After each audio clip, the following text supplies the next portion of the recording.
Turin section, Togliatti, Terracini, etc., and under attack from the trade union bureaucracies.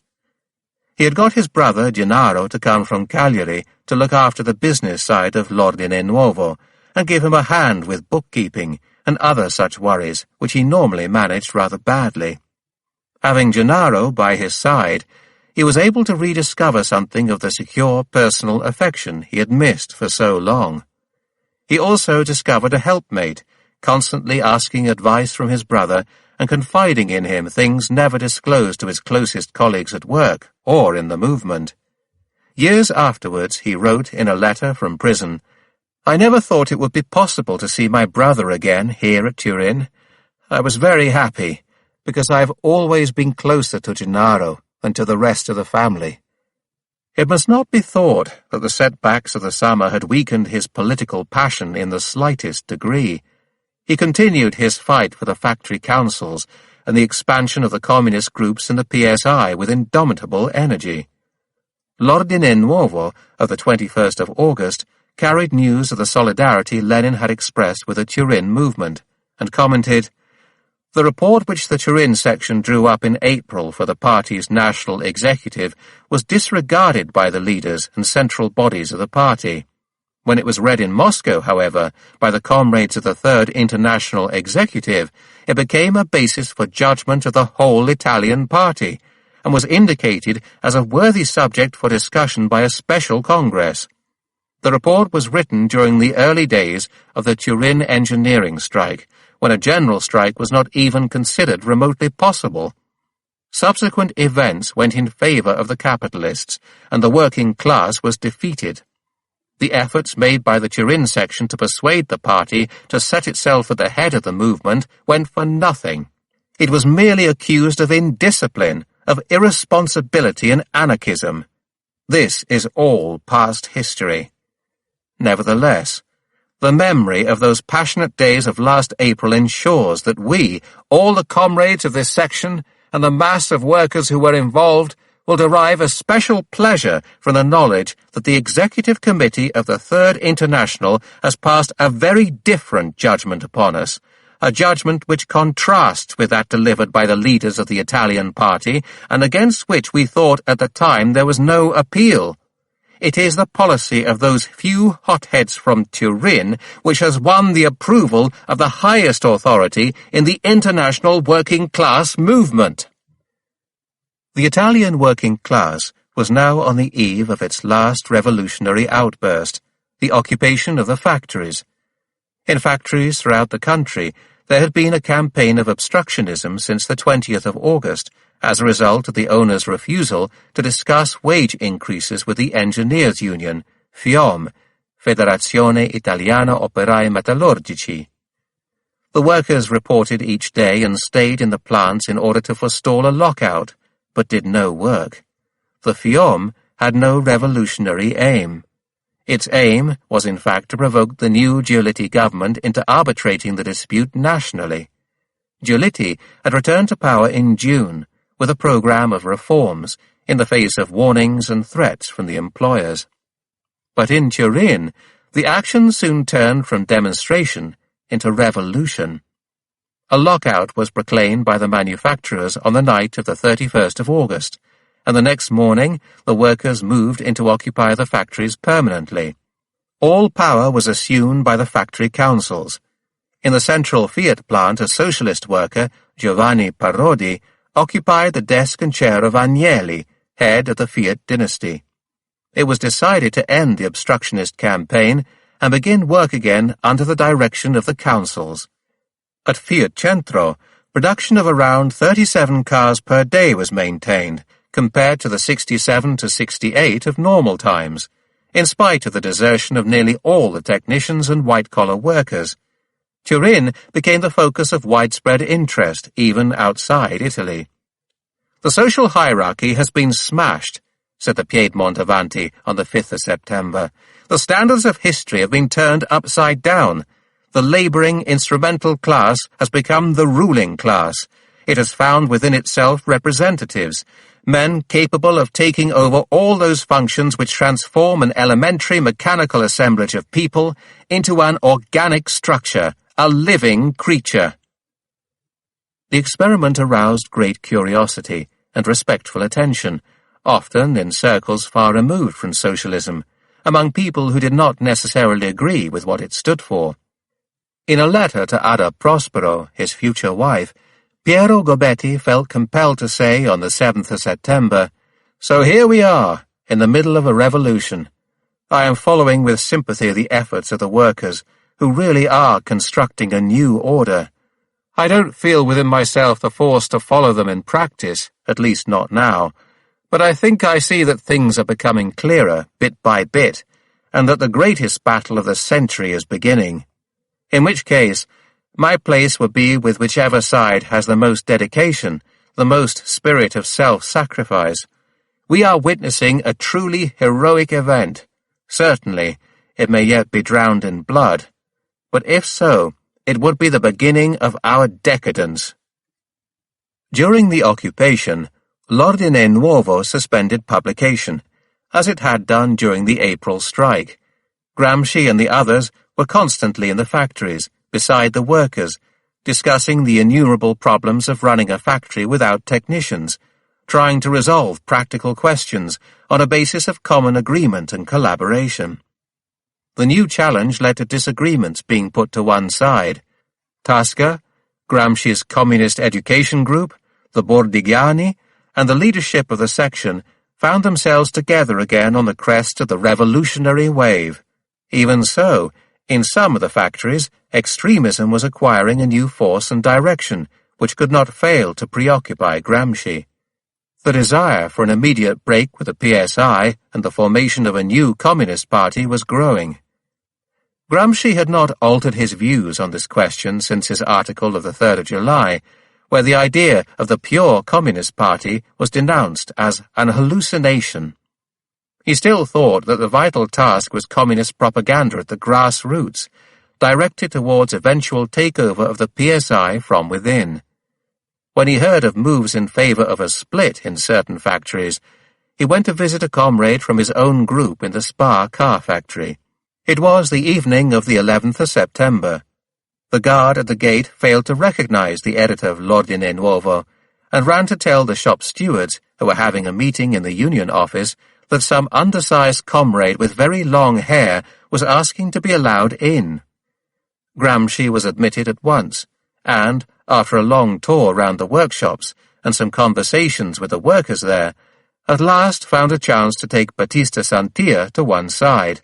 Santia himself has recorded the dialogue.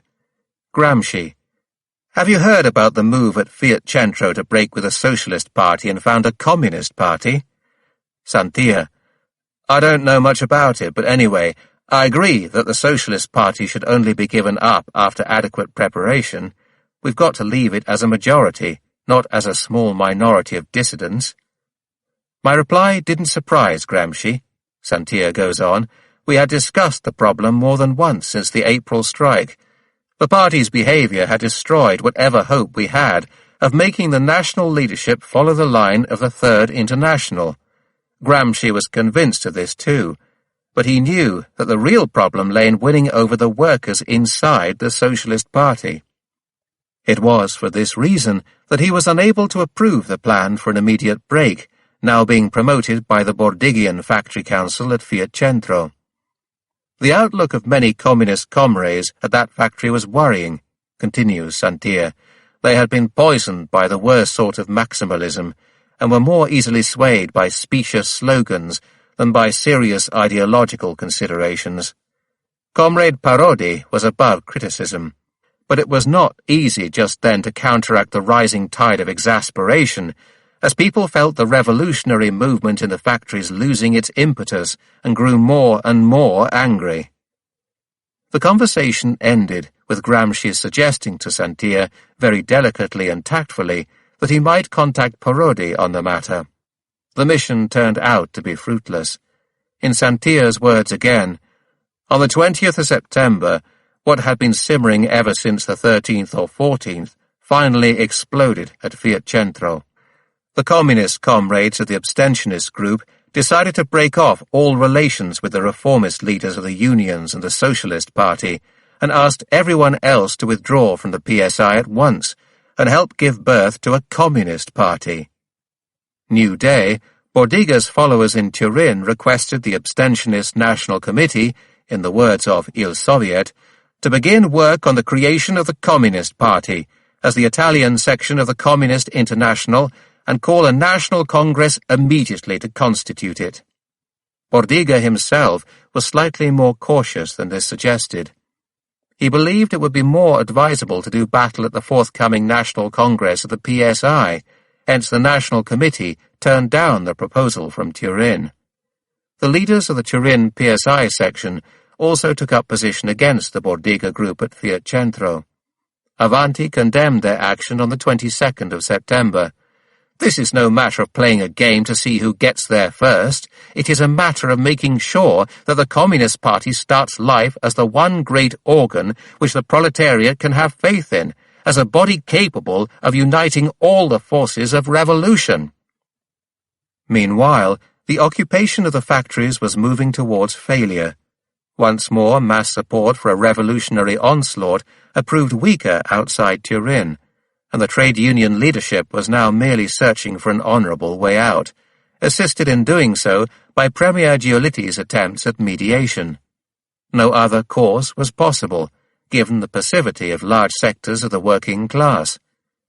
Ludovico d'Aragona relates, "We had some plants where the workers gave evidence of real awareness and maturity, others where the workers knew how to get the firm working again, in the same way as it had worked before, when the capitalist boss was there to run things, and still others where, for a whole variety of reasons not necessarily related to their state of political consciousness, shortage of raw materials, lack of leaders and technicians, etc., the workers could not make the factory function at all. There were also some places where the workers simply deserted, and we were forced to transfer workers from other plants in order to maintain a small nucleus and give the impression the workers were still in charge. Gradually, the tide of revolution fell back. The workers had as good as lost and were forced to give up the factories. They returned to work at the beginning of October, on the basis of a compromise laid down by Giolitti, which, though it displeased the owners in certain respects, also signified the final defeat of the Factory Council movement.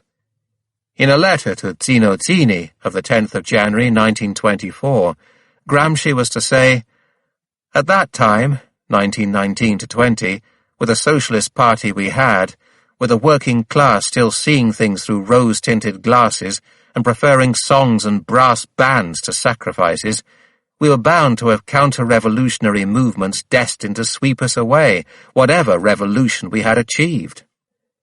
The local elections of the 31st of October and the 7th of November were now close. At the Turin General Meeting of the Socialist Party, the names of Togliatti and Gramsci were put forward as possible candidates. Tasca has described how, when Gramsci's name was heard, there was a great outburst of protest in the Assembly. He was accused of having written an interventionist article in 1914, Neutralità attiva ed operante, see Chapter 11. It should not be forgotten, continues Tasca, that at this time the Socialist Party had decided not to allow as a candidate anyone who had in any way whatever supported the war, but there were also other factors at work. This can scarcely be doubted if one thinks of the very different reception afforded Togliatti's candidature, even though the latter had enrolled as a volunteer. What were the other factors? Tasca goes on. During the period 1916-18, and also later, when L'Ordine Nuovo was going, Gramsci had been the scourge of the party's temporizers, and had exposed the vain pretensions of quite a few more or less prominent figures. A great deal of resentment had been stored up against him in Turin. To this must be added the fact that Gramsci was no great public speaker, and so was really known and liked only within a restricted circle of intellectuals and workers. The attack came mainly from the right, but one must inevitably suspect that certain other differences which had been put aside during the occupation of the factories were now re-emerging.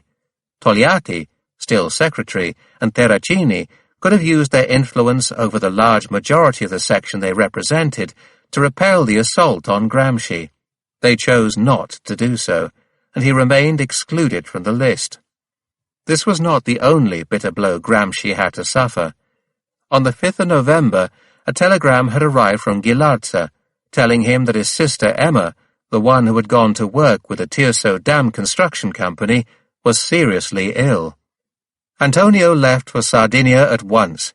He had guessed the worst. The dam was being built in a malarial area, and she had caught the fever in its most malignant form. When he arrived home, she was already buried. Now that he was back in Ghilarza, he stayed a few days, but he was restless. Often Signora Peppina would come across him deep in thought, and she was terrified by his thinness and obvious exhaustion. His haggard white face was at once boyish and yet worn out like an old man's. He was now 29 years old. He returned to a Turin raging with debate on the forthcoming Socialist Congress. There were changes on the left. The abstentionists were now the ex-abstentionists, since the International's 21 points entailed giving up total opposition to parliamentary action. The electionist title had also become meaningless since the end of the battle over electoral participation. These two groups, Gramsci's Communist Education Group and the other left-wing socialists, had plastered over their basic disagreements in a common loyalty to the theses of the Comintern. They had called a meeting in Milan during the first fortnight of October and launched a new manifesto cum policy statement. It had been signed by Bombaci, Bordiga, Fortichiari, Gramsci, Missiano, Polano, Ripossi, and Terracini, on behalf of all the participant groups. This document was ratified by a subsequent assembly held at Imola on the 28th and 29th of November. Thenceforth the alliance of communist groups was known by the name of the town. Bordiga and his group predominated, being alone in having a really national organization.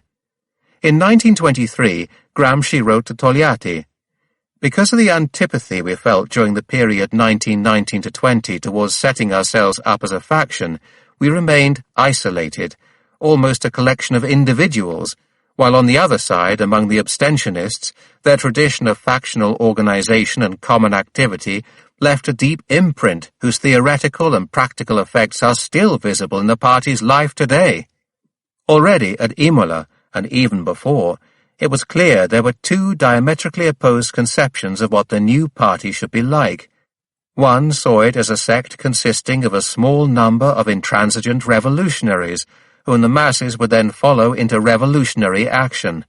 The other saw it as a party of the masses, not a party which uses the masses to produce a heroic imitation of the French Jacobins.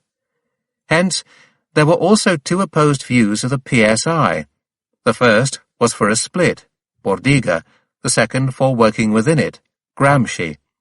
Even after the launching of the new manifesto program, Gramsci had accused the reactionaries of wishing to strike at Turin because it was the seat of a precise political doctrine that threatens to win over the majority of the Italian Socialist Party, threatens to transform the party from an organ which perpetuates the death throes of capitalism to an organ of struggle and revolutionary reconstruction. And the following week, in a note headed "The Communist Faction," he declared, "The Communists intend to organize themselves on a wide basis. They intend to win the leadership of the Socialist Party and the Confederation of Unions." However, Lenin was by now closer to Bordiga's position than to Gramsci's. In L'Humanité, on the 14th of October, Serrati had written, "We are all agreed on the 21 conditions set out in Moscow. The problem is applying them. I say again that the party must be purged of all its noxious elements, and I myself have proposed the expulsion of Turati. But we must not lose the mass of members in the trade unions and the cooperatives. The others want a radical split. This is what the dispute is about." A reply from Lenin appeared in False Discourses on Freedom, composed between the 4th of November and the 11th of December, where he objected that Serrati fears the split may weaken the party, especially in the unions, in the cooperatives and in local government. The Communists, on the other hand, are afraid of the revolution being sabotaged by the reformists. If one has reformists within one's own ranks, it is impossible to win a proletarian revolution. It is impossible to defend it once it has won. Hence Cerati is willing to jeopardize the fate of the revolution rather than risk offending the Milan City Council.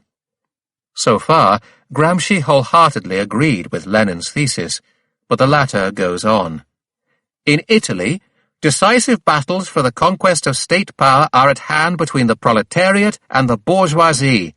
At such a moment, not only is it absolutely indispensable that reformists of Turati's kind be removed from the party, it may even be desirable to remove excellent communists from positions of responsibility, that is, those who are liable to waver or show uncertainty over the question of unity with the reformists. Let me give you a striking example. On the eve of the October Revolution, some well-known Bolsheviks and communists like Zinoviev, Kamenev, Rukov, Nogin, and Milutin showed a tendency to worry about the risk of the Bolsheviks becoming too isolated, about whether unleashing an insurrection was not too risky, about being over-intransigent towards a certain sector of the Mensheviks and social revolutionaries. Conflict over such points became so acute that these comrades ostentatiously resigned from all their functions and ceased work in the party and in the Soviets. But, after a few weeks, or a few months at the most, all these comrades recognized their mistake and returned to their highly responsible posts in the party and in the Soviets. And now, Italy finds itself in a precisely similar situation. Under such conditions, the party will not be weakened but strengthened 100 times over when the reformists are weeded out from its ranks, and when the leadership decides to remove such doubtless excellent communists as Barattano, Zannarini, Bacci, Giacomini, and Cerati from their high posts. Here was clear authority indeed for Bordiga's strategy of a left-wing split. It has been suggested that it was Lenin's encouragement for this strategy which now inclined Gramsci to give in and subordinate himself to Bordiga. Or is this suggestion groundless, as others have protested? It is a fact that Gramsci only came to accept the split as inevitable after the appearance of false discourses on freedom. On the 18th of December, less than a month before the Livorno Congress, he wrote in terms which accepted the leftward split for the first time. It would be silly to whine uselessly over what has happened and cannot be remedied. Communists are and should continue to be cool, level-headed reasoners. If everything in the PSI has fallen to pieces, then it is necessary to reconstruct everything, to reconstruct the party. From this day onwards, we must consider and love the communist faction as a party in its own right, as the solid foundation of the future Communist Party of Italy.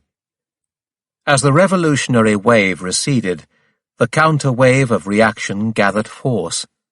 At the local elections of the 31st of October to the 7th of November 1920, the PSI repeated its good performance of the previous year, winning a majority in 2,162 communes out of 8,000, including Milan and Bologna, and in 26 of the 69 provinces. On the 21st of November, while the new socialist mayor of Bologna was appearing on the balcony of the town hall, the Palazzo da Curzio, to receive the acclamation of the crowd, a group of fascists suddenly appeared and shot at random into the people on the square below. Hand grenades were thrown into the crowd from one of the lower windows of the palazzo itself. The massacre claimed 68 victims, 10 dead, and 58 wounded. A month later, in similar circumstances, the fascists attacked Palazzo Estense, the town hall of Ferrara. This time, 3 of their number were killed by the Red Guards. The fascist punitive expeditions promptly multiplied in number and ferocity. Cerati was now more preoccupied with defense than with attack, and these incidents had strengthened his argument in favor of keeping the Italian socialists united for the time being. On the 16th of December he wrote to Lenin, "We do not wish to defend the reformists. We wish to defend the party, the working class, and the revolution from an insane mania for destruction and demolition. We wish to defend the unity of the Italian socialist movement, in order that it may be able to face the difficulties and sacrifices which lie ahead in the work of reconstruction. The Italian bourgeoisie has already launched its campaign of reaction. Today, we are facing the counterattack it has mounted in answer to the continuous attack delivered by the working class from Armistice Day up to the present. Italian capitalism has behind it the power of the state, of the police, and the judiciary, the power of an army it can still rely upon, and it is not disposed to give up the struggle. It is carefully organizing its forces and closing its ranks. The last local elections and a number of recent incidents in certain Italian cities have shown that the ruling class will stop at nothing in order to impose an absolute barrier to all further advance by the working class. If this was the new situation in Italy, a bourgeois counter-offensive demanding united resistance rather than fragmentation into several different parties, it seemed appropriate to Cerati to quote from a writing of Zinoviev's before concluding, "We are not centrists. We ask only that the Third International should apply its own standards to us, as it does to others, that it should allow us to be the judges of a developing situation and of the measures that situation requires, so that the Italian socialist movement may defend itself." 1 month later, on the 15th of January 1921, the 17th National Congress of the Italian Socialist Party opened in Livorno. The result was not what Lenin expected. The majority of the Italian working class failed to come over to the positions of the pure communists. "We are defeated," wrote Gramsci in 1924, "because the greater part of the politically organized proletariat thought we were wrong, and refused to follow us, even although we had the very great authority and prestige of the Comintern on our side, and had placed our trust in it. We had not been able to conduct a systematic campaign. We had not been able to reach all the vital nuclei and militants of the Socialist Party and set a debate going on the right lines. We had not known how to translate the significance of each of the events of 1919 to 20 into a language understandable to every peasant and every worker." The way in which the communist faction waged battle bore the mark of Bordiga's direction. Gramsci did not even speak at the Congress. Cerati retained control of the leadership, with 98,000 as against the 58,000 pure communists and the 14,000 reformists. On the day following the vote, the 21st of January 1921, it was also the day before Gramsci's 30th birthday, the minority of communists met in the San Marco Theatre at Livorno and constituted the new Communist Party of Italy. The new party was completely dominated by Amedeo Bordiga, who had thus finally, and with the support of the International, realized his irrelevant hallucination, as Gramsci had referred to it only the previous July. Gramsci's own conversion to the new truths had come too late, and he had to accept a secondary role at first. Indeed, he was nearly left out of the new party's first Central Committee. There was a bitter fight against his inclusion. Certain of his new party comrades did not disdain to employ the shoddy polemical tricks first used by his PSI adversaries. Togliatti relates how some of the delegates opposed Gramsci and brought up the stupid story first circulated by the reformists and maximalists during the pre-Congress debates, to the effect that he had once been an interventionist, or even that he had fought bravely at the front. The Central Committee finally chosen contained 8 from the Il Soviet group: Bordiga, Grieco, Fortichiari, Repossi, Parodi, Polano, Sessa, and Tarsia, 5 left-wing maximalists, Belloni, Bombacci, Gennari, Marabini, and Misiano, and only 2 from the Ordine Nuovo group, Terracini and Gramsci. Gramsci was not elected to its executive committee, which consisted of Bordiga, 3 of his followers, Fortichiari, Grieco, Repossi, and Terracini. The Communist Party of Italy was born as a sect, and was to bear the marks of this birth for a long time to come. Gramsci wrote later of these events, "The reactionary forces intended to thrust the workers back into the state they had known during the early days of capitalism, when they were dispersed, isolated, a collection of individuals without any consciousness of class unity or any aspiration towards power.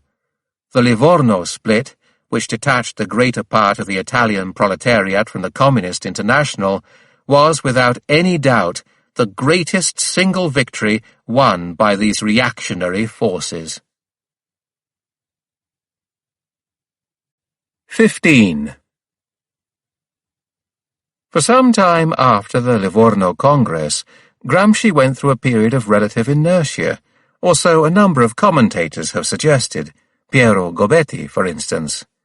Was this really so? From the 1st of January 1921, L'Ordine Nuovo had begun to appear as a daily paper, and Gramsci was still editor.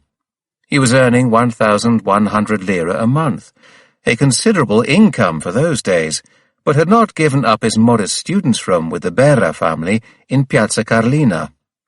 Every day at about 2 or 3 o'clock in the afternoon, he would get up and set off for work, escorted by a colossal bodyguard, Giacomo Bernolfo, an ex-artillery sergeant who was supposed to protect him from possible fascist attacks. Sometimes Bernolfo was replaced by an out-of-work Ghilarza man, Titino Sana. They would go to Via Po, or to a milk bar in Via Santa Teresa, near the junction with Piazza Solferino, where Gramsci breakfasted. Or else, more often, they would go to the home of Pia Carena, where Gramsci would spend some time before going on to the newspaper offices in Via del Arcivescovado. There Gramsci would work steadily with only a short break for a meal in the evening, until dawn of the following day, and go home as the first cafes opened along Via Roma and Via Po. Times were difficult. An unceasing struggle had to be waged against intimidation and violence, in an atmosphere like that of a besieged fortress, and Gramsci was always in the forefront, a source of courage and new heart to his comrades.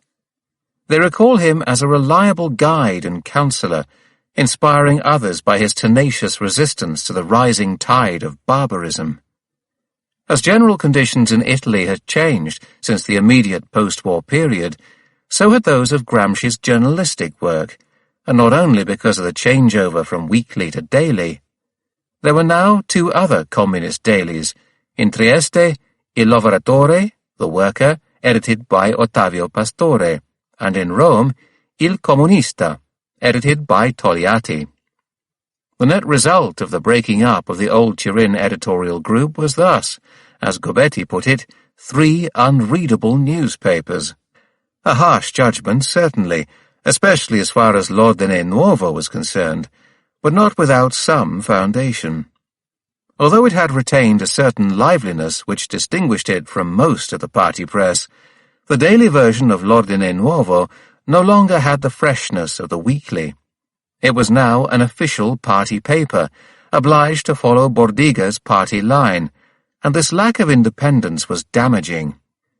The theoretical boldness, the imagination and creative élan which had once distinguished it were now much less in evidence. Within the newly formed party, for a variety of reasons which are not all easily explained, Gramsci accepted the subordinate role assigned to him by Bordiga. It was to be some time before the underlying quarrel between them came out into the open again.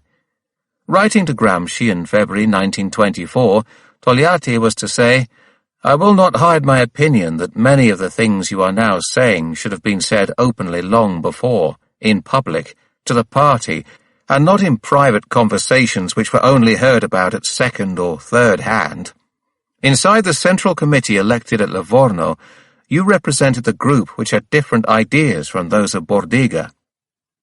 However, in 1921 Gramsci plainly thought he had good reasons for keeping quiet and refusing to combat Bordiga's sectarian views openly.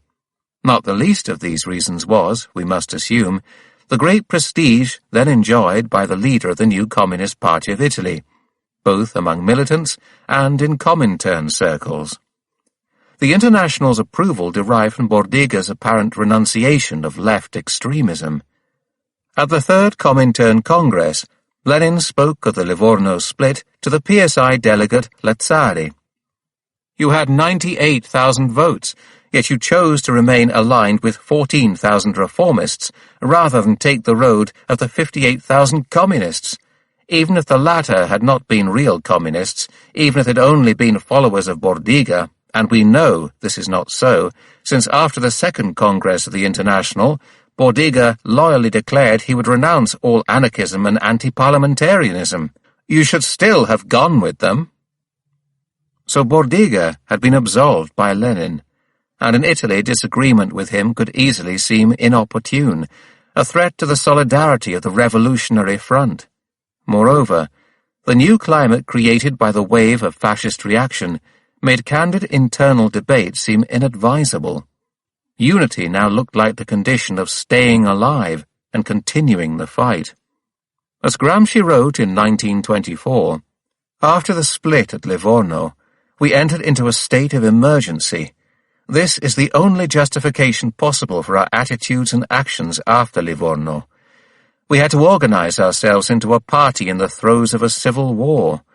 No sooner were our new groupings established than we had to turn them into guerrilla detachments, into units fit for the most difficult, atrocious guerrilla war any working class has ever had to fight." Could Gramsci have sustained his opposition to Bordiga's sectarianism in this atmosphere? And even had he wanted to, what real force did he have behind him? Would the mass of communists have followed him? A very recent test had made it look more than doubtful. In the first political elections held since the founding of the PCDI on the 15th of May 1921, Gramsci had been defeated. The Turin communists had voted for Misiano and Rabezzana rather than him. It must also be presumed that he was not yet considered quite fit for party leadership in Comintern circles. The judgment of Degot, who esteemed Gramsci highly as we saw previously, is probably indicative of this. Gramsci is much deeper than the other comrades and is capable of analyzing situations correctly. He has an acute understanding of the Russian Revolution, but he has little direct influence over the masses. In the first place, he is no orator, and secondly, he is youthful, small in stature, and hunchbacked, all things which affect audiences unfavorably.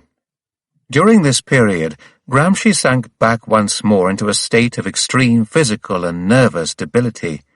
This was aggravated by family worries. There was trouble with Gennaro, who was refusing to marry the girl he had had a child by. More seriously, his younger brother Mario had joined the reactionaries. He had become the first secretary of the Fascist Federation of Varese. Gramsci went to see him. Since marrying Anna Maffei Paravicini, Mario had left the army and joined a business firm. Antonio had a long talk with him about his reasons for becoming a fascist and said quietly, "Does it really seem right to you? Think about it. You're a good lad, and you have your wits about you. I know you'll think twice." 6 years after this visit, he wrote to his mother, "When I went to visit Mario at his home a few years back, I think I formed an accurate picture of the milieu in which he is seen as some kind of hero. But it's better to say nothing about all that. Anyway, Mario is my brother, and I like him in spite of everything. I hope he's settled down now, and minding his own business more than he was." So Gramsci had a number of different anxieties to contend with, of varying degrees of seriousness. Nevertheless, Gobetti's description of him at that time as sterile in ideas and activity seems somewhat arbitrary. On the plane of ideas, he continued his analysis of the play of forces in Italian society with the same originality and concreteness as before. He reached a better understanding of the real character of fascism, the reactionary vocation of its leaders and principal supporters, the sheep-like stupidity of the petty bourgeois forces which had risen to follow it, and above all, the peril it represented. This peril was still underrated by most communists. In 1921-22, there were many Don Ferrantes, who obstinately denied the existence of the plague and its contagion, only to die of it later. The party's official line was simple. No fascist or military dictatorship was possible in Italy. Gramsci did not share this view, but confined himself to venting his disagreement in private. He was restricted by his formal acquiescence to ideas he did not share, by his refusal to criticize overtly Bordiga's line, and all the trivial and loutish attitudes that went with it. On the plane of action, he devoted himself to the paper. He was very exacting with his writers, and refused to tolerate carelessness, superficiality, or sloppy writing, even in the least important items, and would often lose his temper and order things to be redone. One of his colleagues, Alfonso Leonetti, recollects his outbursts on certain evenings, when the page-proofs arrived. "This isn't a newspaper," he used to shout. "It's a sack of potatoes. Agnelli can call all his workers together tomorrow and say, 'Look, you see, this lot can't even put a newspaper together, yet they want to run the state.' We've got to stop his saying this, but how can we if we turn out a paper that looks like a sack of potatoes?" Gramsci's acceptance of Bordiga's position, which was in any case formal and negative, in the sense that it meant only abstaining from public criticism, did not prevent him from expressing other central ideas of his own. Among these was his conception of openness towards non-communist and Catholic workers and intellectuals. He entrusted the theatre criticism on L'Ordine Nuovo to a liberal, Piero Gobetti. In the spring he accompanied one of the Fiume expedition legionaries to Gardanno to visit D'Annunzio, though it appears that this meeting did not take place. He always paid the closest attention to developments among the left-wing Catholics, organized in the Miglioli wing of the Partito Popolare, and he continued to fight the anti-clericalism deeply rooted in certain strata of the Piedmontese working class. Andrea Viglongo told the author, "I remember a diocesan conference with about 200,000 participants. Gramsci wanted us to do something on it. 'It's part of the news,' he said. 'People are involved in it. We can't just ignore it.' So I wrote a short account of it, which L'Ordine Nuovo published with a headline over 2 columns. Another time I happened to write a bitter attack on the anti-clericals with passages like, 'Anti-clerical pornography, which by a curious coincidence flourished at the same time as Prampolini's evangelistic campaign, was produced by the total lack of moral sensibility characteristic of the rationalist socialism of 20 years ago. For us young people, l'asino is like the symbol of that socialism, Masonic, parliamentarist, and petty bourgeois.' Gramsci read the piece and approved it, putting it on the front page of the issue of the 27th of August 1921 as an editorial. There were shrieks of anguish from some working-class groups, at Borgo San Paolo, for instance, but Gramsci took them calmly. He told me, "That editorial went down very well." In the meantime, some divergence of view had begun to develop between the International and Bordiga's leadership of the PCDI. Before the Livorno split, Lenin had declared, "To be able to lead the revolution to victory and defend that victory, the Italian party must take a certain leftward step, but without tying its hands, and without forgetting that subsequently circumstances might very well call for some rightward steps." The leftward step had happened. It was the split at Livorno. But now circumstances were calling for some rightward steps, that is, for an alliance with the socialists in some kind of common front against the reactionary onslaught. Such was the news which arrived from the Third Congress of the International, held in Moscow in June and July 1921. It had been recognized in Moscow that the workers' movements were retreating before the counterattack of the right, particularly in Italy. Under these conditions, the prime objective of the working class could no longer be the conquest of power and proletarian dictatorship. It was now necessary to defend democratic liberties alongside the socialists. But in Italy, where conflicts had been so exacerbated by the split, the Bordiguists stubbornly resisted the new course. Lenin noticed this and issued a reproof. On the 14th of August 1921, He wrote that certain communist parties, including the Italians, had a trifle exaggerated the fight against centrism, had gone a trifle over the limit beyond which this fight becomes a kind of sport. In truth, Bordiga and his group had exaggerated much more than a trifle, and now that the International had altered its line, only a few months after Livorno, it seemed to them that to form an alliance with the Socialists would be as good as admitting that the split had been a mistake. Gramsci said later, "Lenin summed up what should have been the meaning of the split when he said to Comrade Cerati, 'Separate yourselves from Turati, and then form an alliance with him.' We should have adapted this formula to the split which took place, in a form different from the one foreseen by Lenin. That is, we should certainly have separated ourselves from reformism and from maximalism, which represented and still represents no more than typical Italian opportunism in the working-class movement. It was indispensable and historically necessary to do so. But afterwards, and without giving up our ideological and organizational struggle against them, we should have attempted to build an alliance against reaction. To the leadership of our party, however, every attempt by the International to make us adopt this line appeared as an implicit disavowal of the Livorno split." So he wrote in 1926. But his dissent from Bordiga on this question had been much less explicit during the months before the Second Congress of the Communist Party of Italy, held in Rome in March 1922. Bordiga's tendency towards a closed sectarianism, rather than the kind of wide-ranging mass action which alone could have stayed or defeated fascism, was shared by most of the party's leaders, not excluding Togliatti and Terracini. Togliatti himself has admitted this. The most surprising and thought-provoking thing was that even comrades like Terracini and myself, who had once followed Gramsci's leadership in a completely opposite direction, and contributed both to the genesis of very different ideas and to their inspired realization in great actions, even we ended by capitulating to a sectarian conception of the party. Tasker and others of the right-wing minority opposed Bordiga. Within the majority, Gramsci alone did not suppress his criticisms. Togliatti goes on, but for long these were given only in personal conversation, and led to no debate in the Central Committee. They were not voiced at a general meeting of the Turin section until the very eve of the Congress.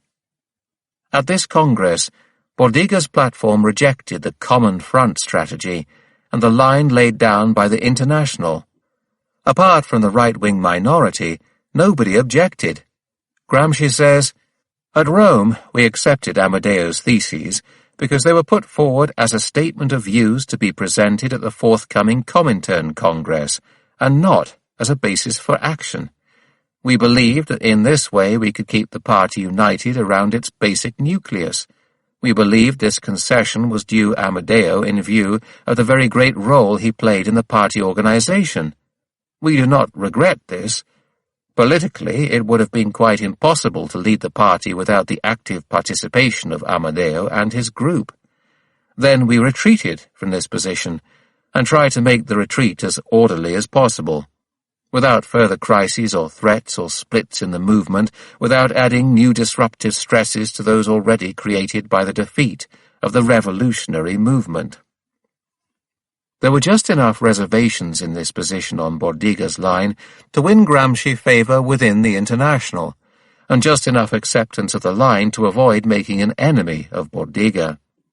So it was natural that Gramsci should be nominated as the next representative of the Italian party on the Comintern's Executive Committee in Moscow. He had already travelled on behalf of the International to Lugano and Berlin in January and February 1922. He left towards the end of May 1922. He was leaving Turin after 11 years, and also giving up the editorship of L'Ordine Nuovo. There was intense emotion at the leave-taking ceremony in the offices on Via del Arcivescovado. However, he was leaving for great events in his political life, through what he was to learn in the presence of the Russian Revolution and its protagonists, and in his personal life, through his meeting with Julia Schucht, and the fulfillment, this would bring him. 16. Gramsci arrived in Moscow in a state of acute depression. He was ill, and he was paying now for the great political and personal tensions he had recently gone through, as well as for a period of intensive work almost beyond the powers of anyone already suffering so much from ill health, malnutrition, and psychological traumas. It quickly became evident to his new colleagues that he could not carry on as he was, and early in the summer, Zinoviev, then president of the International, suggested that he go to Serebrenny Bor, Silverwood Sanatorium, on the outskirts of Moscow for a time. Gramsci was displaying nervous tics and was subject to convulsive trembling and ferocious-looking fits. "Many very kind people who came to look after me and keep me company," he later admitted, told me afterwards they'd been scared stiff. They knew I was Sardinian and thought I might have been on the point of knifing someone. One of these very kind people was a woman some years older than himself who spoke Italian perfectly, Eugenie Schucht. She was herself suffering from a severe nervous complaint, which made her unable to walk. Thanks to a knowledge of Italian and Italy, they communicated easily and soon became friends. Antonio learned much about her and about her family's long stay in Rome. She had been born in Siberia, while her father, Apollo Schucht, was an exile there for anti-Tsarist activity. Two other sisters were born after her, Nadina and Tatiana. In about 1890, the family had moved to Montpellier in France and then to Geneva. During their emigration, Anna Schucht was born, then Julia in 1896, then, sixth and last, Victor, the only boy. After the turn of the century, the family went to Rome. Apollo Schucht was a cultivated man of Scandinavian origin, with a wide knowledge of French literature and music, and he had inherited enough from a family of higher state officials to live comfortably. The girls all studied. Nadina took 2 degrees and then returned to Russia, to Tiflis, where she married. Eugenie went to the Fine Arts Institute in Via Ripetta. Anna and Julia were both musically inclined and studied the violin at the music school attached to the Santa Cecilia Academy. All passed their later childhood and early youth in Rome, living first in Via Monserrato, then close to the Colosseum, in Via Buon Consiglio, and later in Via Adda. All this time, Apollo had no regular job, except for one spell of teaching officers Russian at the Ministry of War. In the autumn of 1913, the families started to break up. Eugenie and Anna were the first to leave Italy. They went to Warsaw, where Eugenie taught in a Jewish school, and 2 years later, Anna married Theodor Zabel. A few months after them, Julia left. She had obtained her music diploma and was followed by her mother. Apollo and Victor went to Switzerland. On the 29th of September 1915, Apollo wrote to Leonilda Perilli, a Roman friend of his daughter's, "I got a letter from Moscow today. Eugenie has found herself a little job. Julia hasn't found one yet. Anna is going to live with her husband's mother, while he is in a camp near Moscow." Early in 1916, Eugenie, Anna, Julia, and their mother were living together at Ivanovo-Voznesensk, a small textile town about 100 kilometers from Moscow. Then, in December of the same year, the family was together again in Moscow, all except Nadina, of whom no more had been heard, and Tatiana, who had stayed in Italy, and they were still there at the time of the October Revolution. Afterwards, Julia, her father and mother, and Anna and Theodor Zabel returned to Ivanovo. When Eugenie met Gramsci, her family was still at Ivanovo. They used to come and visit her regularly in Serebrenny Bor. Gramsci saw Julia for the first time about the middle of July 1922. For some time, Eugenie had been displaying an evident affection for him, but he was much more struck by the younger sister, Julia. She was tall and fair, with large sad eyes and a beautiful oval face, and shoulder-length hair.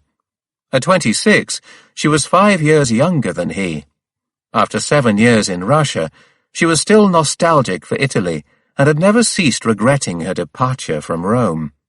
When she was 19 and on her way home to Russia, she had written back to Nilde Perilli from Tsarikov. "I am in Bulgaria. I've come closer to Russia but gone farther and farther away from Italy, from Rome." And in September of that same year from Moscow, "It's cold here already. Sadness comes over me when I think about Rome, when I think that this day is the 15th of September in Rome." She now had a job teaching music in the Lycée at Ivanovo. Gramsci was very timid at first. At the age of 30, he had never yet opened himself up to any woman, and was accustomed to keeping the tightest possible rein on his feelings for fear of disappointment. Moreover, he was still oppressed by awareness of his physical condition. For a long time, a very long time, I have believed it was absolutely fatally impossible that I should ever be loved. But now, the sight of Julia disturbed him deeply. He wrote to her after one of their early meetings. "Did you come to Moscow on the 5th of August as you told me you would? I waited 3 days for you. I didn't dare leave the room for fear of missing you like that other time. You didn't come to Moscow, did you? You would certainly have come to see me, at least for a few moments. Will you come soon? Can I see you again? Write to me. Everything you say to me does me good and makes me feel stronger." During Julia's visits to her sister, she and Gramsci spent much time together. She found herself fascinated by the young Italian. His limbs were weakly developed, but his blue eyes were filled with tenderness, and his inner life seemed one of extraordinary force and vitality. These early meetings at the sanatorium, and the idyll which developed between them, were to haunt Gramsci for the rest of his life. "I've been going over it all again in thought, over all the memories of our life together, from that first day I saw you at Serebrny Bor, and didn't dare go into the room because I felt so timid. Yes, you made me feel timid. Today I smile as I remember it. Until the day you went away on foot, and I went with you as far as the main road through the forest, and stood motionless there for so long, watching you grow smaller and smaller down that road, carrying a bundle across your shoulders on your way back to the wide and terrible world outside." Through this experience, the young man who had once admitted to living too much by the brain and too little by the heart attained a new sort of inner poise. Until now, the whole of Gramsci's life had been a constant retreat within himself, an unceasing contradictory struggle between his desire for society and his desire to be strong independently of society, and without any reliance on the feelings of others. "How many times have I wondered," he wrote to Julia, "if it is really possible to forge links with a mass of people when one has never had strong feelings for anyone, not even for one's own parents. If it is possible to love a collectivity when one has not been deeply loved oneself by individual human creatures. Hasn't this had some effect on my life as a militant? Has it not tended to make me sterile and reduce my quality as a revolutionary by making everything a matter of pure intellect, of mere mathematical calculation? I've thought a lot about all this, and it has come to my mind again these last few days because I was thinking of you, and of how you came into my life and gave me love, gave me what I had always lacked. It was this lack that used to make me cross-grained and spiteful." He was discovering at last that one cannot divide oneself into fragments and make only one part function. Life is a whole, and each activity is strengthened by all the others. Love strengthens the whole of one's existence. It creates a new equilibrium, a greater intensity of all other feelings and sentiments. However, given the circumstances of their lives, this relationship which meant so much to Gramsci was destined to be made up mainly of brief encounters and long, painful separations. The news from Italy was filled with premonitions of disaster. On the 28th of October 1922, the March on Rome had taken place, and the following day the king had asked Benito Mussolini to form a government. It was 2.5 years since Gramsci had written in April 1920, "The present phase of the class struggle in Italy is the one which precedes either the conquest of power by the revolutionary proletariat or a terrible reaction on the part of the property-owning class and the governing caste." Now the second of these prophecies was being fulfilled. Throughout the summer, the fascist bands had sacked and burned chambers of labour and cooperatives, and attacked left-wing town councils and the offices of socialist and democratic newspapers. All over north and central Italy, left-wing leaders had been persecuted, imprisoned, beaten up, and killed. Now, with the fascists officially in power, the outlook was black indeed. All this had taken place on the eve of the Comintern's Fourth Congress, due to open in Moscow on the 5th of November 1922.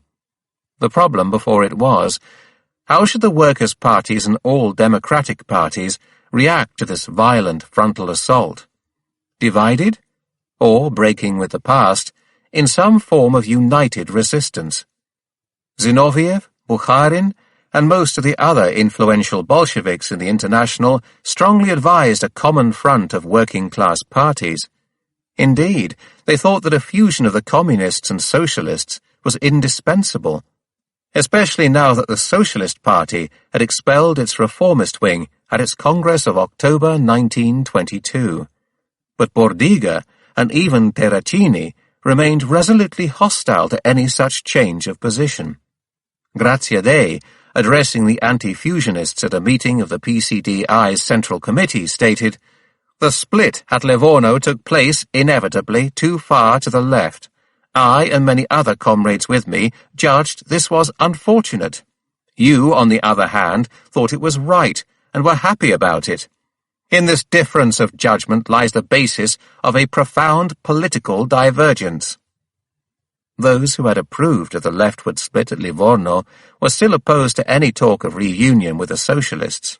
And now, Grazia Dei's difference of judgment was complicated by another, concerning the nature of fascism.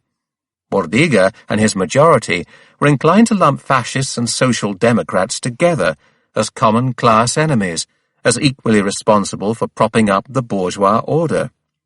Mussolini was no different from Turati. What then was new about one bourgeois party, the Fascist Party, taking over the government from another bourgeois party? For Amadeo Bordiga, all that had happened after the March on Rome was a mere change of administrations. This was what all the ex-abstentionist group believed, and they were not alone. Terracini declared that the March on Rome and the call on Mussolini to form a government were no more than a rather acute ministerial crisis. For his part, Togliatti had already written on the 27th of July 1922, "The grim tyrant against which all the living forces of the people must rise up has only one face, but 3 names. He is called Turati, Don Sturzo, and Mussolini at the same time." The real difference between fascism and the traditional democratic parties escaped the leaders of Italian communism, and since they were not aware of fascism's specific dangers, they could not see that a form of bourgeois dictatorship was on the point of supplanting bourgeois democracy for good. Hence, the International's new directives on the need for defensive action and the importance of democratic freedoms were not understood, and neither was the need for alliance or fusion with those forces which, as far as most communists were concerned, still represented nothing but the left wing of the bourgeois political spectrum. Gramsci was one of the few who were able to grasp the real novelty of fascism, the growing peril it represented, and the rightness of the defensive tactic proposed by the International. He came out of the sanatorium for the Fourth Congress somewhat recovered, but still far from well.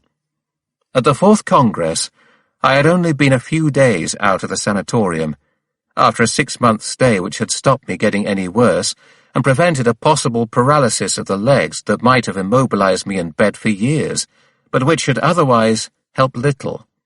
I was still suffering from exhaustion, and found work impossible because of insomnia and amnesia. He was at once approached by Mateusz Rákosi. Gramsci had a very low opinion of him, judging him to be a fool and without a single ounce of political intelligence. But now, with that diplomatic delicacy so characteristic of him, he assaulted me. He asked me point-blank why I didn't become leader of the party and eliminate Bordiga, who would be expelled from the Comintern if he persisted with his present line. Although disagreeing with Bordiga, Gramsci was still to some extent influenced by his powerful personality, and he feared that a rupture might lead to the dissolution of the party altogether. My attitudes on the question were not my own. They were always influenced by concern over what Amadeo might do if I became an opponent. He would have withdrawn, provoked a crisis. He would never have adapted himself to any compromise. If I had led the opposition, the International would have backed me. But with what consequences at that time when the party was holding together with great difficulty in a civil war, and under fire every day from Avanti, which exploited every sign of disagreement in the hope of breaking us up. He rejected Rákosi's proposal. I said that I would do all in my power to help the International solve the Italian problem, but that I did not believe it possible to replace Amadeo without much preparatory work inside the party. Replacing Amadeo in the Italian situation meant much more than finding one other cadre to take his place. In terms of general capacity for work, he is worth 3 at least. The debates on fusion dragged on interminably. On one side, Tasca supported the International's demand for immediate fusion with the Socialists. On the other, Bordiga continued his tenacious resistance, and asked that any final decision on the question be at least postponed. I was walking on hot coals, says Gramsci, not the sort of work most suitable to my condition of chronic enfeeblement. He got out of it by wriggling like an eel, as he put it himself. Within the Socialist Party, there had arisen an organized faction which supported the Third International's policy, the Terzi Internazionalisti, or Terzini. Gramsci brought out a compromise proposal, to the effect that the Communists should proceed at once to merge with the Terzini faction, rather than with the PSI as a whole. This won acceptance. Quite involuntarily, I won myself the reputation of being infernally cunning, he said later. A 14-point statement of the conditions for fusion was drawn up, and a joint committee was appointed to take charge of the operation. Bordiga was nominated, but refused to participate, and Gramsci took his seat on this committee. The others were Scocimaro and Tasca for the Communists, and Cerati and Maffei for the Socialists. Gramsci did not return to Italy, however. Cerati was arrested as soon as he went back, and Tasca was forced to flee to Switzerland. While Scocimaro and Maffei went ahead with the work of reuniting the two movements, Gramsci continued to function on the International's executive in Moscow. He was forced to sacrifice much of his private life to his political duties, about which he was scrupulous, but he would often return to the sanatorium for a rest, or to visit Eugenie Schucht. He spent Christmas there in 1922. He wrote later, "The last time I put up a Christmas tree was in 1922. It was to amuse Eugenie, who wasn't able to get out of bed yet, or at least couldn't walk without leaning on walls and furniture. I can't remember whether she was up or not. I remember the little tree standing on the bedside table, covered in wax tapers, which were all lit at once when Julia came back from a concert she'd been giving for the other patients, while I had stayed to keep Eugenie company." His meetings with Julia tended to be fleeting, because of politics. On the 13th of February 1923 he wrote to her, "I'm not sure yet if I can come on Sunday. They are calling meetings repeatedly at the most unlikely hours, and I should hate to miss seeing you without letting you know in advance." The lovely young music teacher was now too close to him. I absolutely must have you go on loving me. For me, all this has been serious, very serious." Since knowing her, he had had the greatest, the most beautiful, the most powerful reason in the world to distract him from worries and struggles which would once have absorbed every ounce of his physical and intellectual energy. This ultra-disciplined functionary of the Moscow headquarters, which manipulated the strings of revolution across half the world, had not chosen the ideal moment to try and tear himself away, to stop being a cave bear and start being a lover. Once a telegram came from Italy, warning him that a warrant had been issued for his arrest and advising him not to return home. The messengers went with it to the Lux, the Gorky Street hotel where he lived, early in the morning. He was not there, and none of the other Italians had any idea where he might be. He had left no word. They went the rounds of Moscow by car, but could find no trace of him. Now, deeply worried by his disappearance, they called in the Soviet secret police to help them. When Gramsci finally turned up at the Lux, he was greeted, as he put it, like someone who had returned from the dead. All he had tried to do was be a lover for one night, rather than a politician. Such were the conditions under which Antonio and Giulia passed the brief season of their greatest happiness together, torn between their duties in two different cities and hurrying from one to another to share their few moments of freedom. Then even this intermittent bond was broken off.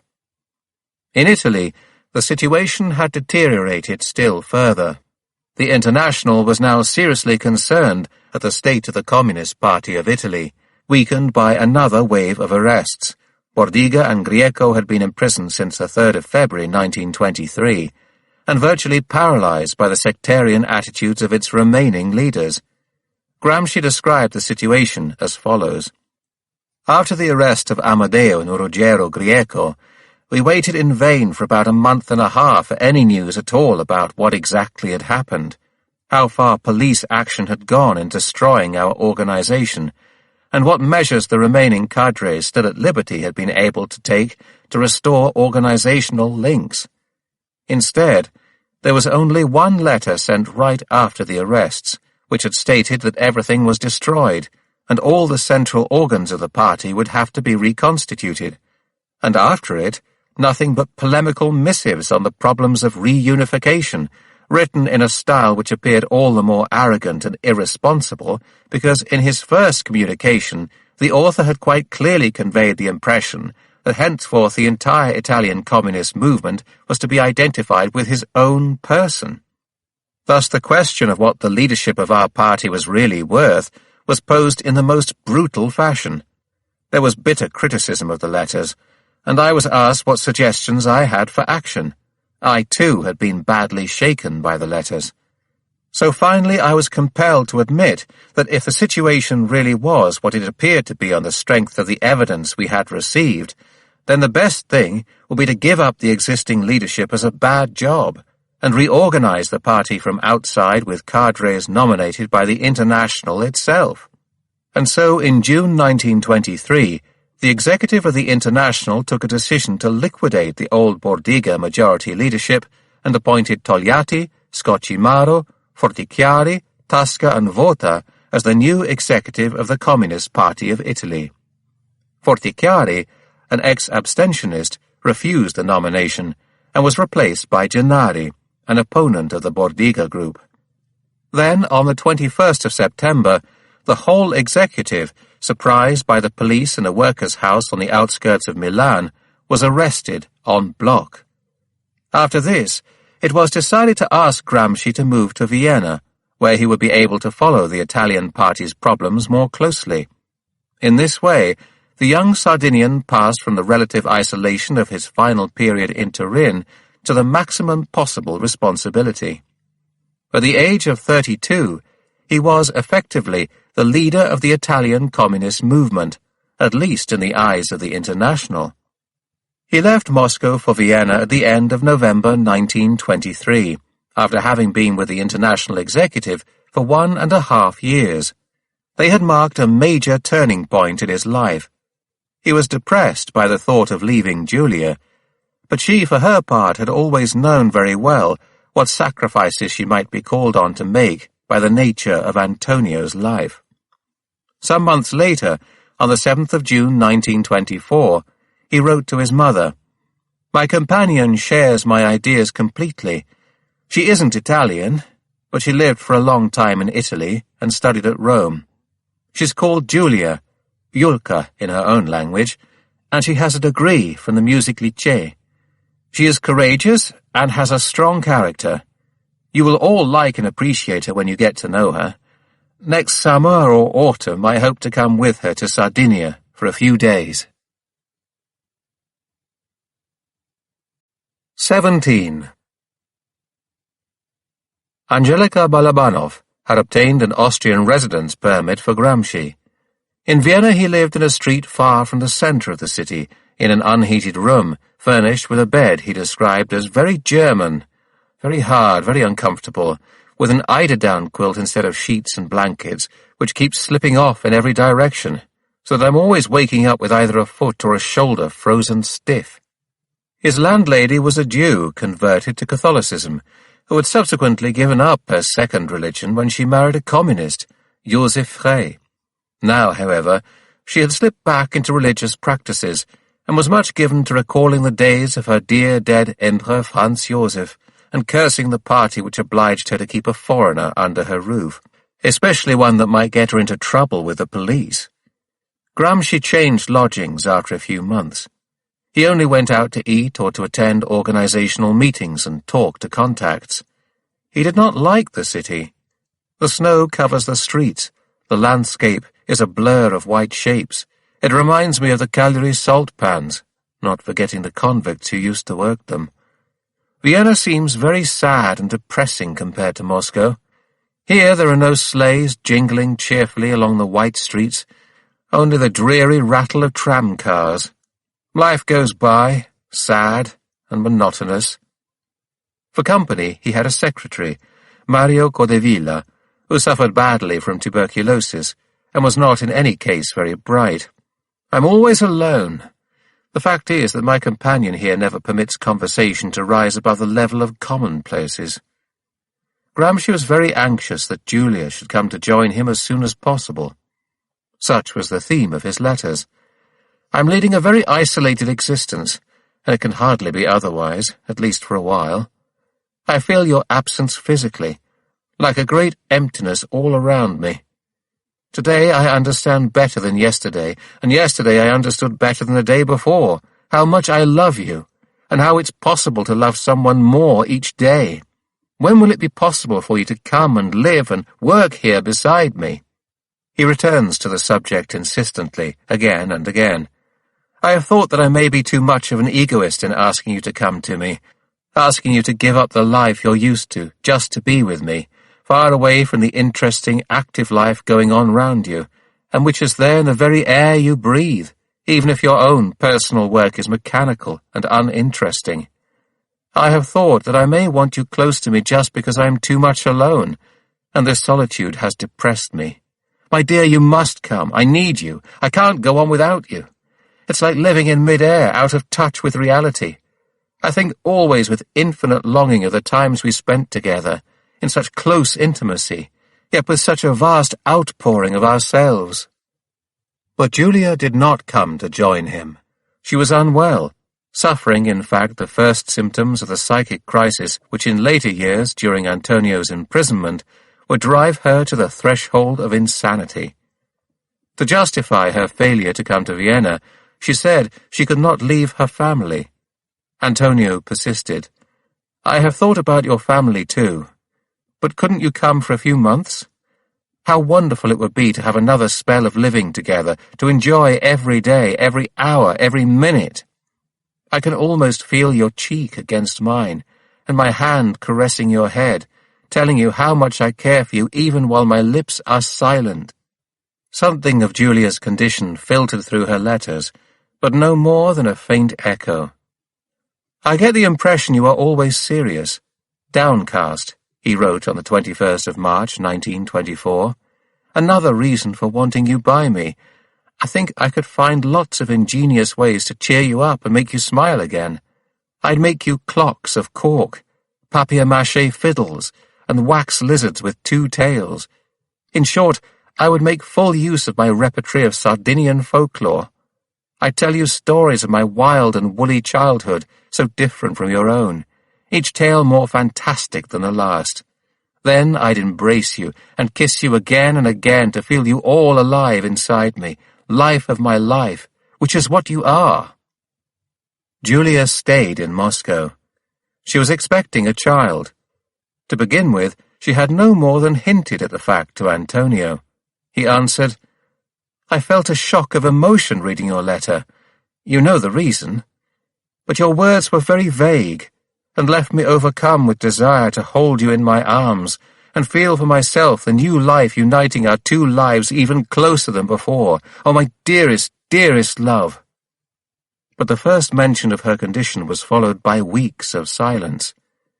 On the 29th of March, 1924, Antonio wrote to her, "On the 24th of February you said that you were going to be a mother. The words filled me with delight. I felt I could desire nothing more than this. I thought that it would lend you strength, and help you to overcome the crisis which I felt was latent inside you, and all bound up with your past, your childhood, and your whole intellectual development. I thought that it might allow you to love me even more completely.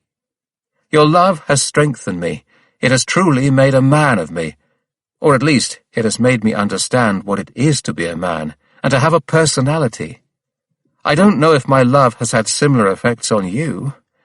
I believe so, for I clearly feel a creative force at work in you, as it is in me. During that brief period when we were utterly happy, I did think very definitely that our happiness would be completed if we were to have a child. But you have only hinted at the fact in passing, and then said no more about it." During the Vienna months, political disorientation added to the pain of this break with Julia. Gramsci found it hard to keep properly informed, or follow events in Russia and Italy. Since early in 1922, Lenin had been paralyzed in the legs and the right arm, and in March 1923 he had lost his power of speech. A bitter factional struggle was developing within the Russian party. 8 days before Lenin's death, Gramsci wrote, "I don't know yet the precise terms of the debate which has been going on in the Russian party. All I've seen is the Central Committee resolution on party democracy, none of the others. I don't know Trotsky's article, nor Stalin's either. I can't understand the attack launched by the latter. It seems very irresponsible and dangerous to me. But possibly I'm being misled by my ignorance of the sources." In Italy, confusion had reigned in the party for over a year now. A battle was raging between the right-wing minority, Tasca, Vota, Grazia Dei, and the majority faction, Togliatti, Scocimaro, Terracini, Bordiga being in prison and no longer on the executive.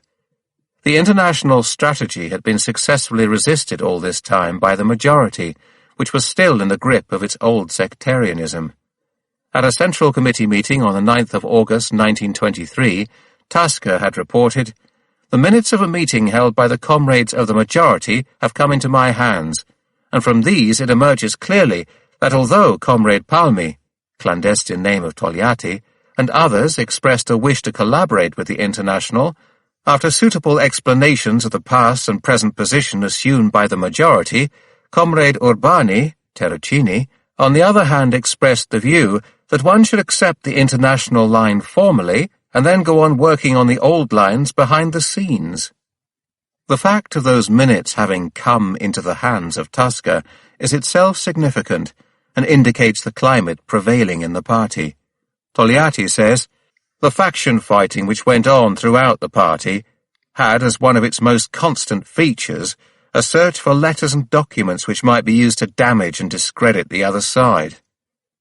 In this poisonous atmosphere of habitual intrigue and deceit, a new proposal put out by Bordiga from his prison cell was now being discussed. Extreme as Bordiga's views may have been, he was certainly never hypocritical. Invariably, he showed himself ready to assume full responsibility for them and all the consequences they might entail, even such disagreeable ones as loss of power. It was natural, therefore, that he should propose that the Communist Party of Italy break with the International. His idea was to circulate a manifesto to this effect, signed by all the party's leaders, except Tasker and the right-wingers. Of all those called upon to sign this document, Gramsci was the only one to condemn it out of hand.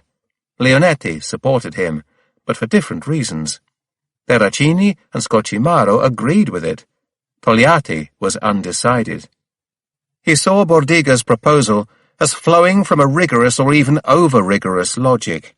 The International's policy would tend to tie us to the PSI in the same way as we were tied before Livorno, or even more so. But on the other hand, he could not deny the many risks involved in a formal break. In practice, given the conditions prevailing, to follow Amadeo would mean engaging in open struggle with a Comintern, and to be outside it would mean losing its very powerful material and moral support, while we ourselves would be reduced to a very small group held together almost entirely by personal ties. We would very soon lose all real influence on the course of the political struggle in Italy, and might be completely annihilated. The strong exception Gramsci took to this document was not confined to its formal aspect. From the earliest days of his political career, he had been the protagonist of dialogue and openness. Sectarian mumbo-jumbo and exclusiveness disgusted him. He had always fought them, long before the Livorno split, and then opposed the sectarian direction of the split when it took place. So the subsequent rightward step, counselled by the International, could not but win his approval. I am quite unconvinced that the line promoted by the Fourth Congress is mistaken, either in general or in particular. He now had to face the two urgent, closely related problems posed for him by the manifesto: how to dissuade Bordiga from going ahead with it, and how to bring together a new leadership group willing to adopt the International strategy. Gramsci had few illusions about Bordiga changing his mind. He is such a vigorous personality, and so profoundly convinced he is right, that it would be absurd to think of snaring him into some compromise. He will go on fighting and putting forward his own view at every available opportunity. Or again, I am convinced he is immovable, and I think he would rather leave the International and the party altogether, rather than go against his own convictions. So what attitude should be taken towards him? I, too, think the party cannot do without his collaboration. But what are we to do? His very nature, stubborn and inflexible to the point of absurdity, obliges us to think none the less of building up a party and leadership without him, or against him. I believe that we can no longer afford to compromise on questions of principle, as happened in the past. Better have a clear, frank argument which goes right to the bottom of things, and helps the party by preparing it for any eventuality. Naturally, the question isn't closed. This is just what I think at the moment. The point was, with whom could any such new leadership be established? At the end of January 1924, Gramsci was still uncertain. He thought the old Turin group around l'Ordine Nuovo had now disintegrated too far to be the nucleus for a reconstituted party. On the 28th of January, he wrote to Alfonso Leonetti, "I can't share your point of view about it being time to reanimate our Turin group associated with l'Ordine Nuovo. For one thing, Tasker now belongs to the minority, having taken to its logical conclusion the position he adopted in 1920, at the time of the polemic between him and myself. Togliatti is undecided, as always. He is still under the sway of Amadeo's strong personality, and this is what keeps him in the middle of the road, justifying his own indecisiveness with legalistic hair-splitting. I believe that at bottom Umberto, Terracini, is even more of an extremist than Amadeo, because he has absorbed the latter's ideas without absorbing his intellectual power, or his practical sense and organizing ability. So what could serve to rally this group again? It would only look like a clique reassembled around my own person for bureaucratic reasons. Even the basic ideas which distinguish the activity of the l'Ordine Nuovo group are anachronistic today, or would quickly become so. The outlook is very different today, and one must carefully avoid stressing the Turin tradition or the Turin group too much. It would all end in personal feuds over the right of inheritance to a legacy of mere memories and words. But circumstances did not offer many possible courses of action. Over the following weeks, Gramsci somewhat revised this initial judgment, which may have depended on a passing mood, as much as on critical consideration of the Turin experience and its fate. At New Year 1924, he had written to Giulia, "Pull Bianco's ears for me, and tell him that I'm writing at least half a dozen letters a day. I've never written so many letters in my life as in these last few days." Letter writing had certainly never been his strong point, but he kept at it throughout his sojourn in Vienna, and gradually some comrades became convinced. Others decided to at least give the impression they had been won over. The new leading group was constituted, still surrounded by uncertainties, but it provided some possibility for political action, along the lines laid down by the International. On the 1st of March 1924, Gramsci wrote to Scocimaro and Togliatti, "For a time, I was lacking in capacity and willpower, and felt unable in the circumstances to take on the responsibility of deciding what form the new political situation should assume. Today, after getting your letter, I've changed my mind. It is possible to get together a group capable of hard work and determined action. I am prepared to put all I can into this group, to the limits of my powers, such as they are. I won't be able to do all that I'd like to do because I still go through periods of atrocious feebleness, which make me fear a relapse into the kind of stupid coma I have suffered from in recent years, but I shall try to do my best, nonetheless." In spite of this poor health, he was also writing for the party press and doing translations. On the 12th of February 1924, the first number of a new paper called L'Unità appeared. In March, the third version of L'Ordine Nuovo started to appear, this time as a fortnightly. He wrote to Giulia on the 15th of March, "Will I ever be able to stick my tongue out at you again? We're serious persons now. We'll soon have a child and mustn't set a bad example to the children. You see what new horizons are opening up before us?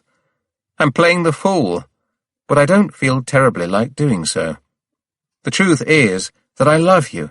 I think of you continually, and every now and then feel you close, very close in my arms. Strange things happened to me. As soon as I'd received your last letter, I began to feel sure you must have arrived in Vienna, and that I would bump into you in the street. I had been feeling low again, and unable to sleep properly, and your letter made me feel enormously better. When I can hold you in my arms again, I think I shall be so overwhelmed it will be painful.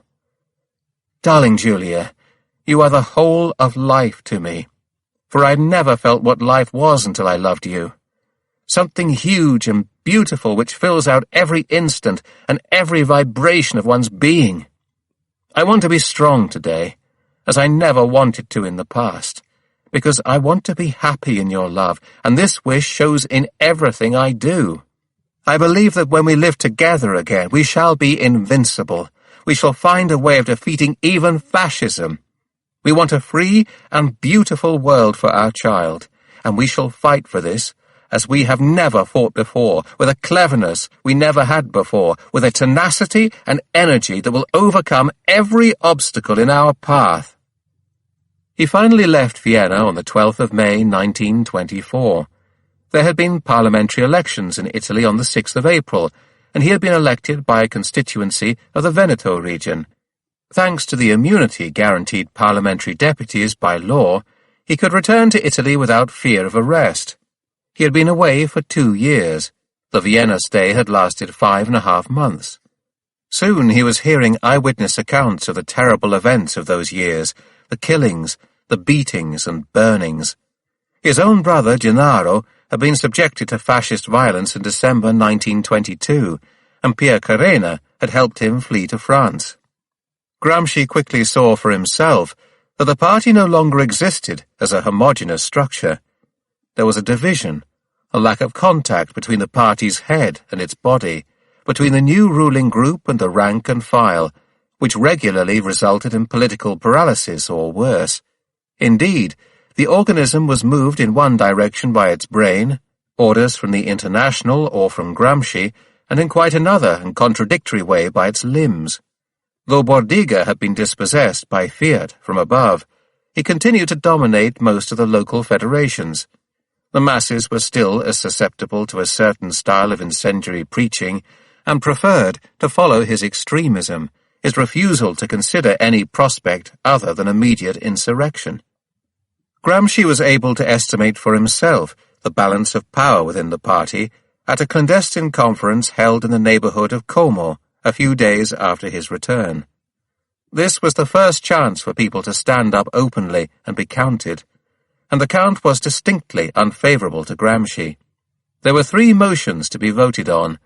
The first, put forward by the new leadership, was supported by only 4 comrades of the Central Committee and 3 Federation secretaries. The second, which came from Tasca and his rightist minority, won 4 votes in the Central Committee and 6 among the Federal secretaries. The third came from Bordiga and won an easy victory, with only 1 supporter in the Central Committee, but no fewer than 39 votes from the local leaders and the youth movement. That day Gramsci was able to take the measure of the task before him, the task of reconquering and reuniting a movement which was internationalist at the top and Bordigist at all its lower levels. But he was not dismayed.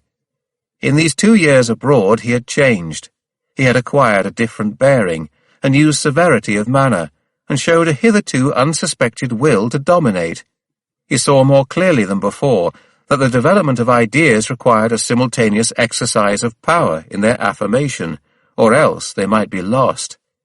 He had by no means fully recovered from his illness, and he was still plagued by insomnia, but he turned to work unremittingly at this new task, sustained by that willpower which had enabled him to survive so many other crises in the past. 18. In Rome, Gramsci went to stay as a lodger with a family of Germans, the Passagas, in a house on Via Vesalio, off the Via Nomentana. They knew next to nothing about him, not even that he was a communist deputy. Felice Platone, one of the old Ordine Nuovo group, remembers. He quickly found his old ways again in that room, discussions, frequent visits, hard work, and intense thought. To begin with, we never tired of going over the Ordine Nuovo days together, as he tried to re-establish contact with his old friends and gather them round him again. He found out all about them, and was impatient to see the old editors of the paper, Amoretti and Montagnana. The restaurant where we used to eat, near Termini Station, it had been discovered by Gennari, became a regular meeting place at once for anyone who wanted to speak with Gramsci. In the evenings, we would usually stroll together down towards the Colosseum, or sometimes go to the cinema. As he had done earlier in Turin, Gramsci paid special attention to the younger people. After the 1924 elections, l'Ordine Nuovo groups had begun to spring up in Rome. Velio Spano recalls, "In the first group there were about 20 of us, the oldest not more than 22. We had drawn up a list of subjects, and each time someone would be nominated to lead the discussion. We used to meet in an old warehouse behind Piazza Venezia, where there was nothing but 1 table and 3 or 4 chairs. We gave the best chair to Gramsci and the next best to whoever was leading the discussion. Everyone else usually stood. We always wanted Gramsci to speak, while he wanted to hear us speak." Gramsci had been back in Italy less than a month when the Matteotti affair exploded. Public opinion was very disturbed by the socialist deputy's sudden disappearance, but it had also been intimidated by 3 years of terrorism, and at first reactions were very uncertain. Gramsci did not hesitate. Giuseppe Amoretti, then editor of l'Unità at Milan, recalls what happened. "A policeman turned up at the paper and informed us with a great show of mystery that the socialist deputy Matteotti had disappeared. He told us we should publish only the bare facts and, in effect, keep quiet about the whole thing.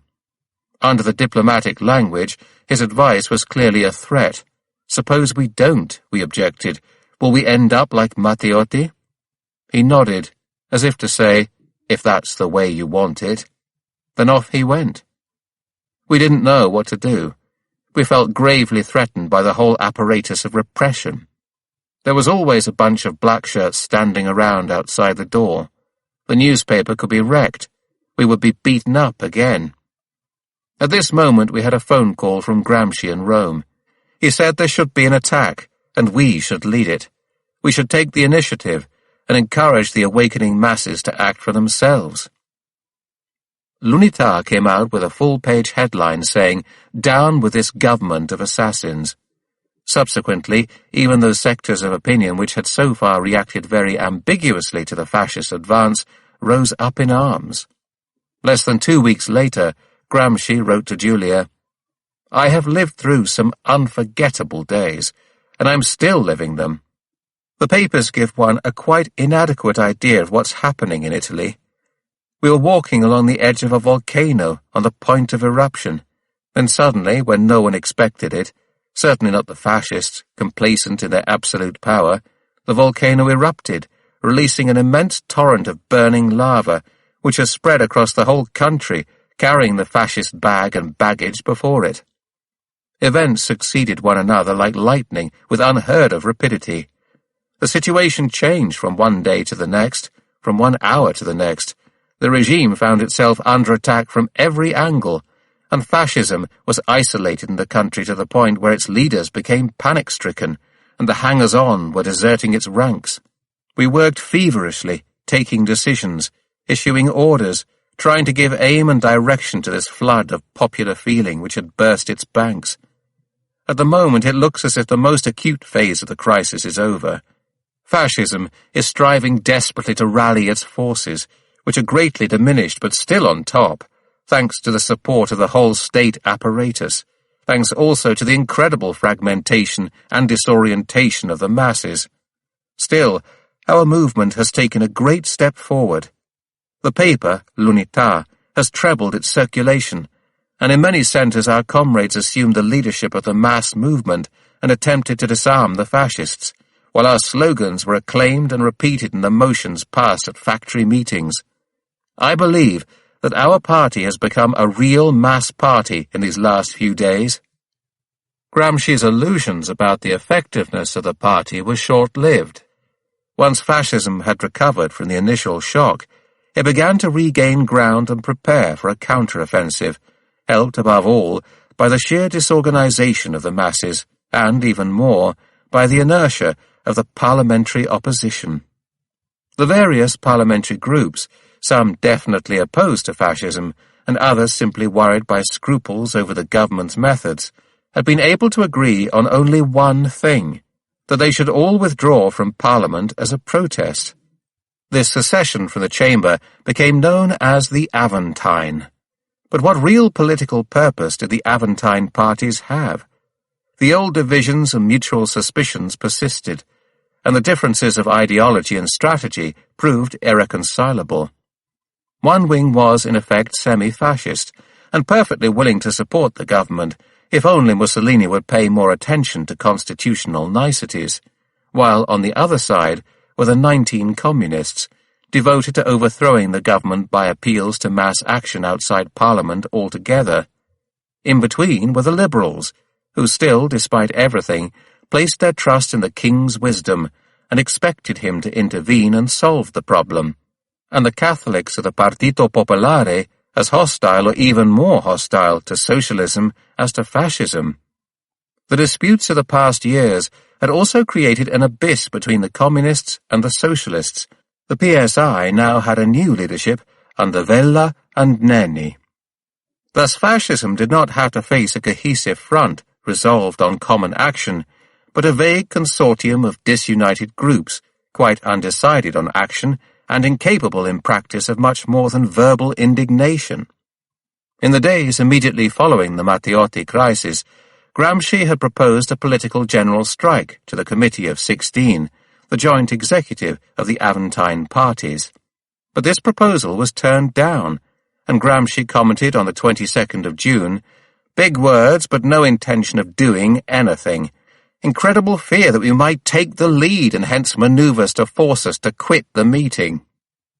For months afterwards, the Aventine's activity was to consist of little more than abstract affirmations of principle and a monotonous chain of feeble lamentations. Mussolini was cruelly accurate in defining its policy as one of vociferous nagging. However, it should also be said that the Communist Party's extremism played a part in increasing the reluctance of the other groups to join in any active opposition front. Gramsci's political action was gravely hampered by the fact that he was at the head of a young, badly organized party, weakened and often paralyzed by the leftist sectarianism which had always marked it. He could not help being conditioned by this circumstance. Gramsci was aware that the wave of fascist reaction had driven the Italian working class back into positions which made revolution more difficult, and he drew two obvious conclusions from this. First, the need to recover lost ground before any decisive attack on the bourgeois order could again be contemplated, and second, the impossibility of recovering this ground without building up a wide system of alliances with other anti-fascist forces. Bordiga, on the other hand, wanted no such alliances, simply because he rejected their aim, the restoration of bourgeois democracy. His one and only objective was the dictatorship of the proletariat, to be attained directly, without intermediate phases. Gramsci agreed about the ultimate aim, but refused to make a fetish of the means. His cultural background and outlook were entirely different, and he was little inclined to shelter behind such immutable magic formulae. This was why he had accepted the International's latest policies as appropriate to the Italian situation. First, the reactionary tempest had to be weathered, and then, when bourgeois liberties had been re-established, the final victorious assault of the socialist revolution could be prepared. But these two distinct elements of the strategy tended to be confused in the actual political action which Gramsci conducted. While he proposed unity of action to the other groups led by Treves, Arturo Labriola, and Amendola, he at the same time indulged in the most violent polemics against these men, and described them as mere expressions of the capitalist order to be destroyed.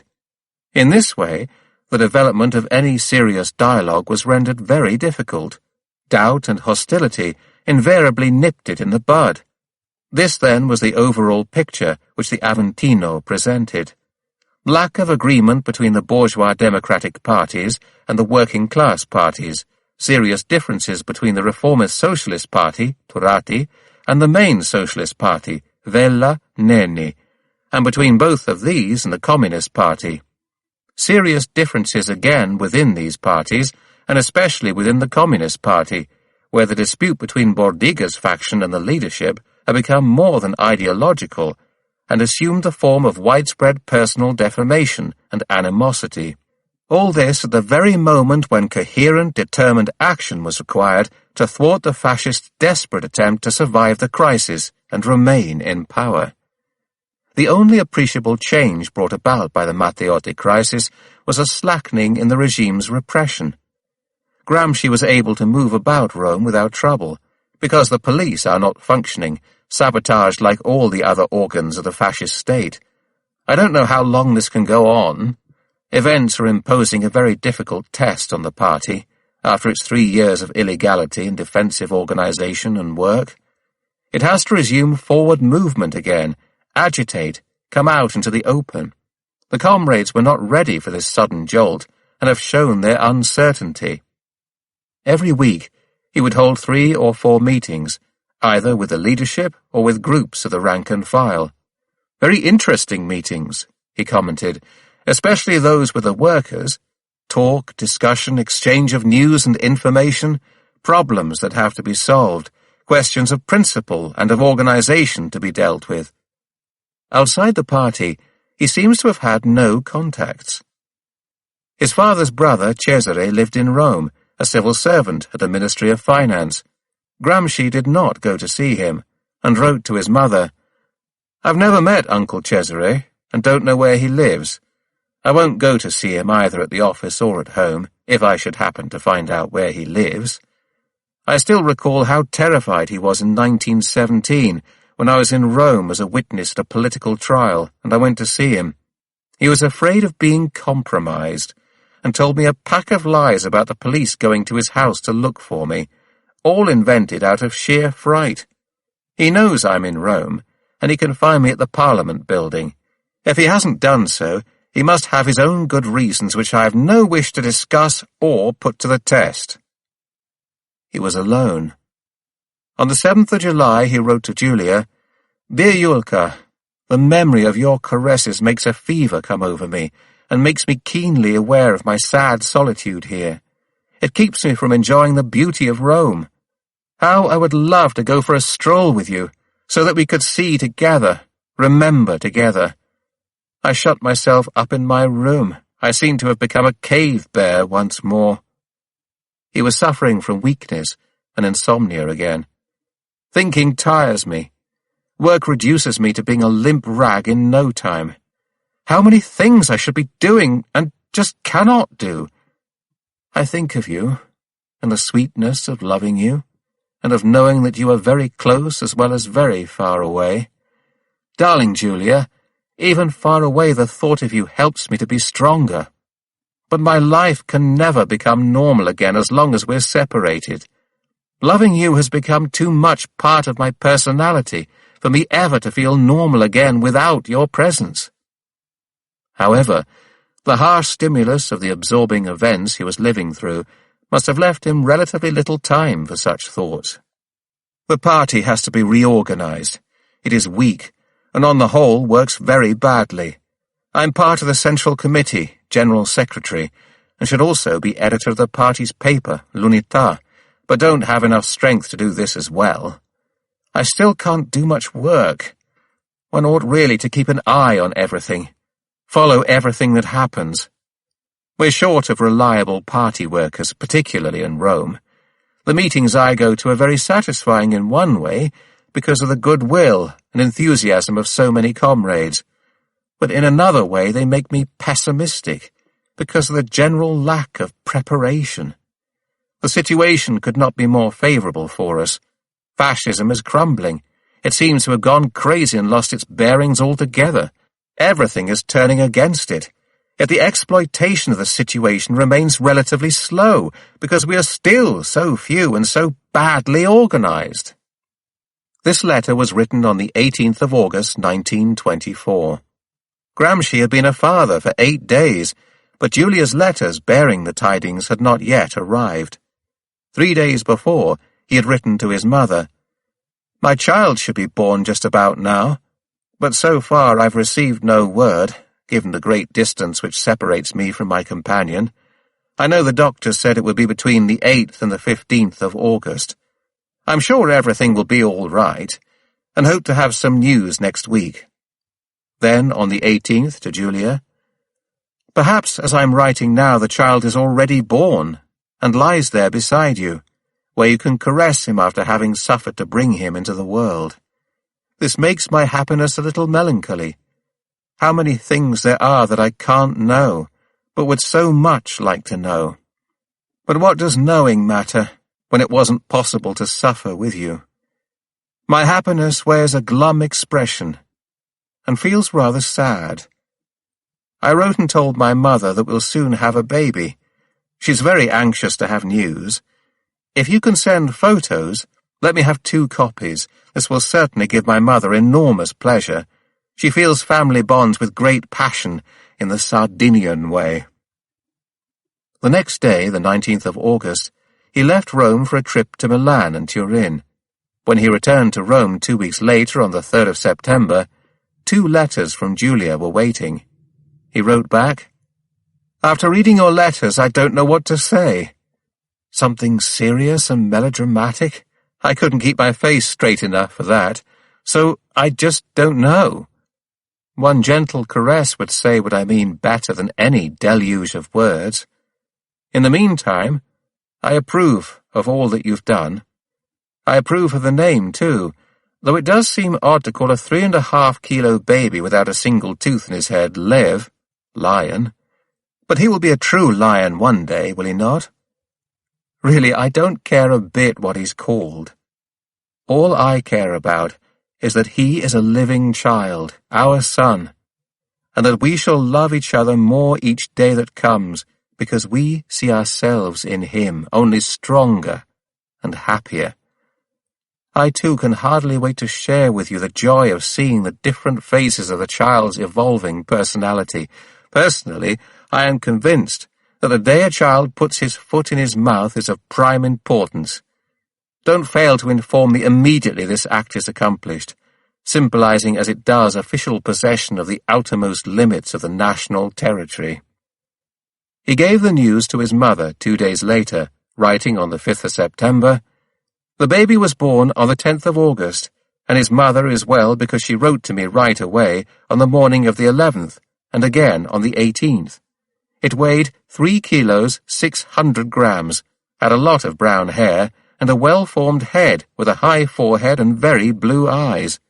I'm copying his mother's description for you, and she added very poetically that he looked as if he had been a long time in the sunlight already, like a ripe fruit still attached to its tree.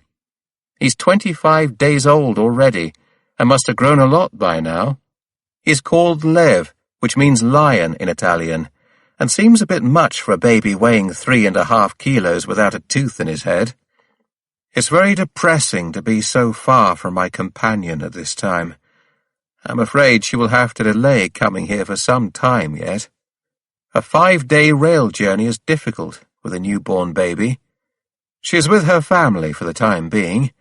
She will send me a picture of the baby as soon as she can, and I'll forward it to you. So you'll be able to see your new grandchild, who at the moment is only able to torment his mother 3,000 kilometers away from Italy. She writes crazy things about him. She says he puts his tongue out at her to make her angry, which seems rather much to me. Don't you agree? But perhaps all mothers see such miracles in their first child." Later, the baby was renamed Delio, after Delio de Logu, the cousin whom Antonio had lived with as a child at Oristano, and who had died very young. He asked his mother, "Does Uncle Serafino know that I've given the name to my son?" Gramsci now felt sadder than ever at having to live without Julia. Very dismal thoughts creep into my head sometimes. I start thinking of all the time we've spent away from one another, of your intense life, and all the things and moments in it which I have been absent from. The worst thing of all is that I can see no early solution to the problem, as it will be very difficult for me to leave Italy for some time to come, and I appreciate all the difficulties in the way of your coming to Italy." He wanted to help her in some way, but she always believed she should manage by herself when in difficulties, and refused the money he sent. This gave rise to many long arguments. "But why on earth wouldn't you accept the money that he, Vincenzo Bianco, was supposed to give you? I don't believe that there is anything in this contrary to our principles and standards. It would have given me great pleasure if you had accepted. I often think that there's so little I can do for you and the child, and I would like to do something. I feel that if you knew that something I did had some kind of importance in your life, or helped you over some difficulty, I should be very happy. I should feel then that a new bond had been created between us, something to give us at least the illusion of being close to one another."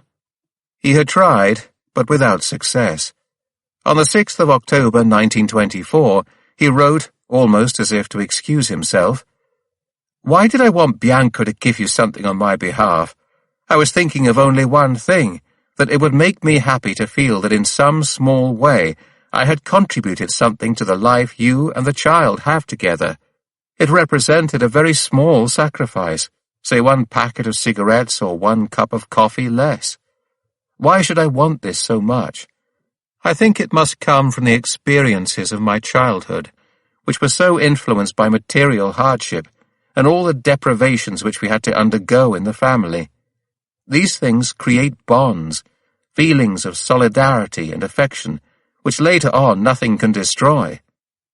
Do you believe that the best of communist societies will basically change these conditions of individual existence? Certainly not for a long time to come. The feeling that such efforts must be made to overcome difficulties was not at all bourgeois, he explained. It was found among the social classes which suffer a basic instability in their existence, and are unsure of being able to feed, clothe and shelter their children and old people. You believe you're safe from such things because you live in a Soviet state, but you must admit that very many people still live under such conditions even there. There where Soviet laws, which entrusted the care of children to society as a whole as well as to the parents, as she had reminded him. But Antonio thought this was closer to Rousseau than to Lenin. When you described how the children are all brought along in a big trolley before being distributed to their mothers to be fed, the scene seemed so real to me that I was tempted to provoke you by suggesting that maybe they give a different infant to the mother each time, given that Soviet discipline is so imperfect and scarcely likely to reign among the nurses in a children's hospital. Finally, he returned to the underlying cause of his sadness. It's a great pity I've not been able to share the anxieties and joys of this time with you. This will always be a great gap in my life. The conditions of his work had grown more difficult again. During the Matteotti affair, he had thought that the downfall of fascism might be imminent. He gave an exposé on this theme to his Central Committee, which ran as follows. 1. Fascism had risen to power by exploiting and organizing the petty bourgeoisie, the blind, sheep-like stupidity of the lower middle class carried away by hatred of the working class. The main characteristic of fascism is its success in organizing the petty bourgeoisie into a mass movement. It is the first time in history this has happened. The originality of fascism lies here, in its having found the appropriate form of organization for a social class which previously had always lacked any structure or unifying ideology. 2. Fascism had kept none of its promises, satisfied none of the hopes it had aroused, alleviated none of Italy's miseries, so the middle classes who repose so much faith in the fascist regime have been overwhelmed by the general crisis. 3. Hence fascism was under sentence of death. The fascist party was surprised by the great wave of indignation aroused by the Matteotti crime. It was overcome by panic and lost its head.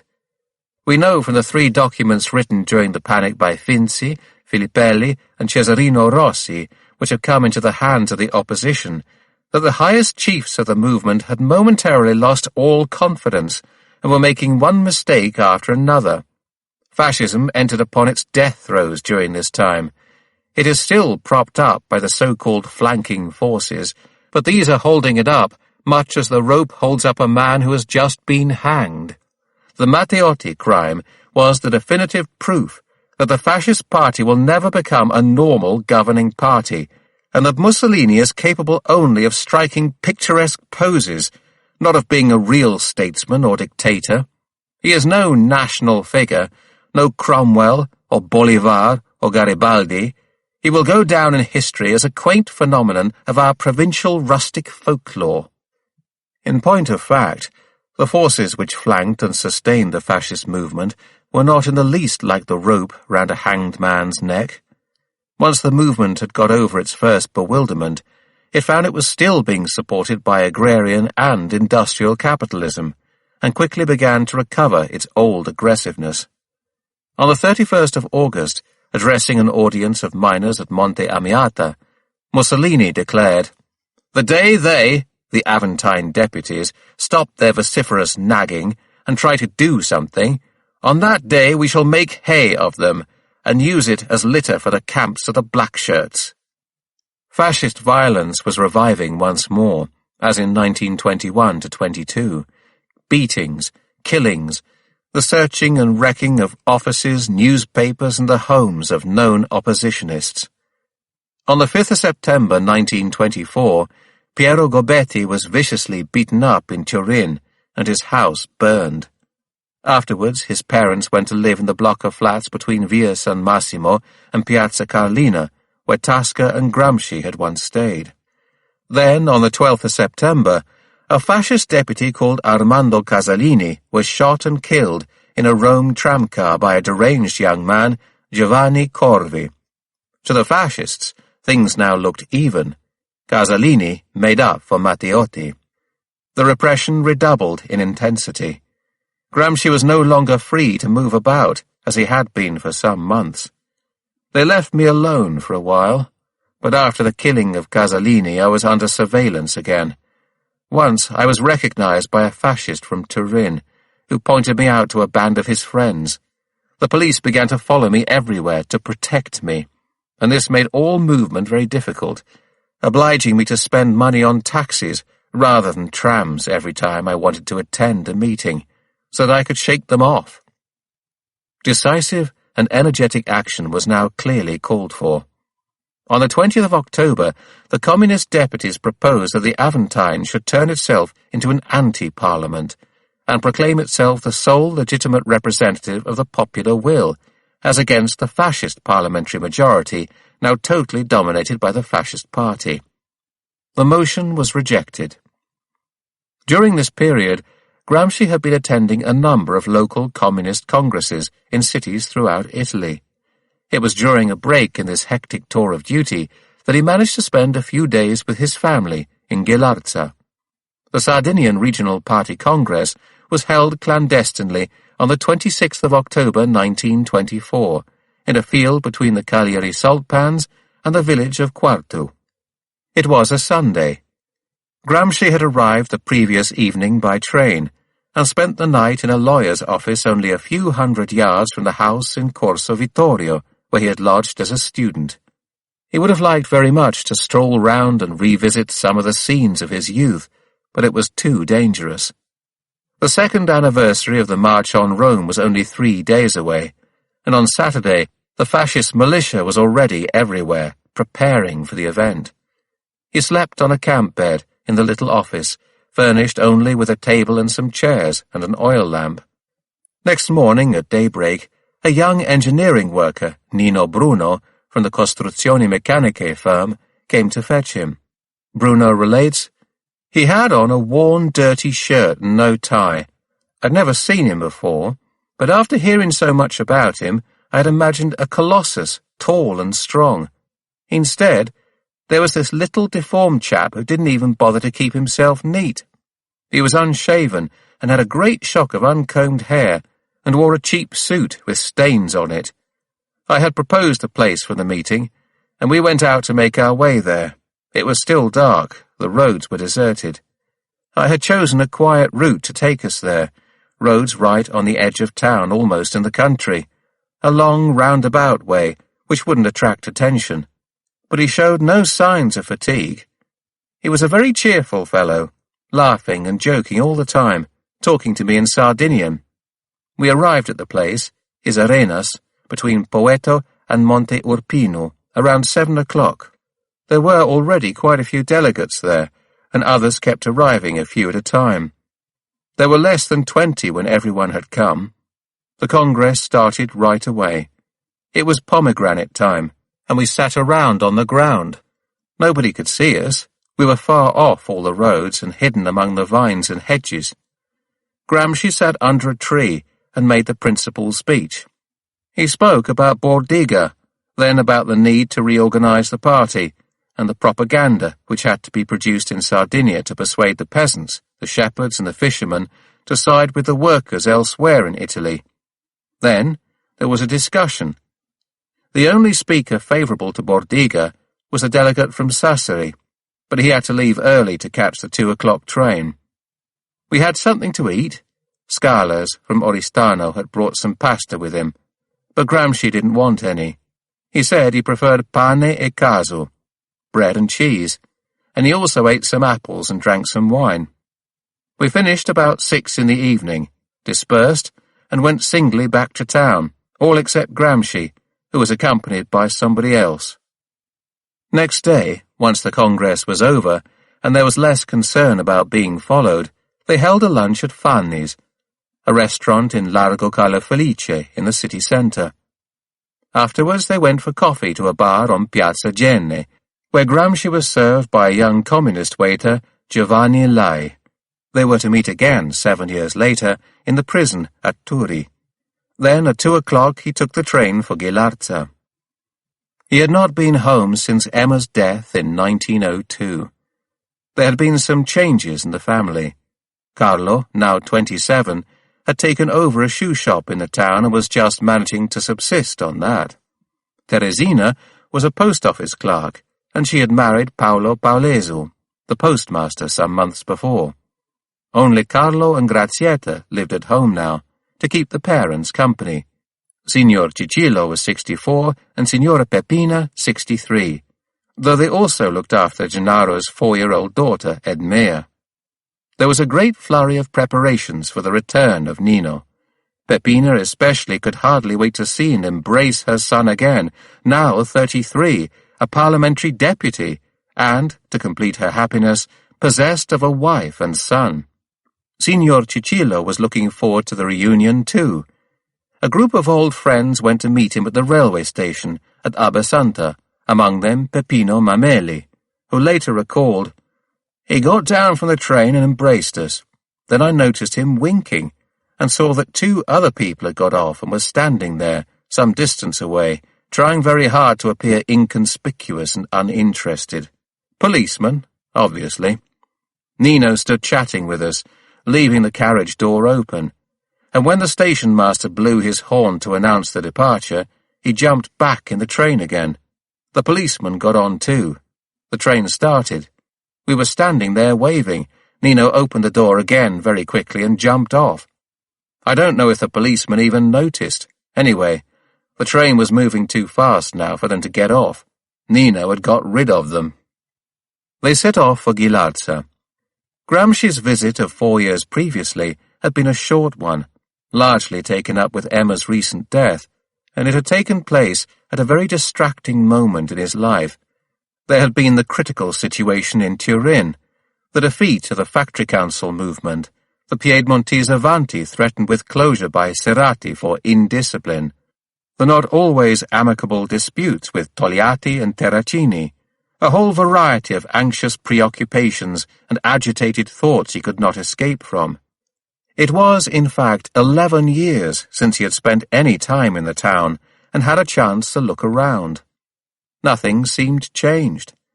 Ghilarza looked to him as it had always done, with its squat lava-stone houses, the bluish smoke rising slowly up and eddying above the roof tiles, the smell of orange trees, the clatter of donkey hooves every evening as the peasants returned from the fields, and the Tane sisters, the Kotzonkus, and the Raimundo Ganas passing the time of day as usual at the doors of their houses. The only novelty was the first bicycles, just beginning to compete with the donkeys. The older men touched the peaks of their caps in salute as Gramsci passed, and the word soon spread. The son of Peppina Marcius has arrived. Grazia Delogo's nephew is in town. Then right away the procession of principales to the Gramsci house began, the village notables and worthies, even the fascists, Gramsci noted. They came too, with a great show of dignity and condescension, and congratulated me on being a deputy, even though a communist one. "The Sardinians are doing well, eh? Forza Baris! Good for Sardinia!" Gramsci was very amused.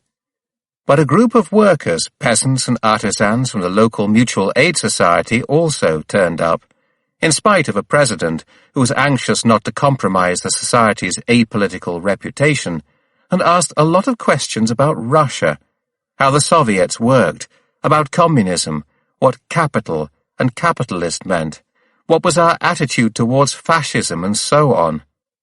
Carlo had arranged this meeting, and kept watch outside while it went on.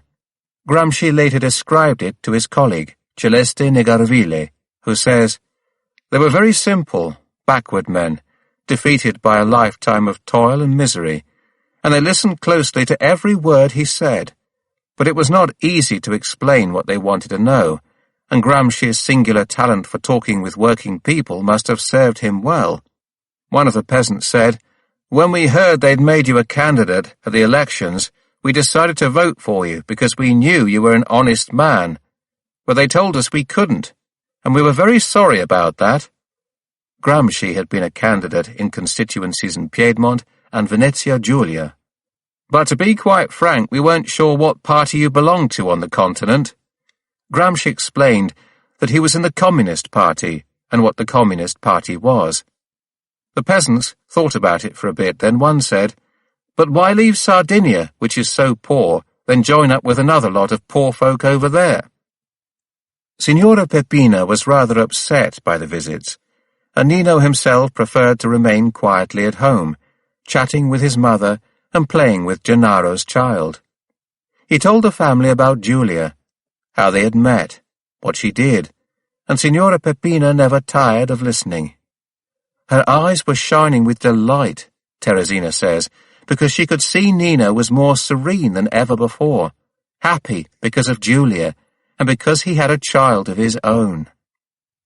Gramsci spent much time playing with little Edmea, thinking of Delio, perhaps, and she remembers it vaguely. He was laughing all the time. We went on great imaginary trips together, with him bouncing me up and down on his knee and laughing wildly at my tricks. Antonio wrote to Giulia a few days later about these moments of great contentment. "I've been playing a lot with my 4-year-old niece. She'd been scared by seeing some big boiled crabs, so I made up a whole story for her, all about 530 wicked crabs under the command of their leader, General Tubroth, with his brilliant general staff, Field Mistress Bloodsucker, Field Marshal Cockroach, Captain Bluebeard, etc., who were foiled by a little band of good crabs, Fidget, Thudbang, Whitebeard, Blackbeard, etc. The wicked ones pinched her on the legs with my hands, while the good ones came scuttling to her defence on tricycles, armed with brooms and skewers. The whole house echoed to the whir of the tricycles, the thump of brooms and numerous ventriloquial dialogues among the crabs, scampering to and fro everywhere. The little girl believed it all absolutely, and took the story so seriously she thought up new episodes and twists to it herself. So I relived a little of my own childhood, and found it very much more entertaining than receiving all the village dignitaries. The holiday lasted 10 days, from the 27th of October to the 6th of November 1924. The moment for leave-taking came at last.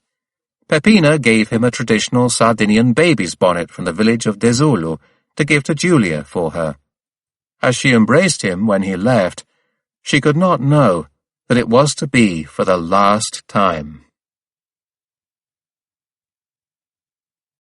19. As fascist repression increased, it became more and more evident that the Aventine Parliament was quite unable to offer effective opposition to it. On the 12th of November 1924, 5 days after Gramsci's return from Sardinia, there occurred the first break between the Communists and the Aventine. When the official fascist-dominated chamber at Montecitorio was reopened after 5 months' closure, a Communist deputy was sent there to make a declaration. This was Luigi Reposi. He found himself alone in an assembly consisting entirely of fascists and their fellow travellers, who intended to commemorate the death of Matteotti officially. But he was not intimidated. In front of the very elite of the fascist squadristi, he said, "Never throughout history has it been permitted the perpetrators of such a crime to commemorate its victims."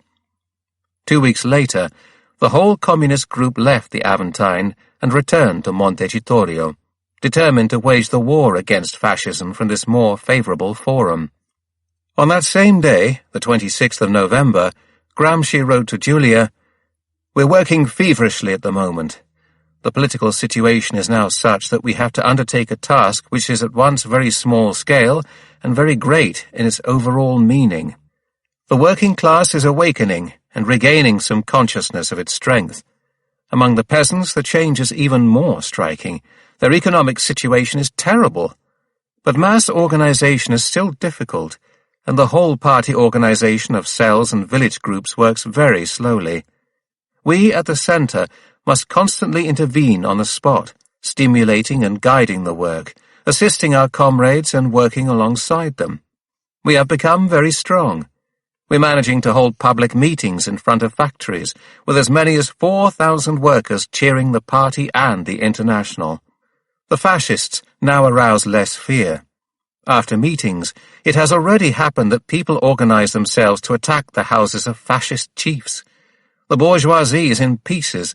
It doesn't know where to turn to find a reliable government, and so is forced to cling desperately to fascism.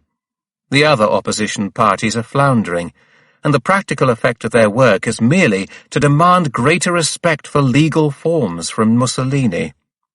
The respect was not forthcoming. In July, Gramsci had made a report to the Central Committee of the PCDI, which appeared in L'Ordine Nuovo on the 1st of September. Will there be any compromise between fascism and the opposition parties? This is very unlikely. By the very nature of its organization, fascism does not tolerate collaboration on an equal footing. All it can use are bond slaves. There can be no representative assembly under fascism. The fascist regime turns any assembly into an armed camp, or into the antechamber of a brothel for the inebriated lower ranks. The correctness of this judgment was seen on the 3rd of January 1925. For long, the legalitarian opposition groups had deluded themselves about the imminent normalization of fascism. Many of them believed that the situation had simply got out of hand, that Mussolini was not directly responsible for the wave of violence, and that a gradual expulsion of the extremists from the fascist party would bring the civil war conditions to an end. The extracts from Cesare Rossi's memoirs, published in Giovanni Amendola's journal Il Mondo on the 27th of December, should have been enough to dispel any such hopes. Rossi had formerly been head of the government's press bureau and had decided to stop being a scapegoat. He wrote, "Everything which has happened either by the direct wish or with the approval of Il Duce himself." 7 days later, Mussolini brutally cast aside his usual practice of saying one thing and doing another, respecting the Constitution in words, and at the same time encouraging anti-constitutional violence, and stated in the chamber, "I declare here and now, in front of this assembly, and of the whole Italian people, that I, and I alone, assume the political, moral, and historical responsibility for every single thing which has happened. If fascism is a criminal conspiracy, then I am the chief conspirator." Over the next 3 days, from the 3rd to the 6th of January, 95 politically suspect clubs or societies were closed down, 25 subversive organizations, and 120 branches of the Free Italy movement were dissolved by decree. 655 private houses were ransacked, and 111 subversives were arrested. The seizure of opposition newspapers became a daily affair. How did the Aventine react? With another declaration of general principles. On the 8th of January, the constitutional opposition met in an antechamber at Montecitorio and drew up a common statement which said, among other things, "The mask of normalization and constitutionalism has been dropped. The government is trampling the state's fundamental laws underfoot, suffocating the free voice of the press with unheard-of arbitrariness, suppressing the right of free assembly, mobilizing the armed force of its own party, and tolerating or leaving unpunished the deliberate destruction and arson inflicted on its opponents." But this discovery of fascism's totalitarian ambition was somewhat belated. As an attempt to save Italy from despotism, it was no more than a glass of water cast on the raging bonfire of constitutional rights and freedoms. Mussolini was unlikely to be worried by denunciations at this stage. On the 12th of January, Gramsci wrote to Giulia, "I believe that here in Italy we are living through a phase of history no other country has known yet, full of the unexpected and the unforeseeable, because fascism has now realized its aim of destroying all the organizations, all the channels through which the masses can express their wishes." He was ailing. "I'm depressed and agitated and suffering from anemia even more than from my nerves." The 4th of December, 1924. "I'm rather tired. For some days now I've been tormented by neuralgia, and so unable to sleep either. My head feels heavy, my mind is muddled." The 2nd of February, 1925. Events allowed him no respite, and his unceasing effort had now lasted more than a year. He was writing many articles, and, as Felice Platone recalls, travelling from one end of Italy to the other, holding meetings to clear up misunderstandings, Get rid of prejudices, explain the situation, define lines of action, mobilize people and organizations. He kept in touch with other militants through installments put out by the party's correspondence school, and had not given up his old Turin custom of impromptu schooling for the younger members in the form of long nocturnal rambles through the city streets. Velio Spano has described them. 2 or 3 of us would always accompany him back at night from the centre of town as far as the Via Nomentana. There was never anything abstract or bookish in the conversation of this extraordinarily cultivated man. He would talk quietly as we went along, building up the argument slowly, piece by piece, with an observation here or there, or more often a question, followed by an answer from one of the other comrades. Among non-communist politicians, he saw Emilio Lusso of the Sardinian Action Party most often. They would go and eat together, and Lusso would ask about the Soviet Union, while Gramsci inquired about the state of the peasant movement in Sardinia. Distractions were rare, an occasional visit to a cinema or theatre. As he wrote to Giulia, he hardly ever managed to escape from this desert of pure politics. At the end of January 1925, he met Giulia's sister, Tatiana Schucht, whom he had been looking for in vain ever since his return to Rome. For many years, Tatiana had been out of touch with her family, having stayed on in Rome as the others departed for Russia, one by one. Then the March and October revolutions had made communication difficult because of the general isolation of Russia, and she had found it hard to keep in contact at all. On the 17th of August 1921, Giulia had written to Leonilda Perilli, "If this letter should reach you, please try to locate Tatiana and give her our address." The letter did arrive, but Leonilda had taken some time to track Tatiana down, and when she found her, Tatiana had behaved rather strangely. She was in a depressed state, and suspected so strongly that someone had died in her family that she refused to write to them. This extreme fear of having her suspicions confirmed naturally made the suspicion and general depression even more acute. Gramsci was the first person to bring her news directly, and she learned from him of the marriage with Giulia. At this time, Tatiana was about 40, 4 or 5 years older than Gramsci. She had been beautiful, but was now prematurely aged by the vicissitudes of her life. She earned a living teaching science at the Crandon Institute in Via Savoia. Immediately after the meeting on the 2nd of February, Gramsci wrote to Giulia, "I've met your sister Tatiana.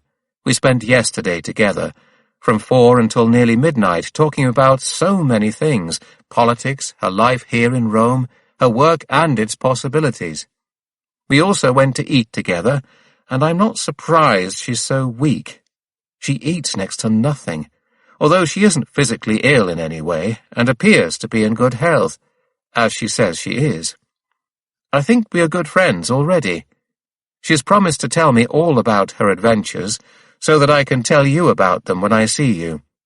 I was very happy to meet her, because she's very like you, and because politically she's much closer to us than I'd been led to believe. The only things she takes exception to are the denial of free expression to the social revolutionaries, and the imprisonment of a certain Ismailia, I think it was, and Spiridonova. She would like to work for the Soviet regime, but they've made her believe that the Soviet representatives here in Rome are all corrupt rascals, and she'll have nothing to do with them. She doesn't want people to think that by working with them, she's trying to get some of the benefits of the revolution without having undergone any of the sacrifices." Antonio and Tatiana saw each other again, but such brief moments of private life were not enough for Gramsci, impatient to be with Giulia again, and finally see his son. There was to be a meeting of the full executive of the International at Moscow on the 21st of March 1925, and Gramsci was to lead the Italian delegation. He wrote on the 7th of February, "My trip has had to be put off again for a fortnight or so, but I think it will certainly be all right. They're even going to give me an ordinary passport, which may be some small consolation for the added delay. Will we have time to go on some walks together at the end of March and the beginning of April?" You know, your sister Tatiana is rather like an anticipation of you. She's like you in many of her features and movements. The music of her voice is like the echo of your own. She would be pleased to know I put echo, because she objected to my comparing her voice to yours, which she says is very beautiful. I see her often. She comes to eat with me in the Roman trattorie, but I've been unsuccessful in getting her to eat more than usual. She wanted to buy some shoes for you, with the most terrifying heels. I resisted strenuously, insisting that you would certainly never wear such horrors. She wants to buy little shoes for the child, too. What a terrible woman, with her mania for shoeing the whole world. He left towards the end of February 1925.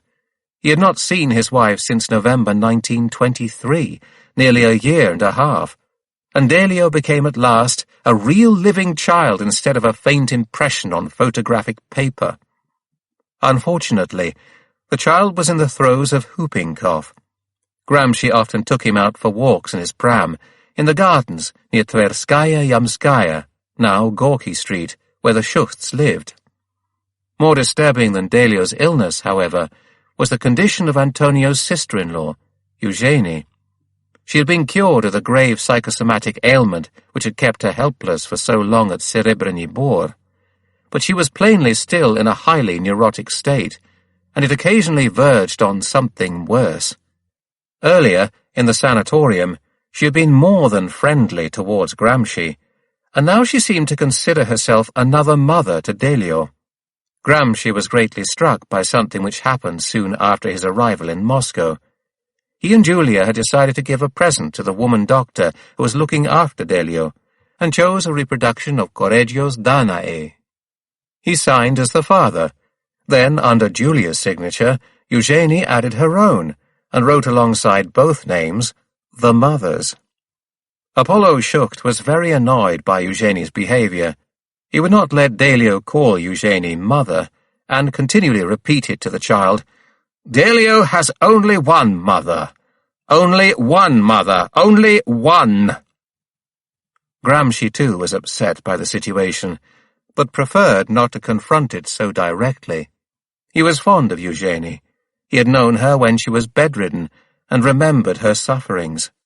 He could understand how, given her persisting physical incapacity and isolation, Delio had become to her something like a child of her only meaningful link with life and the wider world outside herself. So he reacted humanely. When he left Moscow, it was on the understanding that when Julia and the child came to join him, Eugenie should come as well. He was back in Italy by the 28th of April. The government was preparing a new law, which, according to the official pronouncements, was principally aimed against the Freemasons. However, it contained a more general formulation to the effect that the purpose was to discipline the activity of associations, clubs, and institutes, and the participation of public servants in such activity. It was easy to perceive the wider meaning of the act, which would provide the regime with an instrument for striking at any anti-fascist organization whatever, while preserving an appearance of legality. As far as Freemasonry was concerned, Gramsci maintained that fascism was a competitor rather than an opponent, and in this sense the act's aim was to put the Freemasons in their place and assert the superiority of fascism, after which a compromise would be arrived at. It was other organizations, those with which no such compromise was possible, that would bear the brunt of repression once the law was passed. On the 16th of May 1925, Gramsci entered the chamber to denounce the law's tyrannical implications. It was his parliamentary debut. Finally, they confronted one another face to face.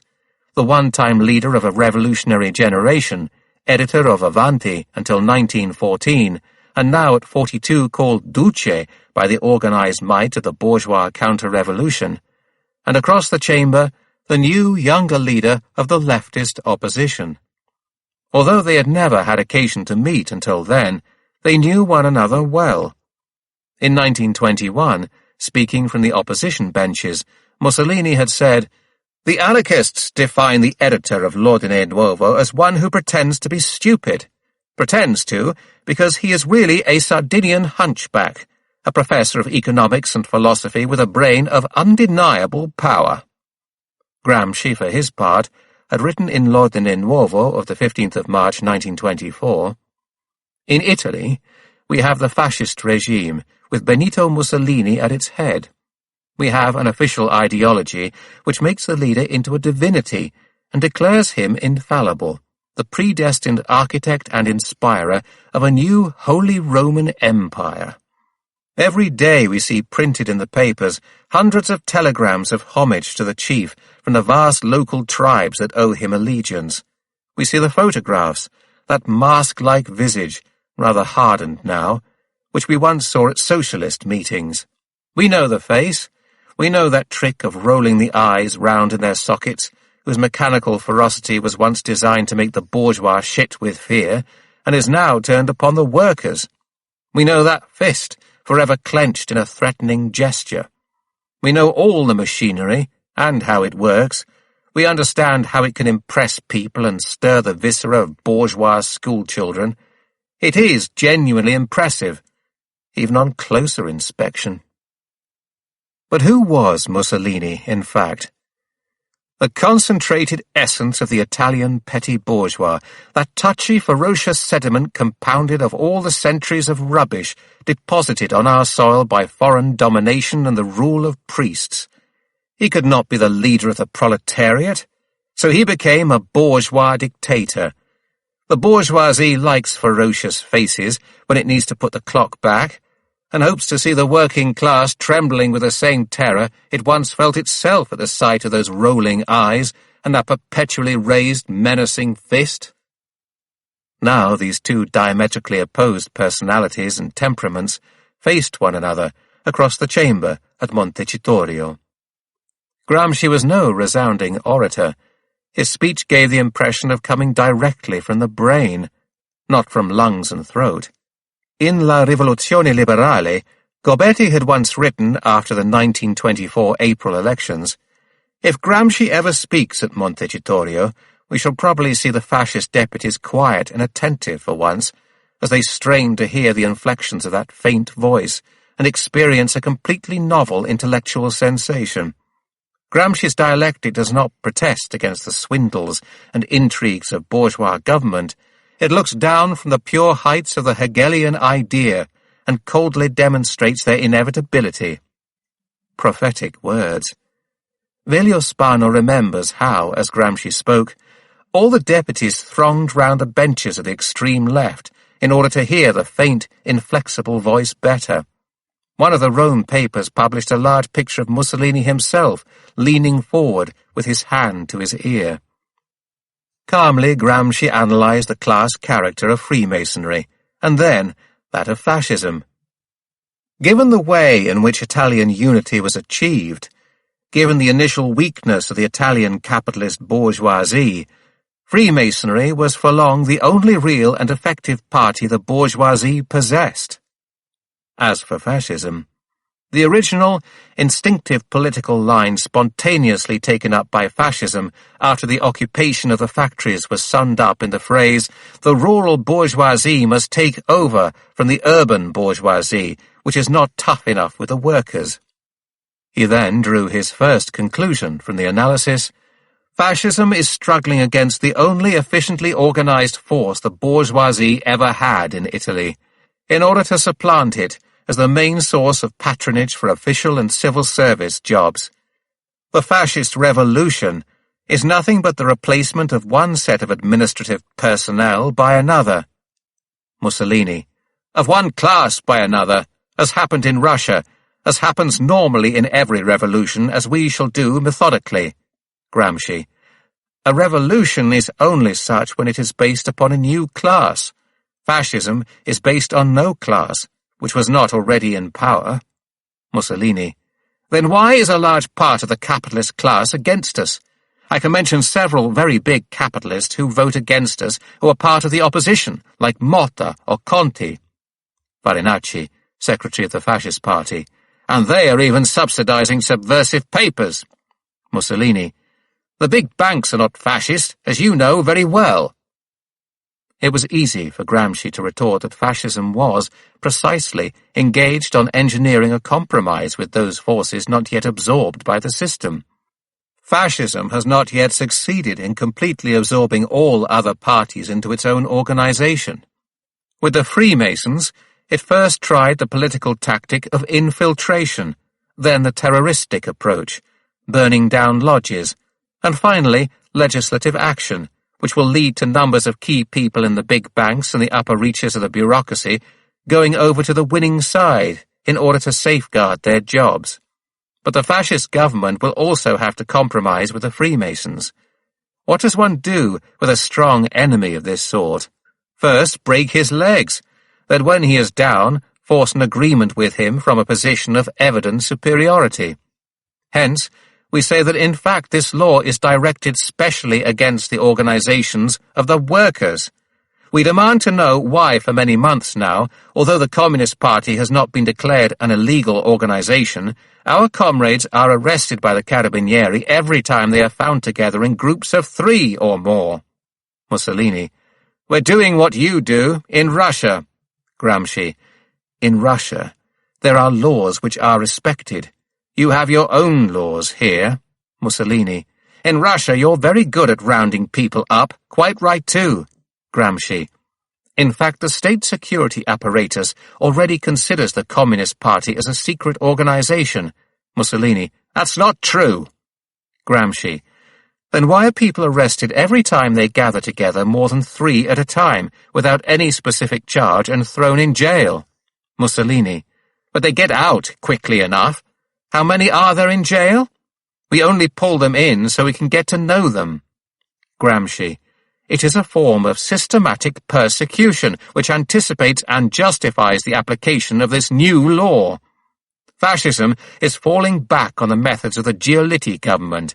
You're doing what they used to do in the South, when they hired thugs to arrest anyone who voted for the opposition, so they could get to know them. A voice: There's only been one case. You know nothing about the South. I am a Southerner, answered Gramsci. The continuous interruptions prevented him from developing his argument smoothly. However, he always managed to return to it. Since the Freemason movement will go over en masse to the Fascist Party and become one of its currents, it is clear that you intend to stop the development of large-scale worker or peasant organization with this law. This is the real point, the real meaning of the law. Somebody in the fascist movement still guards a nebulous recollection of the teachings of his former masters, of the time when he too was a revolutionary and a socialist. He knows that a class cannot remain itself, cannot develop itself to the point of seizing power, unless it possesses a party and an organization which embodies the best, most conscious part of itself. Here is the grain of truth in this muddled reactionary perversion of Marxist teaching. But in the existing situation, was it in any case so certain that breaking up the working-class parties would destroy the strength of the Italian proletariat? To the voice which had cried, "You know nothing about the South," the Sardinian deputy replied more fully. In Italy, capitalism has only been able to develop to the extent to which the state has squeezed the peasant population, particularly in the South. Today, you feel the urgency of the problem well enough. Why else do you promise millions to Sardinia and hundreds of millions to the Mezzogiorno as a whole? If you were truly serious and wished to do something concrete, you could begin by restoring to Sardinia the 100 or 150 million which you extort from the island's population every year. You should give back to the people of the Mezzogiorno the money extorted from them each year in the form of taxes. Each year the state removes from these southern regions a sum which in no way makes good, neither in services nor in any other way. Such sums are employed by the state to build up the basis of capitalism in northern Italy. Upon this terrain, upon the contradictions of the Italian capitalist system, the workers and peasants will of necessity unite against their common enemy, in spite of the repressive laws, in spite of all these difficulties placed in the way of building large organizations. You may conquer the state, you may change the statute book. You may try to stop organizations from existing in the forms they have assumed up until now, but you cannot hope to prevail over the objective conditions which determine your own actions. All you will succeed in doing is to force the proletariat to find another outlet from the one hitherto most used. From this forum, we wish to say to the proletariat and the peasant masses of Italy, the revolutionary forces of the nation will never let themselves be shattered, and your dark dream will never be turned into reality. As he ended, the chamber was in turmoil. Gramsci's maiden speech was also his final one. He was never to speak again from the parliamentary bench. It has often been said, though there seemed to be no direct witnesses of the incident, that Mussolini saw Gramsci immediately afterwards, having a coffee in the parliamentary bar, and went up to him with outstretched hand to congratulate him on his speech. Gramsci continued sipping his coffee indifferently, ignoring the hand held out to him. 9 days later he wrote to Julia, "Work goes on in a very disordered way, in fits and starts. My state of mind reflects this, as if it wasn't disordered enough already. Difficulties get greater every day. Now we have a law against organizations, which is the prelude to a systematic police effort to liquidate our party. I made my parliamentary debut speaking on this law. The fascists accorded me an unusually favourable reception, so from a revolutionary point of view I started off badly.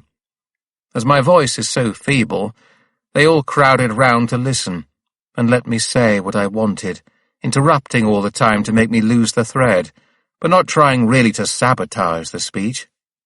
I was amused by their remarks, but couldn't stop myself answering them, and so played into their hands, because I got tired, and didn't succeed in following through the line of argument I had chosen to pursue." He was tired. The Roman summer drained him of energy and gave him insomnia. He had to move about with the utmost caution, and as little as possible, and saw few friends.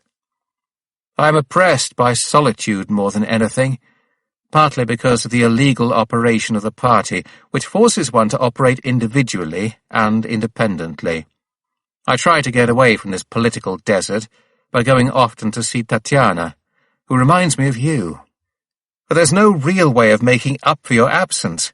Everything I lay eyes on in the world round about me seems to remind me of you and Delio, and so makes me more acutely aware of my unhappiness. But it doesn't matter.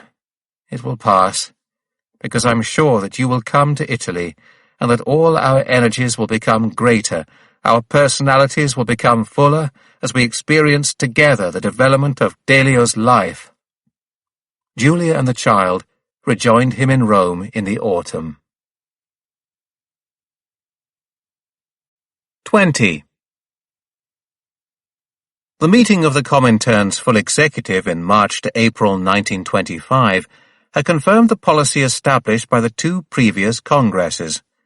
Dictatorship of the proletariat remained the final answer, but meanwhile in Italy an intermediate objective had become mandatory: the recovery of bourgeois democratic freedoms, and to attain this, in the International's view, it was necessary to form the widest possible alliance of working people and their parties, under the hegemony of the industrial working class and its organized vanguard, the Communist Party. After 3 years of fascist terror, there had been a revival of popular desire for democratic order in Italy, rather than for a revolution, and Gramsci was aware of this. He still did not doubt that the International's policy was correct, therefore. In L'Ordine Nuovo of the 1st of September 1924, he had written, "There are many lessons for us in the Matteotti crisis. It has shown us that after 3 years of terror and oppression, the masses have become very cautious and are unwilling to take risks. This caution is certainly destined to disappear, and before too long, but in the meantime it exists, and can be overcome only if we go forward cautiously ourselves, taking care at each step, on each occasion, never to lose contact with the working classes as a whole." Hence the added urgency of the struggle against Bordigism.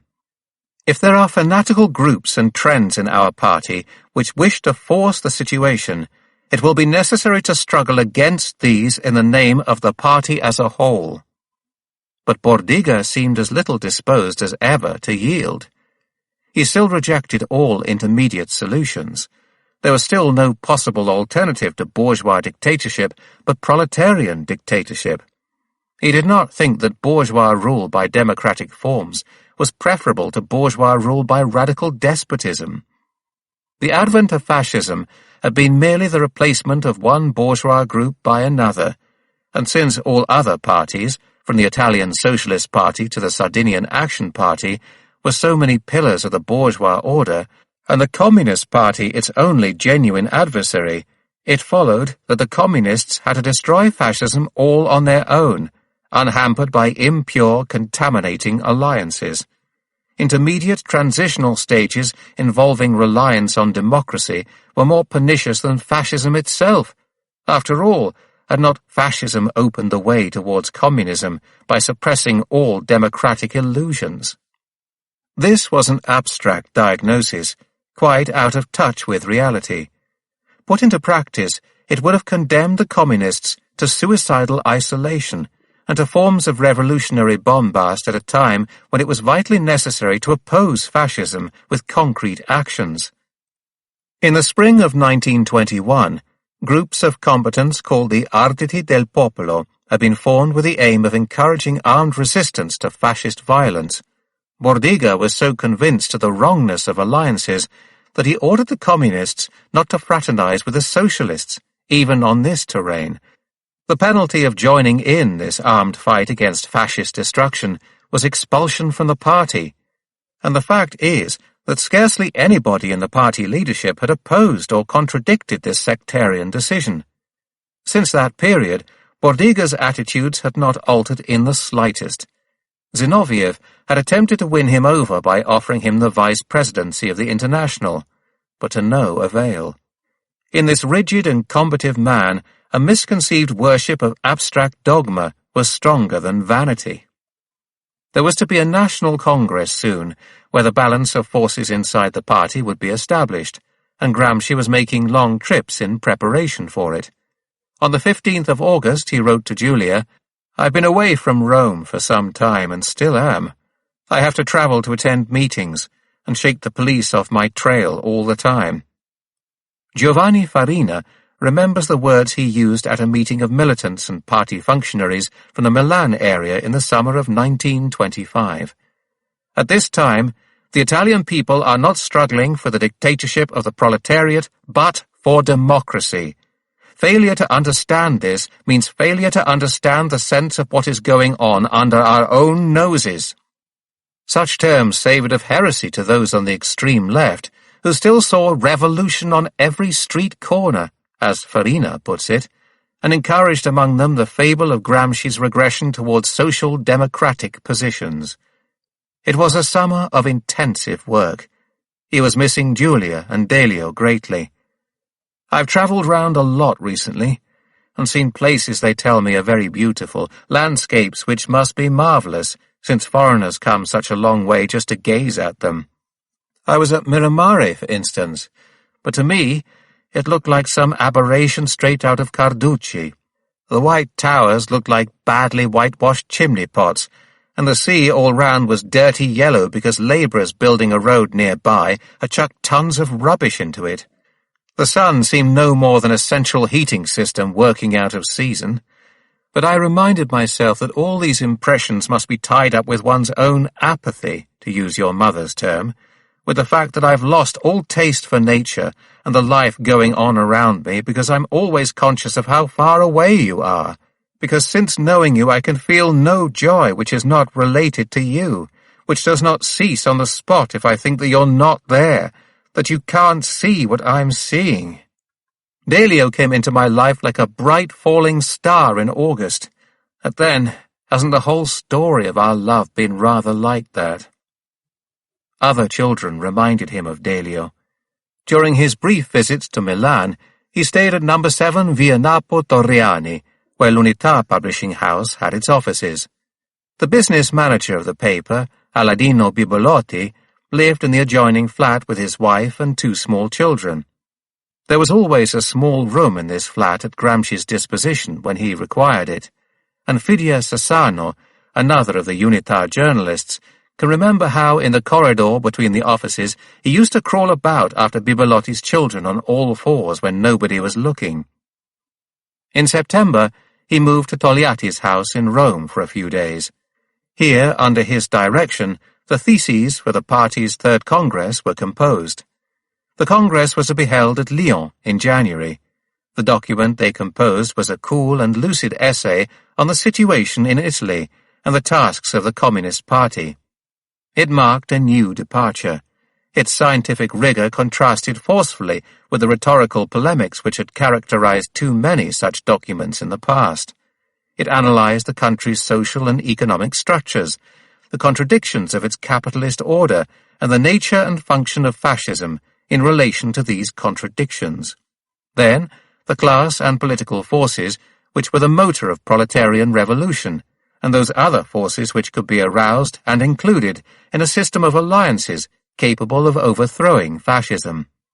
Nothing indicates better the profundity of the document's analysis than its truly prophetic forecast of the future extremes to which fascism would go. The crowning glory of all the propaganda and all the political and economic work of fascism is its tendency towards imperialism. This trend is the expression of the need felt by the Italian agrarian industrial ruling class to find an answer to the crisis of Italian society outside Italian society itself. It is a trend which contains the seeds of a war which will ostensibly be fought for Italian expansion, but which will in reality turn fascist Italy into a tool in the hands of one or other of the imperialist groups contending for world domination. In brief, the Lyon theses provided a definition of fascism as Italian capitalism's way of achieving stability, a proclamation of the proletariat's hegemonic role in the anti-fascist struggle, an analysis of all the mass forces which could be won over to the worker-peasant bloc, with a distinction made between the bourgeois forces which had committed themselves irretrievably to fascism and those others which remained organized, or could be organized, into democratic, anti-fascist formations.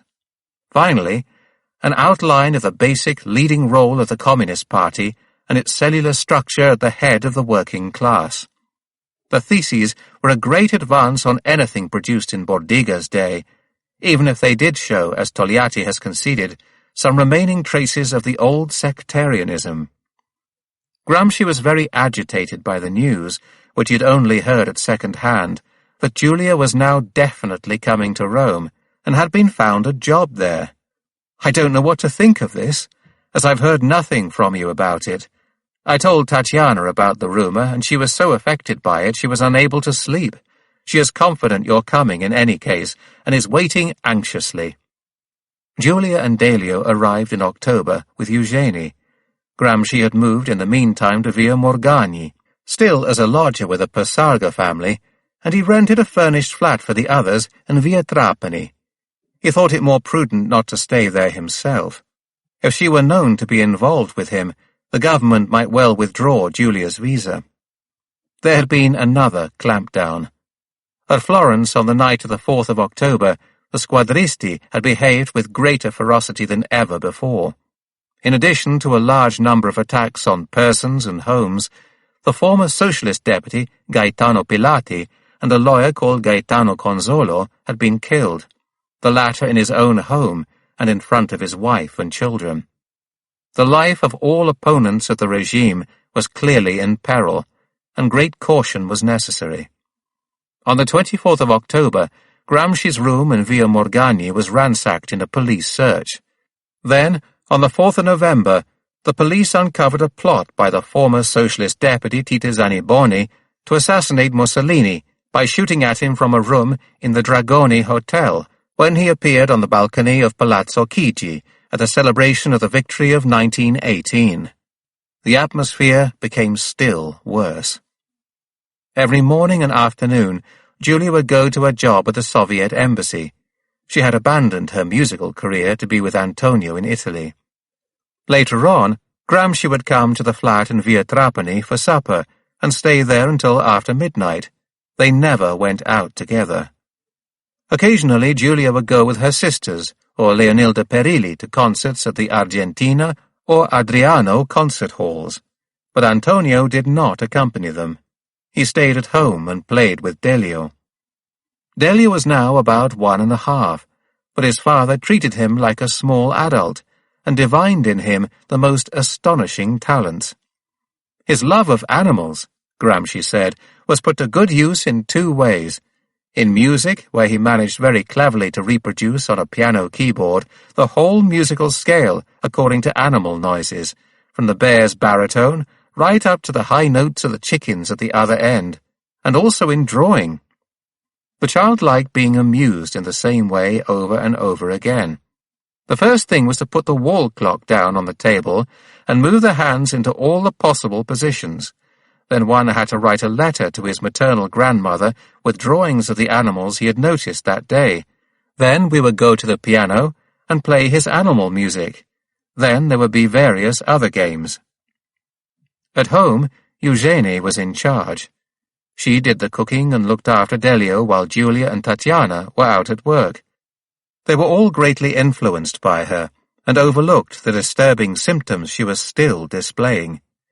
Gramsci had thought and worried a good deal about Eugenie's attachment to the child since the trip to Moscow.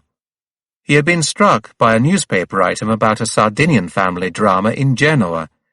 A woman suffering from cancer had poisoned herself and her 5-year-old grandson, leaving a note saying that she had had to take the child to paradise with her because she could not do without him even there.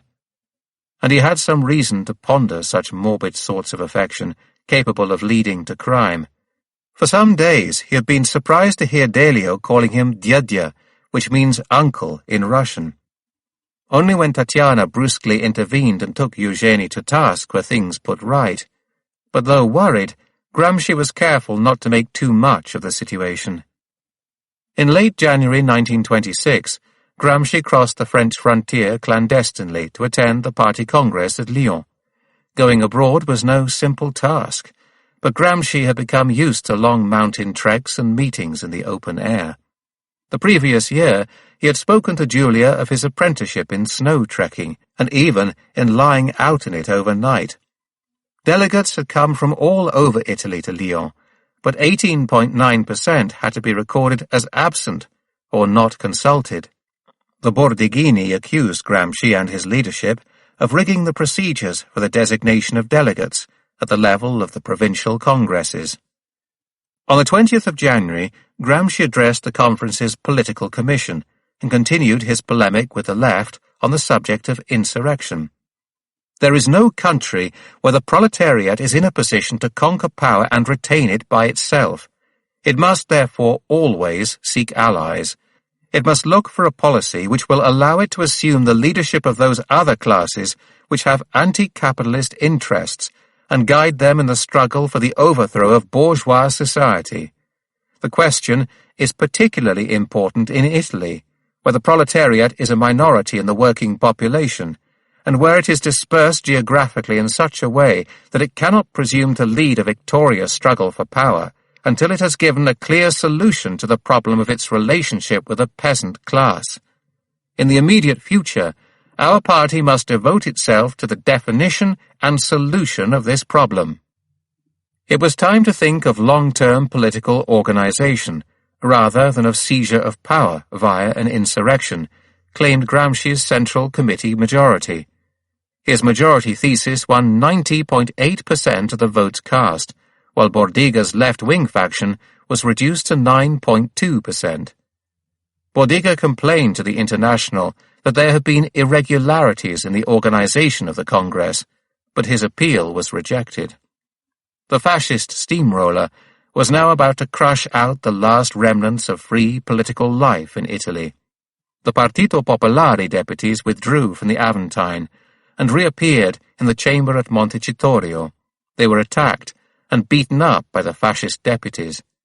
Next day, Mussolini declared, "Those who wish to return from the Aventine to this chamber and be tolerated within it must, first of all, solemnly and publicly recognize the fascist revolution as an accomplished fact, opposition to which is politically useless, historically absurd, and meaningful only to such as have placed themselves outside the state and her laws.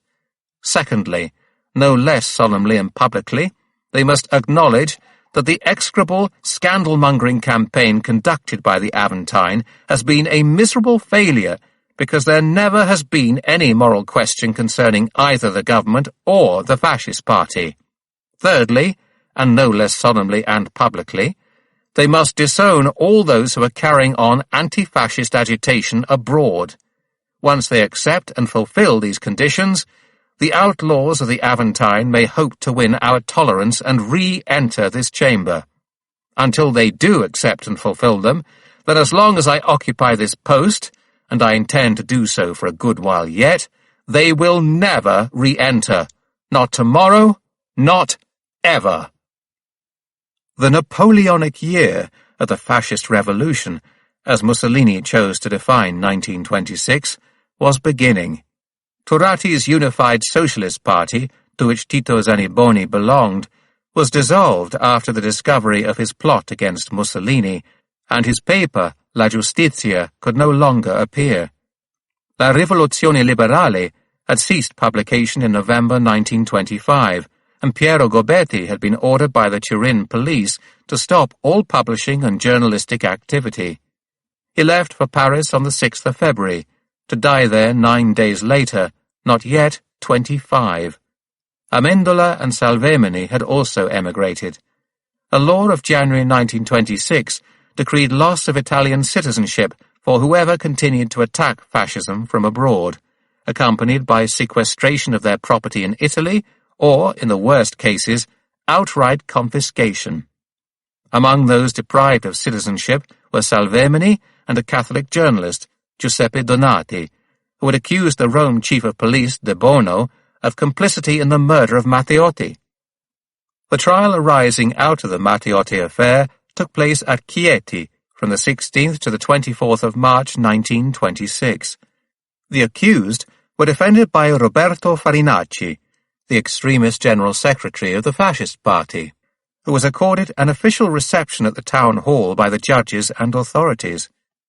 Premeditation was ruled out by the public prosecutor, and the verdict was manslaughter. The 3 men found guilty were sentenced to 5 years, 11 months and 20 days, of which 4 years were remitted under the terms of the previous year's amnesty decree. 2 weeks after the sentence, there was still another attempt on Mussolini's life by a 62-year-old British woman, Violet Gibson. She had been a mental hospital inmate for some time. She shot at him as he came out of Palazzo dei Conservatori onto the Campidoglio in Rome, wounding him slightly in the nose. The fascist reprisals hit at the few remaining free papers, and the offices of Il Mondo and La Voce Repubblicana were sacked. For Gramsci, life became more complicated than ever. Apollo Schucht came to Rome, a handsome Tolstoyan figure strongly built and with a long white beard. The armed camp to which he returned must certainly have seemed very different from the peaceful, tolerant Rome he had left 11 years before. But Delio provided the best of reasons for living there.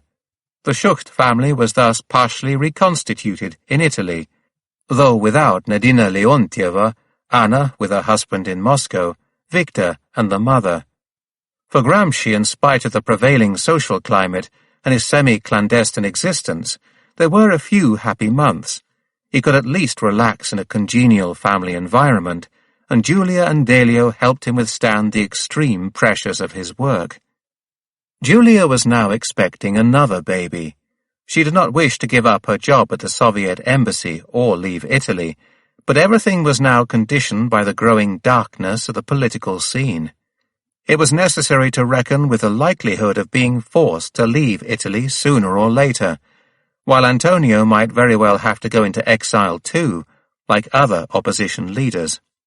Eugenie argued that it therefore made sense to anticipate the course of events, since the birth of the second child would certainly make things more difficult. Giulia let herself be swayed. The change of climate from Rome to Moscow might be harmful to a newborn baby in any case. And once the family was safely in Moscow, Antonio's freedom of movement would be much greater. The two left Rome in July, letting it be known they intended to holiday at Trafoi, in the province of Alto Adige. Giulia crossed the border on the 7th of August. 23 days later, she gave birth to another boy, Giuliano. Eugenie, Tatiana, and Delio remained in Trafoi, and Antonio came to join them later in August. I had the impression that Delio was much better than in Rome. He looks stronger and more lively. He has also developed intellectually. He has made contact with the outside world and learned innumerable new things. I think that the stay at Trafoi, against this magnificent background of mountains and glaciers, is bound to leave a lasting impression on him. We played a lot. I made some little toys for him, and we lit fires out in the fields. There weren't any lizards, so I couldn't show him how to catch them. I think he's at the start of a very important stage in his development, the one which leaves the most lasting memories, because during it one learns to conquer the wide and terrible world outside. He had wanted to teach Delio a few words of Sardinian. I wanted to teach him to sing Lassa sa figu puzzone, too, but his aunts wouldn't let me. Delio left with his aunt Eugenie in September. Antonio never saw him again. 21. In the autumn of 1926, Gramsci sat down to try and write an essay on La questione meridionale, the Southern question. It was no new subject for him. It had been the theme of his first political thoughts when he was still a boy at Ghilarza and Sant'Elusturgiu, living in a society of peasants and shepherds. It had continued to dominate his thoughts as a lycée student in Cagliari, where he had read and been influenced by Salvemini. In Turin, he had not forgotten the problem, though he saw it more maturely and from a different angle. Eventually, he had come to perceive it as one aspect of a much vaster problem, the problem of proletarian revolution. His earliest formulation of the Southern question had been a narrow one, influenced by an ambiguous peasant-populist irredentism. It reflected the Sardinian climate of the period, with its constant stress on the mainland's neglect of the island as the cause of its backwardness. According to it, the whole of Sardinia must act to improve the conditions of the peasants and other impoverished strata, and such advance could only come from a regional national struggle against the continent. Then Gramsci made his first steps towards socialism and discovered the class character of society, and in Turin he realized that those who profited from the protectionist regime were not the continentals, but the northern property-owning class, the industrial bourgeoisie, which was alone, in fact, protected by the laws afflicting the old southern agrarian economy. Gramsci's support for the anti-protectionist manifesto of 1913 derived from his protest at the role of this parasitic entrepreneurial class. But he had already begun to grasp another, more basic truth. There was no Southern question on its own, for which specific remedies could be found independently of the more general national question. That is, there could be no right policy towards the Mezzogiorno so long as the general political life of the nation remained the expression of particular interests. In one of Gramsci's first articles, written when he was 25 and had only recently begun to work for Il Grido del Popolo, we read, "The Mezzogiorno does not require special laws and special treatment. What it needs is an overall political program founded upon respect for the overall needs of the country, rather than for particular political or regional tendencies. It is not enough to build a road here or a dam there to make good the damage suffered by certain regions because of the war. What is required, before anything else, is that future trade treaties do not close markets to the products of these regions. Il Mezzogiorno e la guerra. The Mezzogiorno and the War, the 1st of April, 1916. Once the Southern question had been integrated into a wider national perspective in this way, his consideration of it evolved logically with the general development of his ideas towards socialism, in the period 1919 to 20. The northern bourgeoisie has subjugated southern Italy and the islands, and reduced them to the status of exploited colonies. As the northern working class emancipates itself from capitalist slavery, it will also emancipate the southern peasant masses from their servitude to the banks and the parasitic industrialism of the north. L'Ordine Nuovo, the 3rd of January, 1920. Such was the end of the long train of thought which derived originally from Gramsci's direct knowledge of the peasants and country folk of his own region. The deputy who had shouted, "You know nothing about the South," obviously knew little of Gramsci's past or interests. Yet it is important and quite surprising to observe that this aspect of his life and thought was in fact known to few people outside a small circle of friends at that time. The essay he now settled down to write, a few weeks before his arrest, was to surprise a great many people when it was finally published in Paris 4 years later. La Questione Meridionale marks a transition from the journalism of his early years of political struggle to the more meditative style of his prison writings. In the first 10 years of journalistic production, there are certainly pages which look forward to the great essayist of the Quaderni del Carcere, the prison notebooks. But generally speaking, it had been dominated by immediate necessities, by the propaganda and polemic required in the day-to-day political battle. His journalistic pieces were mostly designed as weapons, instruments, to mobilize the working class and lead it into attack. The Gramsci of the 1916 to 26 period was mainly, though never exclusively, a pamphleteer. His essay on the Southern question bears the marks of this period. Its style and attitudes are sometimes journalistic, but in it he also rises clearly above this level for the first time, and adopts a wider, more philosophic and disinterested point of view, the attitude which was to be characteristic of the prison notebooks. The result was an exemplary study in Italian realities, a model of political and social analysis. In it, Gramsci offered a Marxist interpretation of Italy's political evolution over the previous 30 years. After ruling too exclusively and violently at the end of the 19th century, the Italian bourgeoisie realized at the beginning of the 20th that it could no longer go on in the old way. The Sicilian peasant uprising of 1894 and the Milan insurrection of 1896 had given warning that change was indispensable. It was necessary, therefore, to seek alliance with and support from other social classes and to govern more democratically. There were two possibilities. The bourgeoisie could try to build up a rurally based democracy founded on an alliance with the southern peasantry, which would have entailed a free trade policy, effective universal suffrage, administrative decentralization, and low prices for manufactured goods.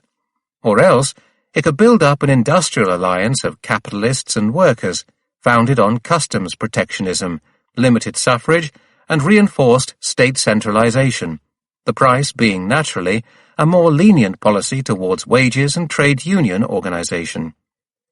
The ruling class had opted for the second solution, hence the Giolitti regime, and the way in which the Socialist Party of the period had been turned into an instrument of his policies. However, the proletariat had grown restive and reacted against its subordination to this system. So after about 1910, the PSI had been forced back towards more intransigent positions which had tended to undermine the system's working. This was the point at which Giolitti tried to change tactics. He attempted to replace the implicit alliance between bourgeoisie and workers with an alliance of bourgeoisie and Catholics, who at this stage represented mainly the rural masses of northern and central Italy. In this changed situation, what should be the first objective of the working class? Gramsci answered firmly that it should be to isolate the bourgeoisie by detaching it from its unnatural allies.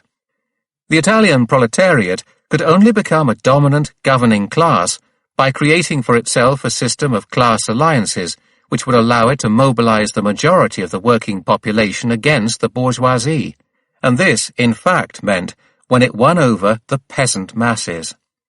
But in Italy, the peasant problem had historically assumed two distinctive forms, the Southern question and the Vatican question. Hence, in order to win over the rural masses, the working class had to find its own solution to both these questions. It had to understand the class forces behind them and incorporate these forces into its revolutionary program. Only if it did this, only if it looked outwards and divested itself of every remnant of the closed working-class corporativism encouraged by the Giolittian regime, would it be able to make itself into a potential ruling class. Otherwise the peasants, the majority of the population in Italy, would remain under bourgeois direction and provide the bourgeois state with a permanent, effective weapon against the workers, an inert mass that would weaken and break every assault upon it. If this was so, then how could the peasant masses be won over? Southern society, as Gramsci analyzed it, was an agrarian bloc consisting of three main social strata. At the bottom lay the great peasant mass, fragmented and amorphous. Above them, the small and middling rural bourgeoisie, with its attendant intellectual groups, and above it, the big landowners and the great intellectuals. The function of the intellectuals was vital to the maintenance of the system. Those from the middle group, the southern middle-class intelligentsia, were offshoots of a social stratum whose members had the following well-defined characteristics. They were not peasants, and did not themselves work the soil. Indeed, they regarded the actual practice of agriculture as shameful. They would generally either rent their land or give it out under some form of sharecropping, and their interest in the land was solely in what they could derive from it, enough to live comfortably, send their sons to the university or the seminary, and provide a dowry for their daughters, who were of course supposed to marry either army officers or civil servants. Intellectuals from such a background inherited a bitter dislike of the peasants, and regarded them as mere work machines to be driven to the limit, easily replaceable thanks to the chronic overpopulation of the region. But they also had a healthy fear of the peasants, grounded in long experience of their sporadic violence and destructiveness in the past. Hence they were, by nature, refined hypocrites, who had inherited and cultivated the most sophisticated techniques for swindling the peasant masses. They appeared as democrats when they turned towards the peasants, and then as utter reactionaries when they dealt with the big landowners and the government. Corrupt, disloyal, pettily political in outlook, they formed the link between the southern peasant and the great landed proprietor. The monstrous agrarian bloc which they cemented in this way then functioned, in turn, as the agent and overseer for northern capitalism and the big banks. The sole aim of such a system was preservation of the status quo. The big landowners at the political level and the great intellectuals at the level of ideology, men like Benedetto Croce and Giustino Fortunato, centralized and controlled the inner functioning of the bloc. They were its brain and higher nervous system. There have undoubtedly been intellectuals, Gramsci continued, who have endeavored to break out of the framework and look at the southern question in new ways. Indeed, the effort to do so, meridionalismo, has inspired the most outstanding cultural developments of the 20th century in Italy, expressed through such organs as Prezzolini's La Voce and Salvemini's L'Unità. But this trend was always counteracted by the work of the great moderators, Fortunato and Croce, who had successfully contained it within certain political and intellectual limits, and prevented it from becoming revolutionary. It is in this context that l'Ordine Nuovo appeared as unique, even though, as Gramsci admitted, it had itself been deeply influenced by the ideas of Fortunato and Croce. L'Ordine Nuovo had broken completely with tradition by taking the urban working class as the protagonist of modern Italian history, and hence of the southern question as well.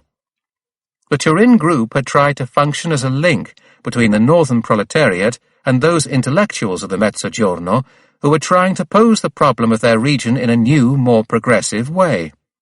Of these men, Guido d'Orso appeared the most complete and interesting to Gramsci. These were not communist intellectuals, but the point was that the old agrarian bloc would only be broken up by the emergence of a new left-wing intellectual stratum, whether communist or not, which would not serve, as had its predecessors, merely to bind the peasants to the great landowners. Any alliance between the working class and the peasant masses of the South, concluded Gramsci, demanded and would depend upon a transformation of this sort. The manuscript broke off at this point. Gramsci was prevented from finishing and revising it by his arrest and imprisonment. But even as it stands, as a first sketch for an essay which Gramsci probably intended to extend and develop much further, it is an inspired piece of writing, remarkable both in its method and in the acuteness of its judgments. 22. The news from the Soviet Union was more and more disturbing. The differences within the Bolshevik ruling group, which had emerged even before Lenin's death, were now acute enough to have generated a bitter factional feud. Though twice defeated by the triumvirate, Stalin, Zinoviev, Kamenev, over his critique of the party's bureaucratic sclerosis, and over the question of permanent revolution versus socialism in one country, Trotsky had not slackened his opposition to Stalin. But now the Secretary-General of the CPSU had concentrated immense power in his own hands. The advice dictated by Lenin in his will, December 1922 to January 1923, had been conveniently sidetracked. Since becoming Secretary-General, Stalin has concentrated immeasurable power in his hands, and I am not sure that he will always know how to use that power with sufficient caution. Stalin is too rude, and this defect is becoming unbearable in the office of the Secretary-General. I propose, therefore, that a way be found of removing Stalin from this office, and that a successor be nominated, more patient, more loyal, more polite, more attentive to comrades, less capricious, etc. If Stalin had managed to survive Lenin's severe strictures, he owed it to Zinoviev and Kamenev, who were at that time more concerned to liquidate the opponent they considered most dangerous, Trotsky. They agreed to support the Third Triumvir, and got the Central Committee of the party to agree that the will should not be placed before the 13th Congress of the CPSU, and that Stalin should be confirmed in his office. Subsequently, Stalin got rid of Zinoviev and Kamenev. The process of degeneration from proletarian democracy to a regime of autocracy, exercised in the name of the proletariat, now proceeded rapidly.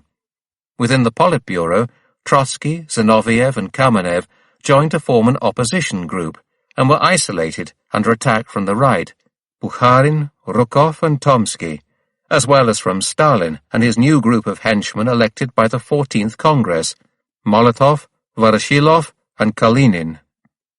During the summer and autumn of 1926, the personal rivalries and ideological disagreements were complicated by the differing interpretations given to Lenin's NEP, New Economic Policy. The NEP was a system of mixed economy, under which heavy industry was run by the state, while smaller industries, commerce and agriculture, were entrusted to private enterprise. It had given rise to a contradiction between the working class, which suffered severe privations because of the crisis in industrial production, and the various rural strata who naturally supported a policy of low prices for manufacture and high prices for agricultural goods. In the ensuing controversy, the left opposition group around Trotsky held that rapid industrialization was indispensable to resolve the contradiction and would alone provide a secure basis for the socialist revolution. Otherwise, the weakened condition of the proletariat and the growing strength of the more prosperous peasant class, the kulaks, might well open the way to a restoration of capitalism. The debate on this issue now raged in Moscow, with a bitterness accentuated by all the resentments and hostilities accumulated in the course of the struggle for power. Stalin had not finally committed himself to Bukharin's pro-peasant policy, but was supporting it for the time being. He was inclined to ally himself temporarily with the right wing in order to proceed to the final elimination of Trotsky and the left opposition. And he reckoned, too, that any move towards attacking private property in the countryside would elicit dangerous reactions from the peasants, to be avoided while there was still an open conflict with figures as important as Trotsky, Zinoviev, and Kamenev. The showdown between the left opposition and Stalin's majority on the Central Committee came in October 1926. Gramsci accepted the views of the majority. He had also opposed Trotsky's line in the dispute over permanent revolution and socialism in one country. In prison, he would write a note dismissing the idea of exporting revolution or revolutionary Napoleonism. In this new controversy, he could scarcely fail to support the majority line, given his own past positions. He had always held that a permanent alliance of workers and peasants was necessary for the stability of any proletarian conquest, and was inclined to see a revival of working-class corporativism in the theses of the left opposition. But what really worried him, quite apart from the substance of the debate, was the manner in which it was being conducted, its fury and bitterness, and the repercussions which the angry split might have upon the revolutionary movement elsewhere, especially in Italy, where it was now engaged in a desperate life-and-death struggle. Were the Russian comrades really unable to take account of this? Were they forgetting their duty towards the proletariat of other countries? On the 14th of October 1926, he decided to write a frank letter to the Central Committee of the CPSU on behalf of the executive of the Italian Party. Independence had always been his strength. He respected no fetishes and wrote what he felt. The Italian communists and all the most advanced workers of our country have always followed your debates with the closest attention. Before every congress, every conference of the Russian communists, we always felt sure that, however bitter the arguments might become, the unity of the party would not be imperiled. Today, on the eve of your 15th Congress, we no longer feel so secure. We cannot help feeling the deepest anguish. It appears to us that the present attitude of the opposition group and the acuteness of the conflict demand the intervention of fraternal parties. Comrades, during the last 9 years of world history, you have been the organizers, the motive force of the revolutionary movement in all lands, and the gigantic role you have played has no parallel in the history of humankind. But today, you risk destroying your own handiwork. You are degrading and may even annul completely the leading position which the CPSU acquired under the direction of Lenin. It seems to us that your passionate absorption in Russian questions is making you lose sight of the international implications of these questions, and is causing you to forget that your duty as Russian militants can and must be fulfilled only with reference to the interests of the international working class. Gramsci was willing to admit the paradoxical nature of the state of affairs denounced by the Trotsky-Zinoviev-Kamenev bloc, where, that is, the proletariat, supposedly the ruling class, found itself in a markedly inferior material position vis-à-vis other strata, which were in theory subject to proletarian dictatorship. Nevertheless, the letter continues, the proletariat cannot become a ruling class if it is not willing to sacrifice its corporative interests in order to overcome the contradiction. It cannot maintain its hegemony if it does not continue to sacrifice such immediate interests for the sake of the general, permanent interests of its class, even after it has assumed power. Of course, it is easy to score debating points in such a situation. It is easy to focus on the negative aspects of the contradiction. Are you really a ruler, you scruffy, underfed workman, in the presence of the Nepman, with his fur coat and abundance of worldly goods? This is good terrain for demagogues, and it is hard to avoid demagoguery when the problem has been posed in corporative terms, and not in Leninist terms, not in terms of the theory of proletarian hegemony, and the real historical position in which the proletariat finds itself. Here is the source of the errors of the left opposition group, and of the dangers inherent in its activities. In its ideology and practice there is a full return to the traditions of social democracy and trade unionism, to those very factors which have so far prevented the Western proletariat from organizing itself into a ruling class. In conclusion, Gramsci made an appeal for unity to both sides of the conflict. Comrades Zinoviev, Trotsky, and Kamenev have contributed powerfully to our education as revolutionaries. They have at times corrected us with great energy and severity. They have been our teachers. We appeal to them especially, as the group mainly responsible for the present crisis, because we would like to be sure that the majority of the Central Committee of the CPSU does not intend to go too far, that it does not intend to abuse its victory and take excessive measures. The letter did not please Togliatti, who was at that time the Italian party's representative in Moscow. In his judgment, it had erred by placing too much stress on the fact of the split itself, and not enough on the problem of the rightness or wrongness of the majority's line. It was necessary, he said explicitly in a letter to Gramsci on the 18th of October, to express agreement with that line without imposing any conditions. And in any case, what was the point of the appeal for unity? "There is considerable peril in the position taken up by your letter," he went on, "because from now on the unity of the Leninist old guard will not be maintained, or at least not constantly, or without great difficulty. In the past, the great cement of such unity was the enormous prestige and personal authority of Lenin, and this factor cannot be replaced." Was it correct to attribute responsibility for the rupture to the whole ruling group, without distinguishing more clearly between the majority and the opposition group? In the first part of your letter, where you discuss the possible consequences of a split in the Russian ruling group for the Western movements, you speak indifferently of the leading Russian comrades, making no distinction between those comrades who head the Central Committee and those others who are leading the opposition. On page 2 of the section written by Antonio Grazzi, you invite the Russian comrades to reflect and be more conscious of their responsibilities. There is no reference here to any distinction among them. One can only conclude, then, that the executive of the Communist Party of Italy considers everyone responsible, considers that everyone must be called to order. True, this attitude is corrected at the end, and it is stated that Zinoviev, Trotsky, and Kamenev are the group mainly responsible for the situation. You then add, "We would like to be sure that the majority of the Central Committee of the CPSU does not intend to go too far, that it does not intend to abuse its victory and take excessive measures." The phrase, "we would like to be sure," has a limiting sense. It really means that we are not sure.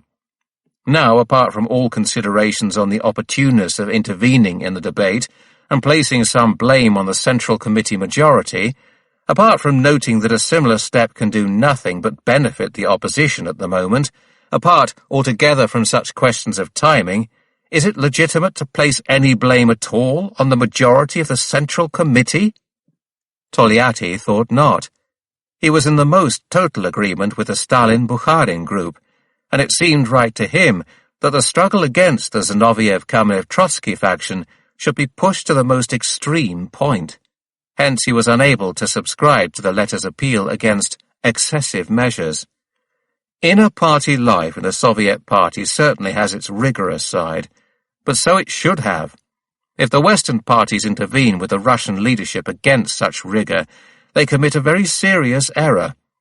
Foreign parties are right to be worried by the growing crisis inside the Russian party, and they are right to do their best to render the crisis less acute. However, it is quite clear that if one agrees with the Central Committee's line, then the best way to help overcome the crisis is to express one's agreement with this line without any reservation whatever. Gramsci did not change his mind upon receiving Togliatti's reply. Togliatti stated much later, in a letter to Gianciro Ferrata, "Gramsci received my letter via one of the Soviet officials in Rome.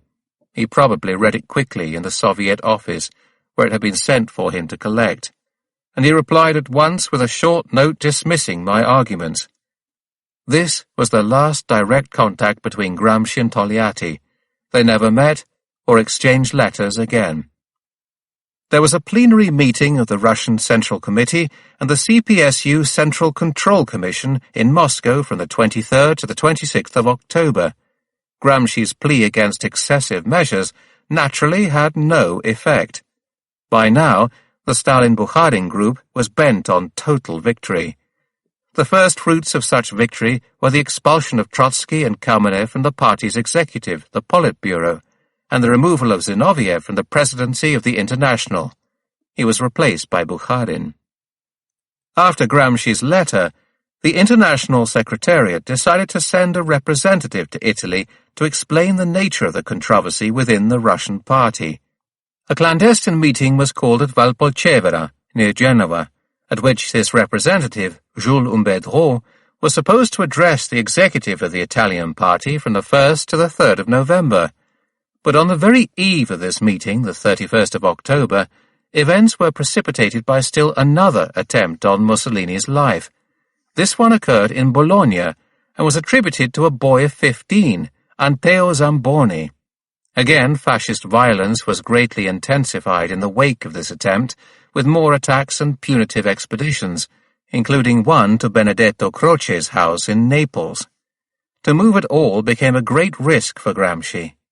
He left Rome nevertheless, headed for Valpolcevera. Togliatti learned something of what happened from information supplied by other comrades close to Gramsci at this time. He wanted to get to Genoa, via Milan, where some comrades were expecting him. At Milan he could not get off the train. A police inspector appeared and detained him on the train, saying, "Please return to Rome, sir, for your own good." And he did so. He took the first train back, saving the comrades in Milan and Genoa from danger, but unable now to attend the Valpolcevera meeting, for which he had done much preparatory work. Some days later, Gramsci wrote to Giulia, "I've had to return to Rome because of a contretemps." The meeting near Genoa, which was supposed to clear the air, had no impact whatever. Ruggero Greco wrote a report on it for Togliatti on the 30th of November. "An uneventful meeting from the 31st of October to the 2nd of November. Amedeo Bordiga, Antonio Gramsci, Angelo Tasca, and others were missing. There were very few of us." There is no indication whatever that Umbedro tried to meet Gramsci separately after the useless encounter at Valpolcevera, although Gramsci was the leader of the Communist Party of Italy and had inspired the document sent to Moscow. But the rapidly deteriorating internal situation may explain this failure. On the 5th of November, the Fascist Council of Ministers dealt the final blow to the little that remained of democratic freedom in Italy, using the Bologna incident as a pretext. The government intended to cancel all passports, to order that anyone crossing the frontier illegally be fired upon, and finally to suppress all anti-fascist papers and dissolve all parties and organizations in any way opposed to the regime. They also had a law ready to reinstitute the death penalty and set up special courts. The Chamber was to discuss and approve the new laws on the 9th of November. "For some time," wrote Camilla Ravera in a report to Togliatti later in November, "we have been insisting that Antonio should go outside and set up an office abroad, which would have special tasks and work in close conjunction with our centre here." Antonio was generally opposed to the idea. He remarked that such a step should only be taken when the workers could see for themselves that it was absolutely justified and necessary, that leaders ought to remain in Italy until it became quite impossible for them to do so, and many other things as well, all different and all worth considering. One important motive in Gramsci's mind was his desire not to miss the parliamentary session of the 9th of November, but he probably also thought himself still protected by the rules of parliamentary immunity. Certain recent developments had encouraged him in a false optimism on this score. On the 6th of November, the fascist daily Il Tevere published a front-page declaration by Roberto Farinacci proposing that the opposition deputies should be expelled from Parliament. The reason advanced was their systematic neglect of parliamentary duties since the Aventine secession. However, this reason could not apply to the communist deputies who had reoccupied their seats at Montecitorio some time ago, and, in fact, they did not figure in the list of names in Il Tevere. Gramsci's confidence probably derived from this fact. He gathered together some colleagues at Montecitorio on the evening of the 8th of November, and Ezio Riboldi was briefed to speak on the group's behalf next day, against the return of the death penalty, and against Farinacci's motion to unseat the Aventine deputies. That same evening, the blow fell.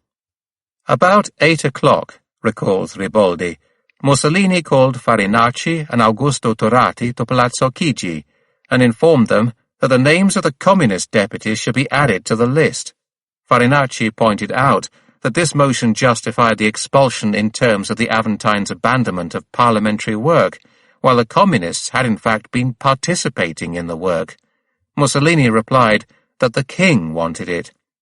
The king had implicated himself in the coup, and was willing to support it, but only on this condition. Later, knowing nothing of this last-minute development, Gramsci left Montecitorio for the house where he was now living, just outside Porta Pia. At 10:30 that evening he was arrested, though still legally covered by parliamentary immunity. He wrote to Julia immediately afterwards, "You used to say that we are both still young enough to hope we shall see our children grow up together. Now you must hold fast to this idea, and think it every time you think of me, or of me and the children. I am sure you'll be strong and courageous, as you have always been. You will have to be so more than in the past, so that the children grow up properly and become worthy of you in every way." To his mother he wrote, "I've thought of you a great deal these last days. I've thought of the new pain I was about to bring you, of your age, and of all the sufferings you have endured already. You will have to be strong in spite of it all, not less strong than me, and you will have to forgive me with all the tenderness of your great love and goodness. To know that you are enduring your suffering with patience and strength will be enough to give me added strength.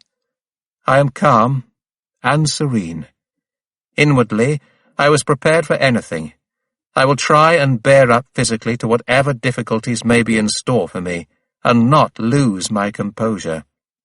Dear Mother, dear ones, my heart feels especially heavy at this moment, when I reflect that I have not always been good and affectionate towards you all, as I certainly should have been, and as you quite certainly deserved. Love me, all the same, if you can, and remember me." The long Calvary of Antonio Gramsci was beginning. 23. Any idea that Gramsci let himself be arrested out of a desire for martyrdom, when he could have escaped, has a romanticism quite out of keeping with all we know of his personality. He was not in the least inclined to make rhetorical gestures, either large or small. He wrote later to Tatiana, with irony and a touch of bitterness, "On the whole, you like to picture me as a man insisting on his right to suffer, to be a martyr, unwilling to be defrauded of one single second or nuance of his punishment. You see me as another Gandhi, desirous of bearing universal witness to the torments of the Indian people, or as another Jeremiah, or Elijah, or whatever the Hebrew prophet was called, deliberately eating unclean things in public to draw the wrath of the gods down upon him." In reality, Gramsci was extremely conscious of the practical result and meaning of all forms of action, and had always felt repugnance for inconclusive gestures. The rhetoric of self-sacrifice was a sentimental trap he was unlikely to fall into. Hence his constant attitude throughout the prison years. He would never put up with one unnecessary suffering or inconvenience if it might be avoided by appealing to legal rights or prison regulations, the right to have writing materials and books, for instance, or to be sent to a special penitentiary for the sick, or to have a cell on his own, or to demand a retrial or release on bail. Neither, on the other hand, would he ever ask for any facility which was not guaranteed by law, and which might therefore appear as a personal act of clemency by the regime. He would get all he was entitled to, but never do anything that might cast the slightest doubt on his stance as an uncompromising and combative opponent. We read in a letter to his brother Carlo, "The procedures for obtaining recognition of my right to write are now underway. They ought to work. I see that Tatiana has been making up fairy tales again, all about how imprisonment could be changed to house arrest for health reasons, all quite possible and normal and according to the book, naturally. In fact, this would be possible only as a personal concession to me, and the concession would be made only if I wrote an official request, giving as reason that I had changed my views, now recognized this, that, and the other, and so on. Tatiana never thinks about all this. Her absolute ingenuousness terrifies me sometimes, because I have no intention of getting down on my knees for anyone or anything, or changing my conduct in any respect whatever. I am enough of a stoic to face up calmly to whatever consequences follow from this premise. I knew for some time what might happen to me. The reality of it has only strengthened my resolution. It has not shaken me in the least. Given that this is the case, Tatiana must be told that it's wrong even to mention such fairy tales, because the very mention of them might suggest to somebody that I myself envisaged them as possibilities. This last idea irritated him to the point of frenzy, and made him positively rude to Tatiana. Every one of your interferences has done nothing except throw a shadow of doubt over the crystal-clear position I have taken up, on that of others as well, but specially on mine. Why can't you understand that you're quite incapable, utterly incapable, of appreciating the importance of my honor and my dignity in matters of this kind? I only want to point out the objective impossibility for someone like yourself, a foreigner, of reliving the grim and ruthless climate through which I've had to pass. The point was simply that he refused to ask for more than the little that laws and regulations permitted him. On the whole, I believe that in my situation, he explained to Carlo, discussing the possibility of obtaining a retrial, one has a duty to take every step legally open to one, though without entertaining any illusions about it. I will know then that I have done everything legally possible to demonstrate that I was arrested and imprisoned without legal justification.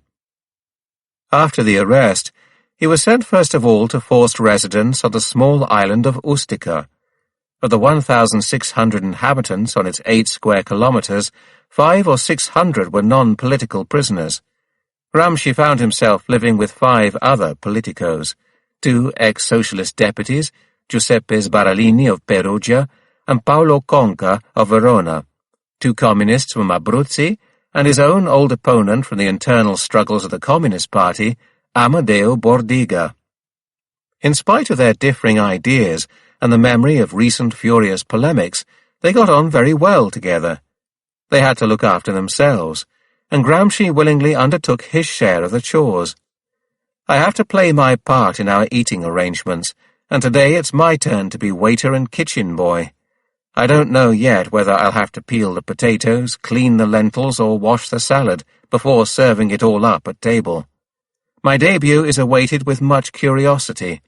Several good friends have volunteered to take my place, but I've been quite unshakable in my desire to play my part. He had enough to read. For this, he had turned to a friend of his Turin days, Piero Sraffa, who was now teaching economics at the University of Cagliari. Sraffa was the son of a professor at the Bocconi University in Milan, and had managed to open an unlimited credit account for Gramsci at Sperling and Kupfer's, the Milan bookshop. The books he got from there were also used in the school organized on Ustica among the political prisoners. Gramsci was both teacher and student.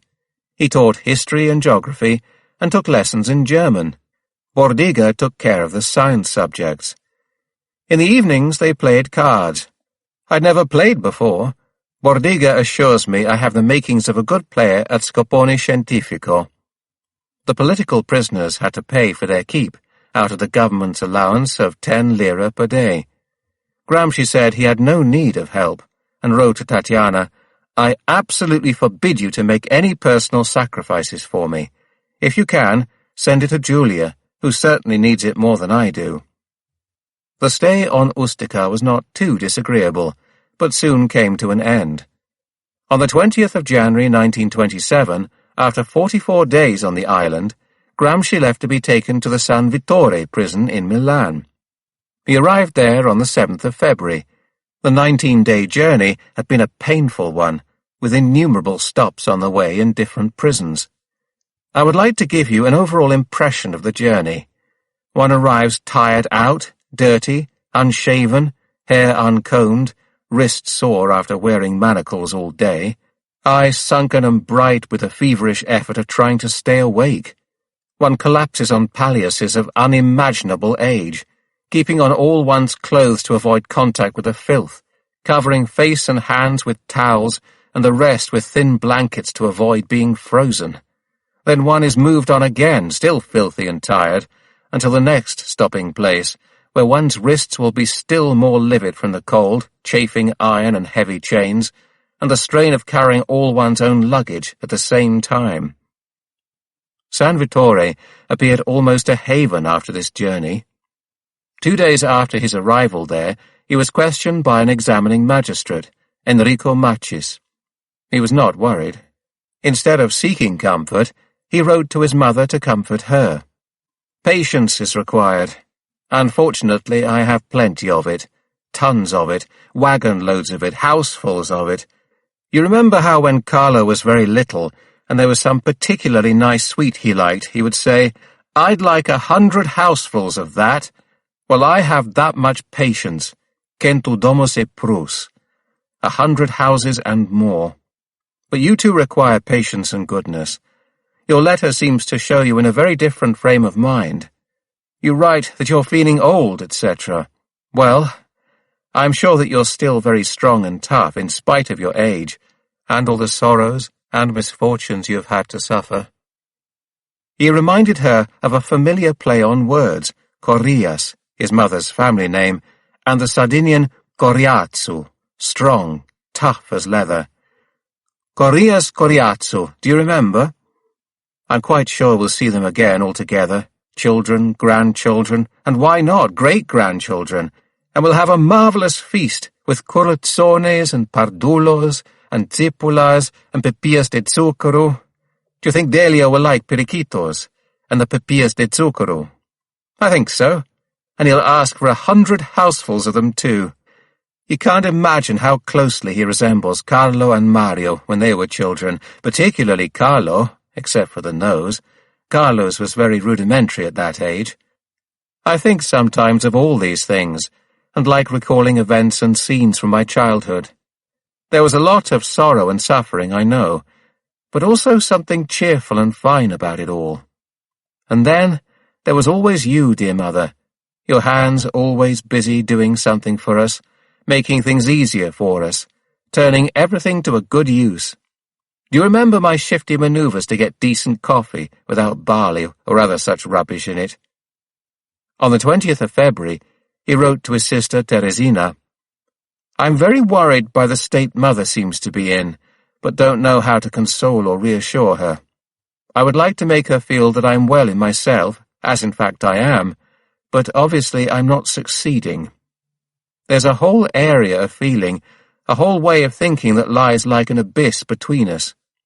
While for me, this is one episode in a political struggle which was being fought and will continue to be fought, not only in Italy, but all over the world. For her it is a terrible tragedy, whose complex causes and effects she doesn't understand.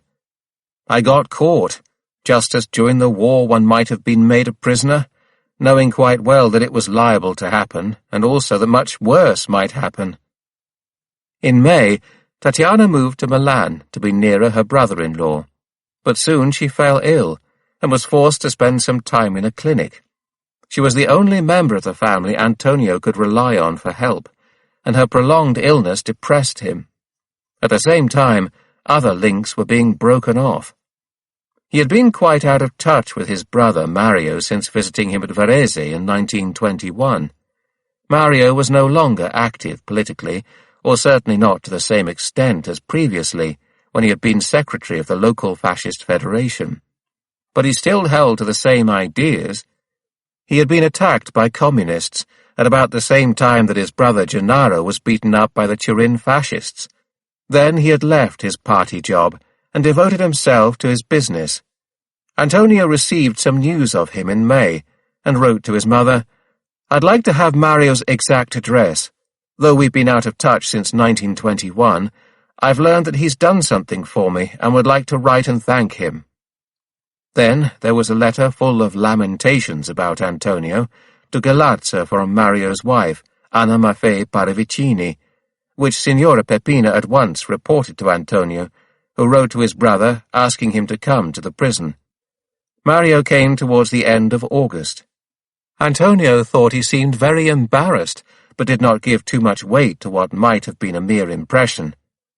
On the 29th of August, 1927, he wrote to Tatiana, "My brother Mario came to see me on Thursday, and he reassured me about your health. He told me he'd invited you to spend a few days in Varese with him. Why don't you? The heat is over now, but the countryside will still be very pleasant, and the Lombardy Lakes region is well worth seeing. My brother's a good fellow. I'm sure you'll be at Tonne's in his house. I hardly know his wife. I only met her once, years ago, when she was on the point of giving birth. Not the most opportune moment to make a lady's acquaintance." The same day he wrote to his mother, "Mario came here on Thursday, and we spoke for about a quarter of an hour. He's very well. He mentioned his business now doing very well too. I think he's showing signs of getting fat, like father. Before coming here he went to visit my sister-in-law at the hospital, and this put my mind at rest. He promised me he would write to you right away to tell you he had found me in very good health." But Mario's letter to Ghilarza was quite different in tone, and Antonio was dismayed by its effects. "Carlo has written to me as if he thought I had one foot in the grave already.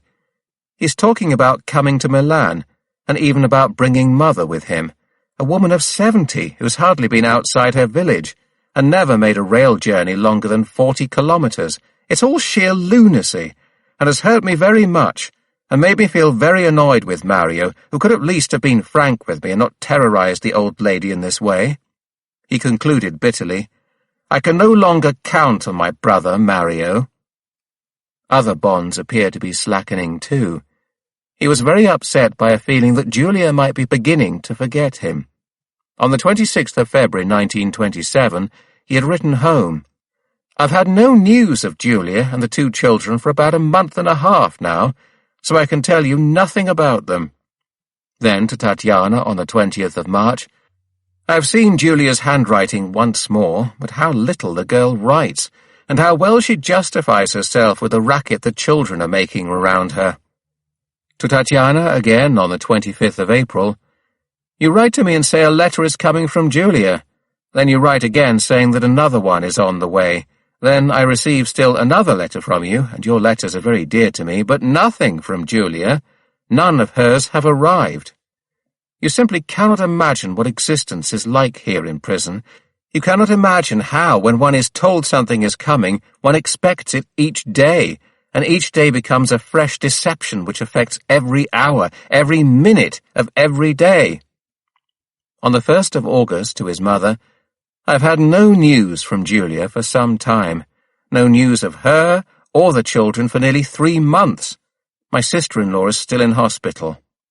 This may be why he said in a letter to Giuseppe Berti, a party colleague, on the 4th of July, "I'm undergoing a period of great moral stress to do with developments in the family." Tatiana came out of the clinic early in September to Antonio's relief. Not only did she remind him of Giulia, she was actually a more outgoing personality than Giulia, less subdued, more lyrical, more emphatic, more romantic in her feelings. She felt a strong need to mother Antonio, to look after him like a nurse, and she loved him. The sacrifices she made to help him exalted rather than tired her, and clearly derived from some inner impulse of participation in the suffering of others. During Antonio's 10 years in prison, she would go to the greatest lengths to ease his lot, and was to be his most precious ally. Gramsci's feeling for her is well conveyed in the first letter he wrote her after being arrested. "I embrace you tenderly, my dearest, because through you I embrace all those most dear to me." Tatiana was the only member of the family constantly close to him, and very like a real sister. "You see that I write to you as my own sister now, and all this time you have been more than a sister to me. So I have upset you from time to time, but doesn't one always upset those to whom one is closest? I want you to do all that is necessary in order to get well and stay well, so that you can write to me, keep me informed about Giulia and the children, and console me with your affection." To his mother, on the 3rd of October 1927, he said, My sister-in-law is out of hospital now and comes to see me quite often. She is still convalescing and makes great sacrifices for me. She comes every day to the prison and has some choice titbit sent up to me, fruit, chocolate, or fresh milk or cheese. Poor thing, I can't persuade her to take less trouble on my account and think more of her own health. I even feel a bit humiliated by such self-sacrifice, which one wouldn't often find in a real sister. He was now awaiting his trial, and entertained no illusions whatever about its outcome. He expected a very stiff sentence, but the thought did not perturb him unduly. My morale is very high, whatever people may say or think. I have no desire to be either a martyr or a hero. I believe I am simply an average man who happens to have deeply rooted convictions and will not give them up for anything in the world. In my first months here at Milan, one of the guards asked me naively if it was true that I could have become a minister, if only I'd been willing to change sides. I laughed and told him that a minister was rather much, but I might well have been under-secretary at the post office or the public works department, since that was the kind of job governments gave deputies from Sardinia. He shrugged his shoulders and asked me why I hadn't changed sides then, touching his temple with one forefinger. He had taken me quite seriously and thought I was crazy. The preliminary investigation was lasting a long time. It was not proving easy to produce adequate proof of the allegations against Gramsci, based as they were mainly on police reports which were prolific in judgments, subversive, dangerous to public order, troublemaker, etc., etc., but thin in concrete evidence. As the investigation went ahead, several attempts were made to trap him by the use of agents provocateurs. The original warrant for his arrest was dated the 14th of January 1927. During the journey from Ustica to Milan, there was a stop at Bologna, and in the prison there Gramsci was approached by someone calling himself Dante Romani. He claimed to be an anarcho-syndicalist and an engine driver by trade, and said he had been arrested for his part in the riots at Ancona in 1920. He was now on his way back to Ancona after serving his sentence at Porto Longone prison. However, he appeared singularly well informed for someone who had spent years in prison, and Gramsci was on his guard at once. He did not fall into the trap. After the preliminary inquiry at San Vittore, from the 9th of February to the 20th of March, Judge Machis sent his report to Rome, to the Special Tribunal for the Defense of the State, which had been functioning since the 1st of February that year. The report was not good enough. At this point, Dante Romani reappeared on the scene. Till then, Gramsci's prison regime had been a strict one: solitary confinement, exercise by himself, no communication with other prisoners. Now, everything changed. Romani was permitted to approach him, and even to spend many hours at a stretch in his cell. He would regularly offer to take letters, messages, orders to the outside. He said that the communist movement was in a bad way, and urged Gramsci to put things right by re-establishing contact with the party's underground organization. This crude police trick failed again, but the trial machinery continued functioning. A new warrant was issued on the 20th of May, accusing Gramsci of provoking civil war and destroying property and life, and a new preliminary investigation was started on the 2nd of June. It was still proving hard to find evidence. In the first half of October, a certain Corrado Melani appeared in the yard where Gramsci was habitually taken for exercise.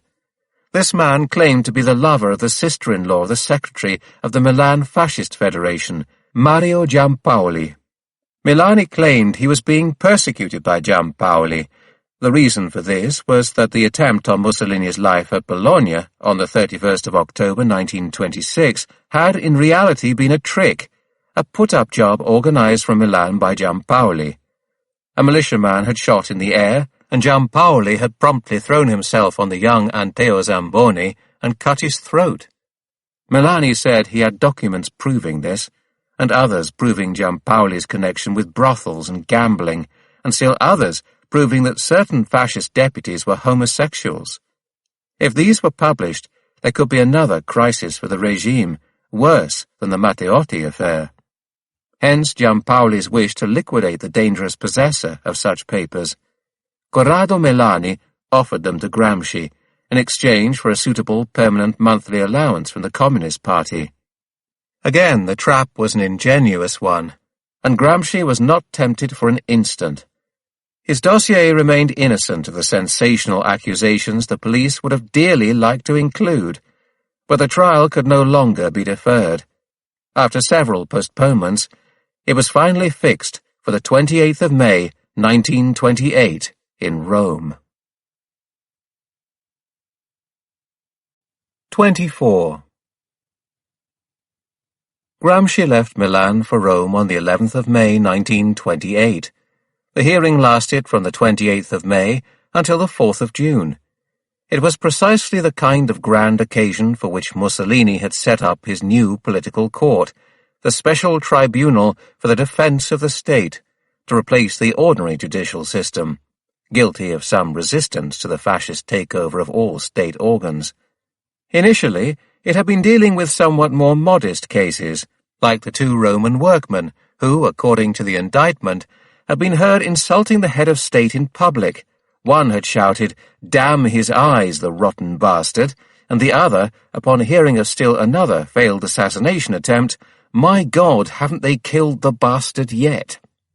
Now, however, the judges confronted 22 of the regime's most stubborn opponents, men hated by Mussolini for the genuine threat they represented. They included Antonio Gramsci, Umberto Terracini, Mauro Scocimaro, Giovanni Roveda, and the ex-deputies Luigi Alfoni, Igino Borin, Enrico Ferrari, and Ezio Riboldi.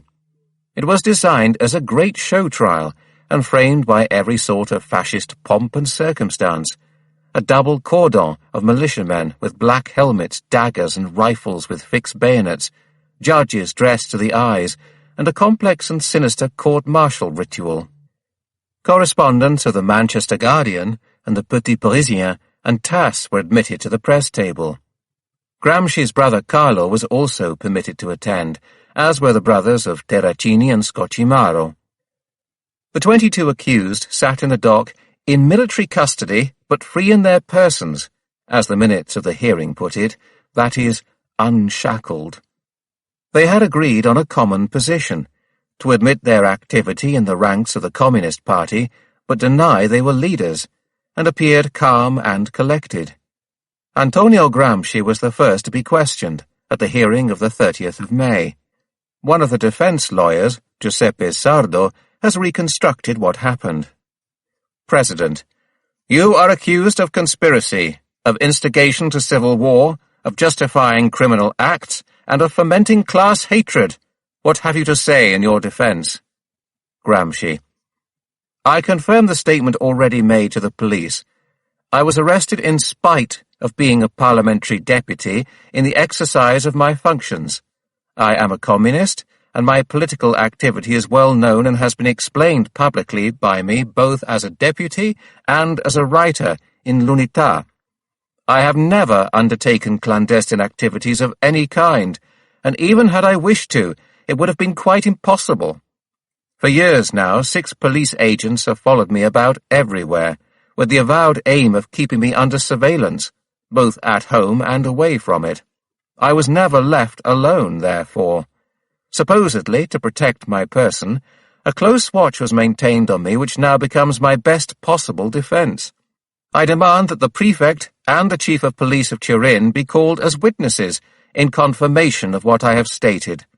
Apart from this, I accept entirely whatever responsibility is entailed in the fact of being a communist. President: In the writings seized there is much talk of war and of the taking over of power by the proletariat. What is the meaning of such writings? Gramsci: I believe, General, that all dictatorships of a military sort end sooner or later by being overthrown in war. When that happens, it seems quite clear to me that the proletariat should replace the ruling class, take over the reins of power, and try to build the nation up again. He spoke quietly, and lost patience only towards the end of the interrogation. Some of the prosecutor's interruptions annoyed him, and he turned towards the judges and said with great vehemence, "You will lead Italy to ruin. Then it is we communists who will have to save her."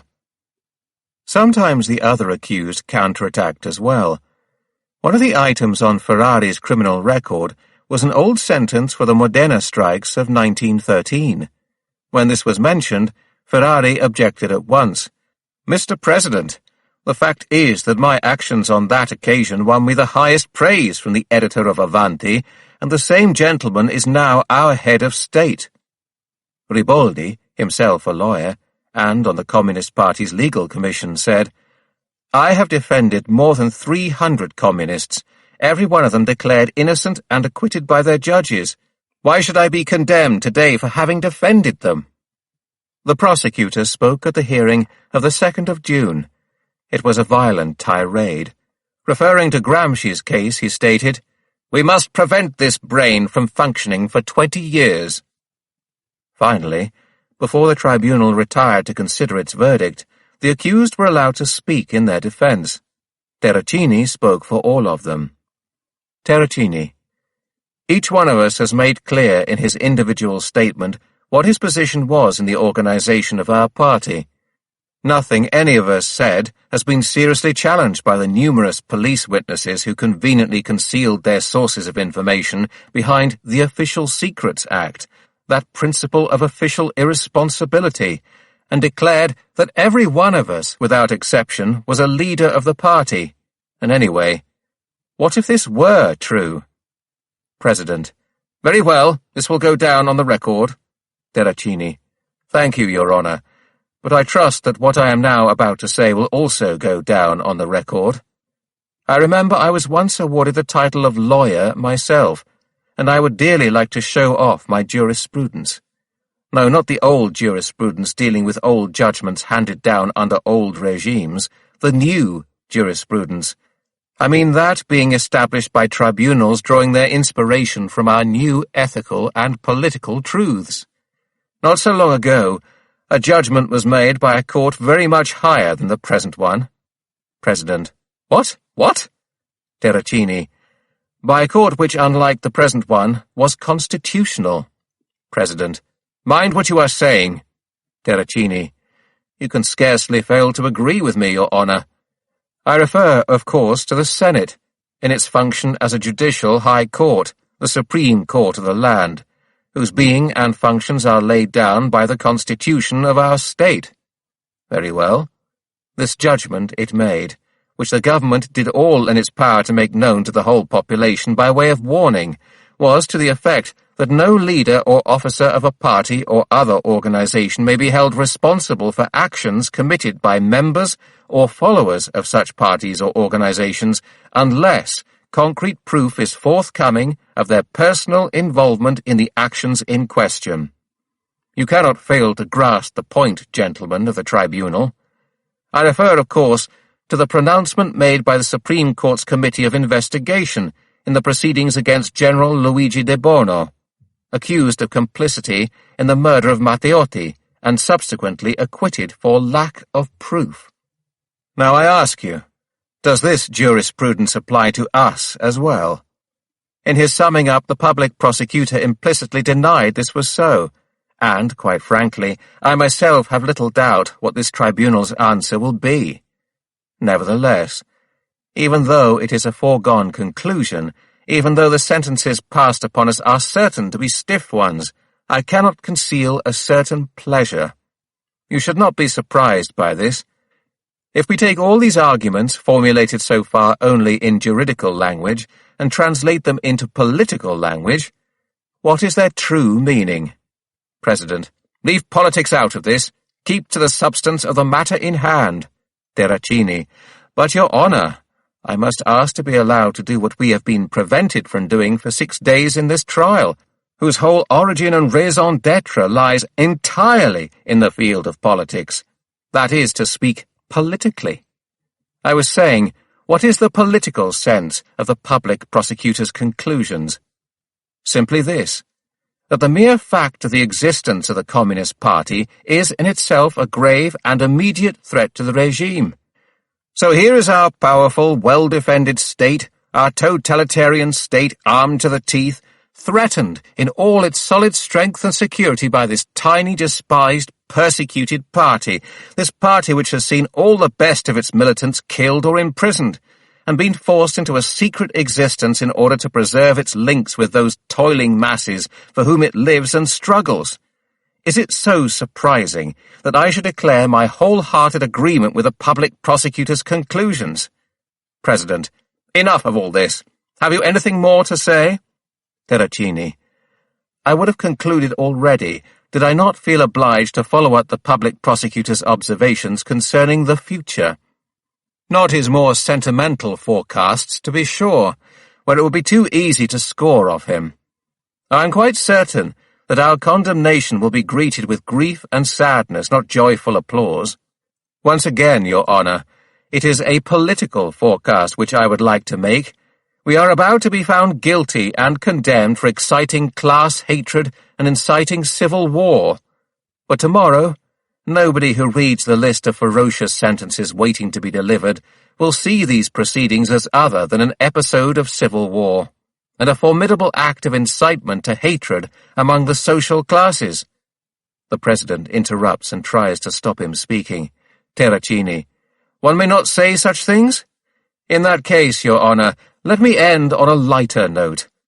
You are well aware, learned gentlemen, that this hearing has been beyond any doubt the most typical and worthy act of commemoration of the 80th anniversary of the Constitution of our state, which you yourselves celebrated yesterday to the sound of gunfire and the blaring of brass bands throughout the streets of this capital city. The President finally succeeds in stopping him. Maximum sentences rained down on the accused, as Terracini had predicted.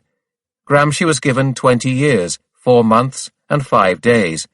Roveda and Scocimaro got the same, while Terracini was awarded 22 years, 9 months, and 5 days.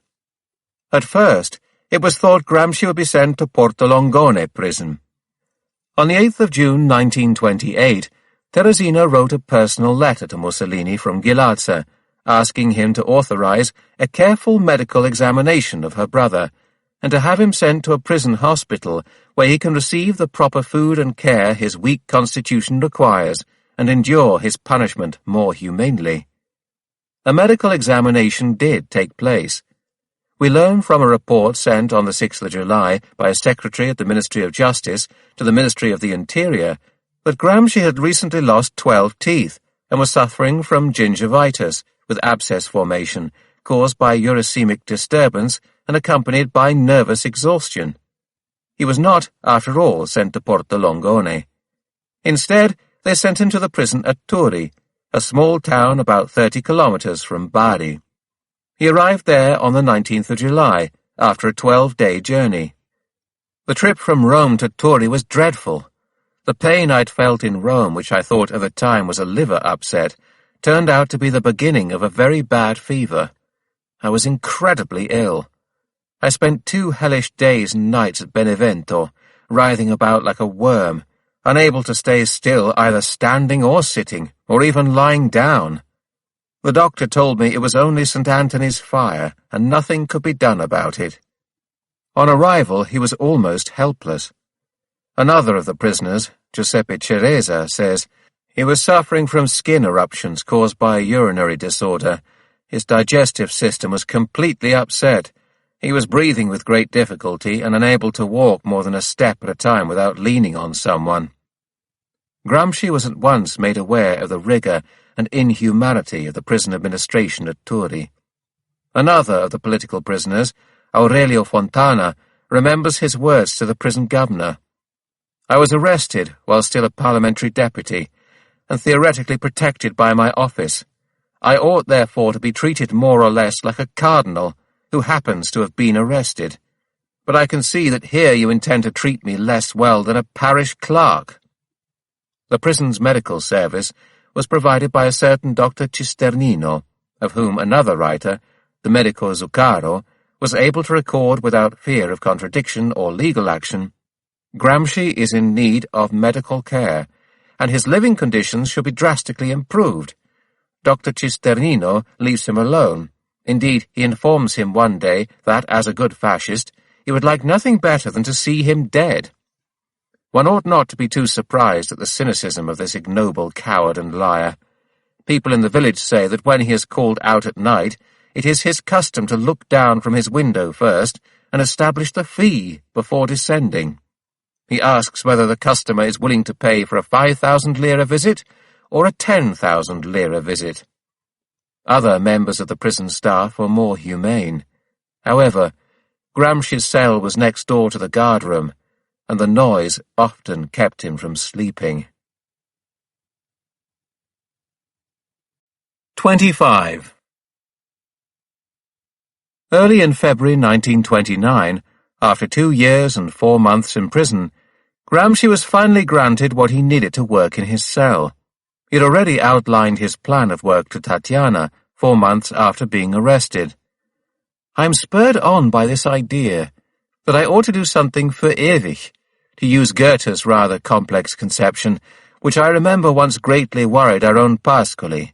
That is, I would like to work intensively and systematically, according to a predetermined plan, on certain subjects which could absorb me totally and give focus and direction to my inner life." At that time, he was thinking in terms of 4 topics. 1. Research into Italian intellectuals, their origins, their groupings in accordance with cultural trends, and their varying modes of thought. 2. A study of comparative linguistics. 3. A study of Pirandello's theatre, and of the transformation of Italian theatrical taste which Pirandello had represented and helped to bring about. 4. An essay on the serial novel and popular taste in literature more generally. When finally given pen and paper, however, he did not turn immediately to these or other subjects. He did some translation from the German. "For the moment, I'm only doing translation to get my hand in, and in the meanwhile trying to introduce some order into my thoughts." The 9th of February, 1929. The day before, in fact, he had drawn up a preliminary scheme of work on the title page of a notebook manufactured by Giuseppe Laterza and Sons, 200 pages with a black and red marbled cover. First notebook, the 8th of February 1929. Notes and comments. Main subjects. 1. Theory of history and historiography. 2. Development of the Italian bourgeoisie up to 1870. 3. The formation of Italian intellectual groups, development, attitudes. 4. Popular literature, as in serialized novels, and the reasons for its persistent popularity. 5. Cavalcanti, his position in the structure and the art of the Divine Comedy. 6. Origin and development of Catholic action in Italy and Europe. 7. The concept of folklore. 8. Experiences of prison life. 9. The Southern question and the question of the islands. 10. Observations on the population of Italy, its composition, the function of emigration. 11. Americanism and Fordism. 12. The question of language in Italy, Manzoni and G.I. Ascoli. 13. Common sense. 14. Reviews, for instance, theoretical, critical historical, reviews of general culture, divulgation. 15. Neo-grammarians and neo-linguists. This round table is square. 16. The disciples of Padre Bresciani. Right from the start, then, Gramsci had clear in his mind at least the outline of his plan of work. He clarified it further in a letter to Tatiana on the 25th of March, 1929. "I have decided to concentrate and take notes on 3 principal topics. First, Italian history of the 19th century, with special reference to the formation and evolution of intellectual groups. Second, the theory of history and historiography. Third, Americanism and Fordism." His working conditions were difficult. The prison governor had a well-developed bureaucratic taste for refusal and minor harassment, and his books arrived irregularly from the outside. Prison companions remember him as absorbed in work for long periods. He used to write without sitting down. He would walk to and fro, plunged deep in thought. Then, when he had worked out what he wished to say, he would go over to his table and bend over it with one knee on a little stool to write down the note. Once it was written, he would straighten up at once and resume his walking. He had never been a fluent or easy writer, in spite of his considerable experience of daily journalism. However, after each bout of thought, the little he had to set down would be written straight off, without deletions or further polishing. Year after year he managed with exemplary tenacity to overcome all the unfavorable conditions of his prison environment, and spent at least a couple of hours each day in this fashion. He wrote on, in spite of the impossibility of properly consulting the wide range of books and documents required by his chosen themes, in spite of his progressive physical degeneration, and in spite of the depression arising from the difficulty and discontinuity of his correspondence with Julia. For Gramsci, this work became life itself. These memoranda and brief notes, these sketches are the first germ of ideas, these tentative ideas left open for endless development and elaboration, were all his way of continuing the revolutionary struggle, his way of remaining related to the world and active in the society of men. In the end, there would be 32 notebooks, of which 21 were either wholly composed or started at Turi, 2,848 pages, equivalent to approximately 4,000 typewritten quarto sheets. The first impression received by anyone handling the originals is of their fragmentary character. The themes are closely interwoven with one another, and always condensed into the form of short notes and observations. Side by side one finds the précis of some article he had just read, a jotted-down recollection of an idea someone else once had, the first rough sketch of an argument, indications for the framework of an essay, or remarks on the part the essay might play in some wider argument, an accumulation of minute raw materials, as it were, in which organic form and development should have been given at a later date. Then, months or years later, Gramsci would return to these first notes and work them up, or add others, rewriting and amplifying earlier suggestions and connecting groups of notes. At this second stage, they become more solid and meaningful, though still requiring a great deal of further work and correlation, still far from being fused into a finished structure of any kind. In only a few cases was Gramsci able to arrive at the last stage, and make his notes into something approaching a final draft. On the whole, they remain fragmented to the end. And yet, they undoubtedly exhibit one central idea, to which all these innumerable scattered fragments of thought can be related. It was already present and partially developed in his essay on the Southern question. He had begun there by posing the question of class alliances. The proletariat can be victorious and guarantee the stability of its new order only to the extent to which it wins over the other exploited classes to its cause, and above all, the peasant class. But the peasant class is integrated into an historical block, where middle-class intellectuals have the function of disseminating a bourgeois Weltanschauung, a conception of life elaborated by the great intellectuals of the ruling class. In order to detach the peasants from the landowners within this structure, therefore, it is necessary to encourage the formation of a new stratum of intellectuals, who reject the bourgeois Weltanschauung like Gobetti or Dorso. Gramsci's notebooks are essentially the continuation and development of this essay on the Southern question. They contain studies on the function of the intellectuals in Italian history, up to the formation of the nation-state in 1870, a critique of the philosophies which supply the basis for bourgeois domination, and Gramsci's own ideas on the construction of the new proletarian Weltanschauung, the new conception of life opposed to the old bourgeois one, and which must replace the latter in the minds of the exploited masses. Such are the three main avenues of thought explored by Gramsci in the prison writings.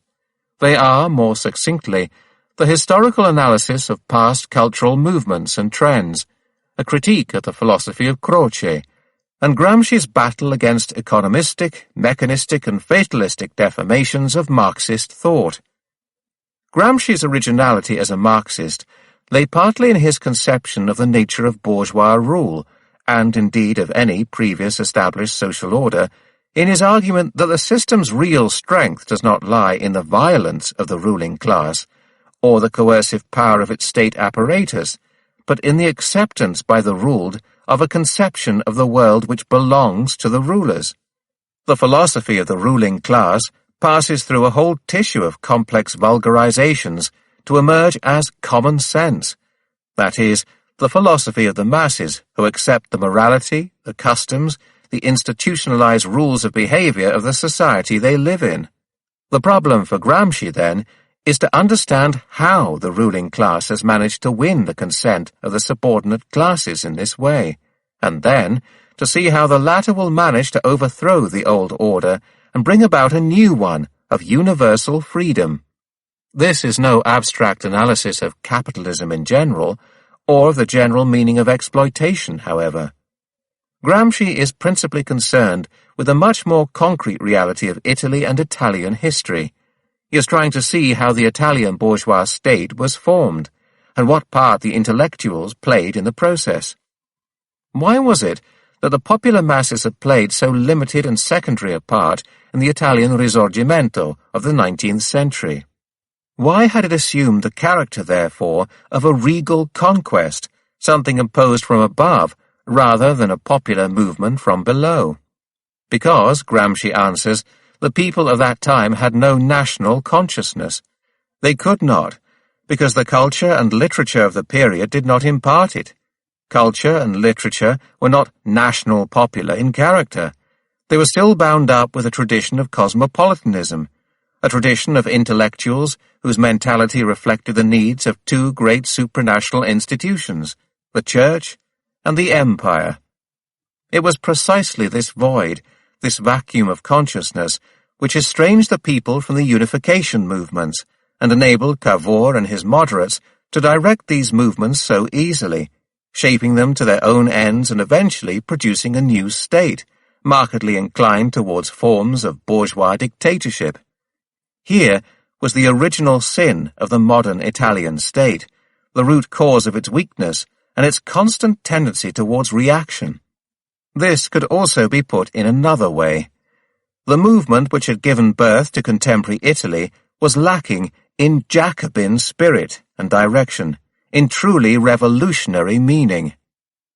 After unification, the first great theorist of the bourgeois democratic Weltanschauung was Benedetto Croce. He had the merit, Gramsci stresses, of energetically drawing attention to the importance of the ethical-political element in historical development. His historical idealism was therefore a valuable attack upon current versions of Marxism, which were mostly crudely mechanistic or positivistic, or influenced by evolutionism. For Croce, man was the unique protagonist of history. His thought stimulates action, concrete ethical political action, which is the creation of new history. Croce's philosophy reinstated man's active role in the unfolding of reality, as against the determinism in vogue. It should consequently be seen as one of the models for the renovation of Marxist thought, as the latter struggles to free itself from the confusions of economism and fatalistic determinism. But on the other hand, what man is Croce speaking of? Of historically determined man, existing in a very concrete reality of objective conditions, at a determinate time, and in a determinate place? No. Crocean philosophy deals with man in general, with a metaphysical entity, rather than with a social creature whose personality and way of thought are determined by his relationship to himself, to other men and society, and to nature. Croce thinks in terms of the spirit. The idea, his major work is entitled La filosofia dello spirito, the abstract essence of real men moving and working within the circumstances of social evolution. Hence, though he makes man the creator of history, he also errs, in effect, by removing him from history altogether. Crocean historicism remains theological and speculative in character. whereas the philosophy of praxis, Gramsci's term for Marxism in the notebooks, contains a historicist vision of reality which is in principle capable of liberating thought from all such traces of the transcendental. Gramsci defined Croce as the national leader of liberal democratic culture. Crocean historicism, he went on, is nothing but a form of political moderatism. It sees the only proper form of political action as that which produces progress, the unfolding of a historic dialectic whose poles are, respectively, conservation and innovation. In contemporary language, Gramsci observes, this is another way of saying reformism. But this historicism for moderates and reformists is no scientific theory. It is not identical with true reformism. It is only the intellectual reflection of a form of political practice, an ideology in the most destructive sense. In fact, why should the first term of the dialectic conservation, the thesis, be this or that particular conserved form, one given element of past history rather than another? The past is complex, an interwoven tapestry of the live and the dead, and the choice cannot be made arbitrarily or in an a priori fashion by an individual or a political movement. If the choice is made this way, at least on paper, then we are not dealing with historicism, but with the arbitrary will, the unilateral decision of some political tendency. And this cannot be the foundation of a science, but only a short-term political ideology. Croce wants to dictate a priori the rules of the dialectical process. He wants to establish himself what the synthesis must finally retain of the thesis, the past, once the latter has been subjected to the antithesis, innovation. In addition, he demands that the whole process be channeled within the forms of the liberal state. But how can one demand that the real forces active in such a process moderate their struggle within certain limits, the limits of the liberal state's conservatism, without falling into arbitrariness or into some preconceived design? In historical reality, Gramsci points out, the antithesis has to posit itself as the radical antagonist of the thesis and tend towards its complete destruction in order to take its place. The synthesis is indeed the overcoming, the resolution of this conflict, but no one can say a priori what of the original thesis will be conserved in this synthesis. It is not possible to measure the blows exchanged, like a boxing judge. To see historical evolution as some sort of sport or game, with a referee and rules, is merely one of the many ways of rewriting history to suit oneself. And what this particular way suits is, naturally, the interests of the dominant class. Croce's moderate reformist historicism became its ideology when the bourgeois dictatorship of the decades after unification had to give way, around 1900, to a new bourgeois democratic power bloc. Croce was the leader of the cultural movements which sprang up to renovate the older political forms, and his leadership signified the creation of a new cultural climate, the offering of a new Weltanschauung to the governed. The new, more democratic form of bourgeois hegemony could then function because of the acceptance by its citizens of this new conception of the world. Gramsci's references to Croce are constant, because first, Gramsci believed that no revival of Marxism was possible which did not incorporate the Crocean conception of the identity of history and philosophy, and second, because Croce's influence obliged one to reflect on the function of great intellectuals in the organic life of civil society and the state, and on the meaning of hegemony and consensus as the necessary inward form of any epoch of social history. On the first point, Gramsci was explicit. Just as the philosophy of praxis was the translation of Hegelianism into true historicist language, so today the philosophy of Croce is to a considerable extent the retranslation into speculative language of the realist historicism developed by the philosophy of praxis. It is necessary to treat Croce's philosophy now in the same way as the founders of the philosophy of praxis, Marx and Engels, treated the theories of Hegel. This is the only historically valid way of ensuring an adequate revival of the philosophy of praxis, which has become progressively vulgarized by the pressures of practical life. Only in this way can it be developed and enriched, and made capable of solving the more complex tasks posed by the struggles of our own day. That is, the task of creating an integral new culture which will have both the mass character of the Protestant Reformation or the French Enlightenment, and the classical cultural character of Greek civilization or the Italian Renaissance, a culture which, to use Carducci's terms, synthesizes Maximilian Robespierre and Immanuel Kant, politics and philosophy, in a dialectical unity which belongs no longer to one particular French or German social class, but to Europe and the world. The heritage of German classical philosophy must be not simply passed under review, but made to live again, and for us this means coming to terms with Croce, because his philosophy is the present-day world form which this heritage has assumed. Gramsci's fundamental problem was the creation of the new proletarian Weltanschauung, which should first of all penetrate the minds of the governed and limit popular consent to the reigning liberalism of the state, thus making the conquest of power possible. And then, when power is won, secure the widest possible active consent for the new state. The proletariat will have to be both the dominant class and the ruling class. It must dominate to overcome and liquidate capitalist groups, and it must rule in the sense of assume the moral and intellectual direction of society, in order to win over to socialism all the groups which have some reason to oppose capitalism. He writes, "A social group can and indeed must be ruling before it conquers the power of government, and this is itself one of the principal conditions for the takeover of power. Afterwards, when it is exercising power, it becomes the dominant group as well, but it must strive to remain the ruling group." The conquest of power. Gramsci believed that the Russian revolutionary experience could never be repeated anywhere in the West. In Russia, open warfare followed by a rapid and decisive assault had been possible, because civil society had been primordial and gelatinous, because the Tsarist state was not founded upon a consensus of its subjects. But in the West, the intellectual and moral rule of the bourgeoisie had won the consent of great masses of citizens to a liberal state form, so that here the state is merely a frontal trench, an advanced line of defense, and behind it there is a powerful fortress of concrete pillboxes.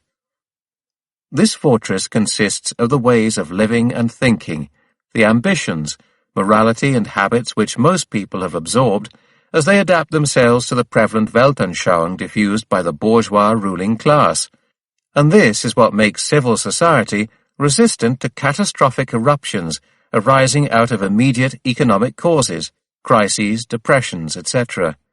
Hence, in Western liberal bourgeois states, open warfare must give way to a war of positions.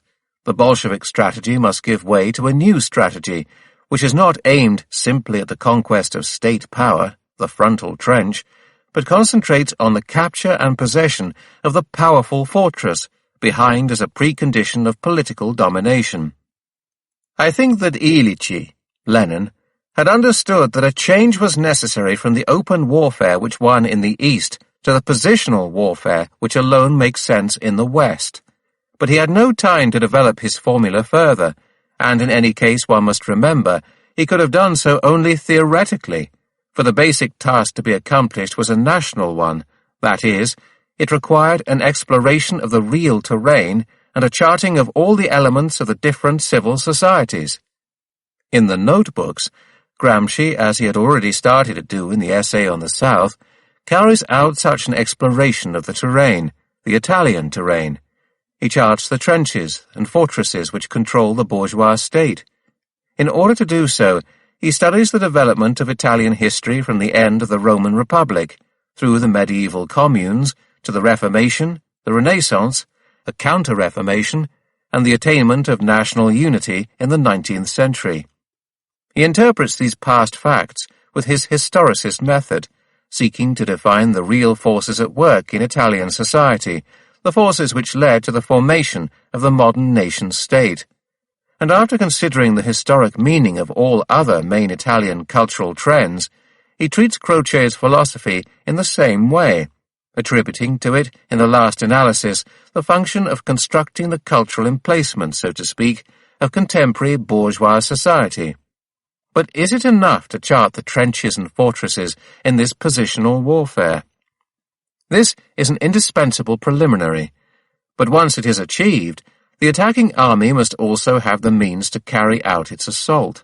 That is, the proletarian army must be ideologically equipped. It must be armed with a new Weltanschauung, new ways of living and thinking, a new morality, new ideas to oppose the bourgeois vision of existence. Only thus will the emplacements fall, will the liberal consensus be weakened, and a new proletarian state, sustained by the active consent of its future subjects, be born. After the conquest of power, the exercise of power. Lenin himself, Gramsci points out, stressed the importance of the cultural struggle in opposition to the various economist trends. He developed the theory of hegemony, domination plus intellectual and moral direction, as the complement to his theory of the state as force, the dictatorship of the proletariat, and as the contemporary form of Marx's doctrine. Its significance was clear.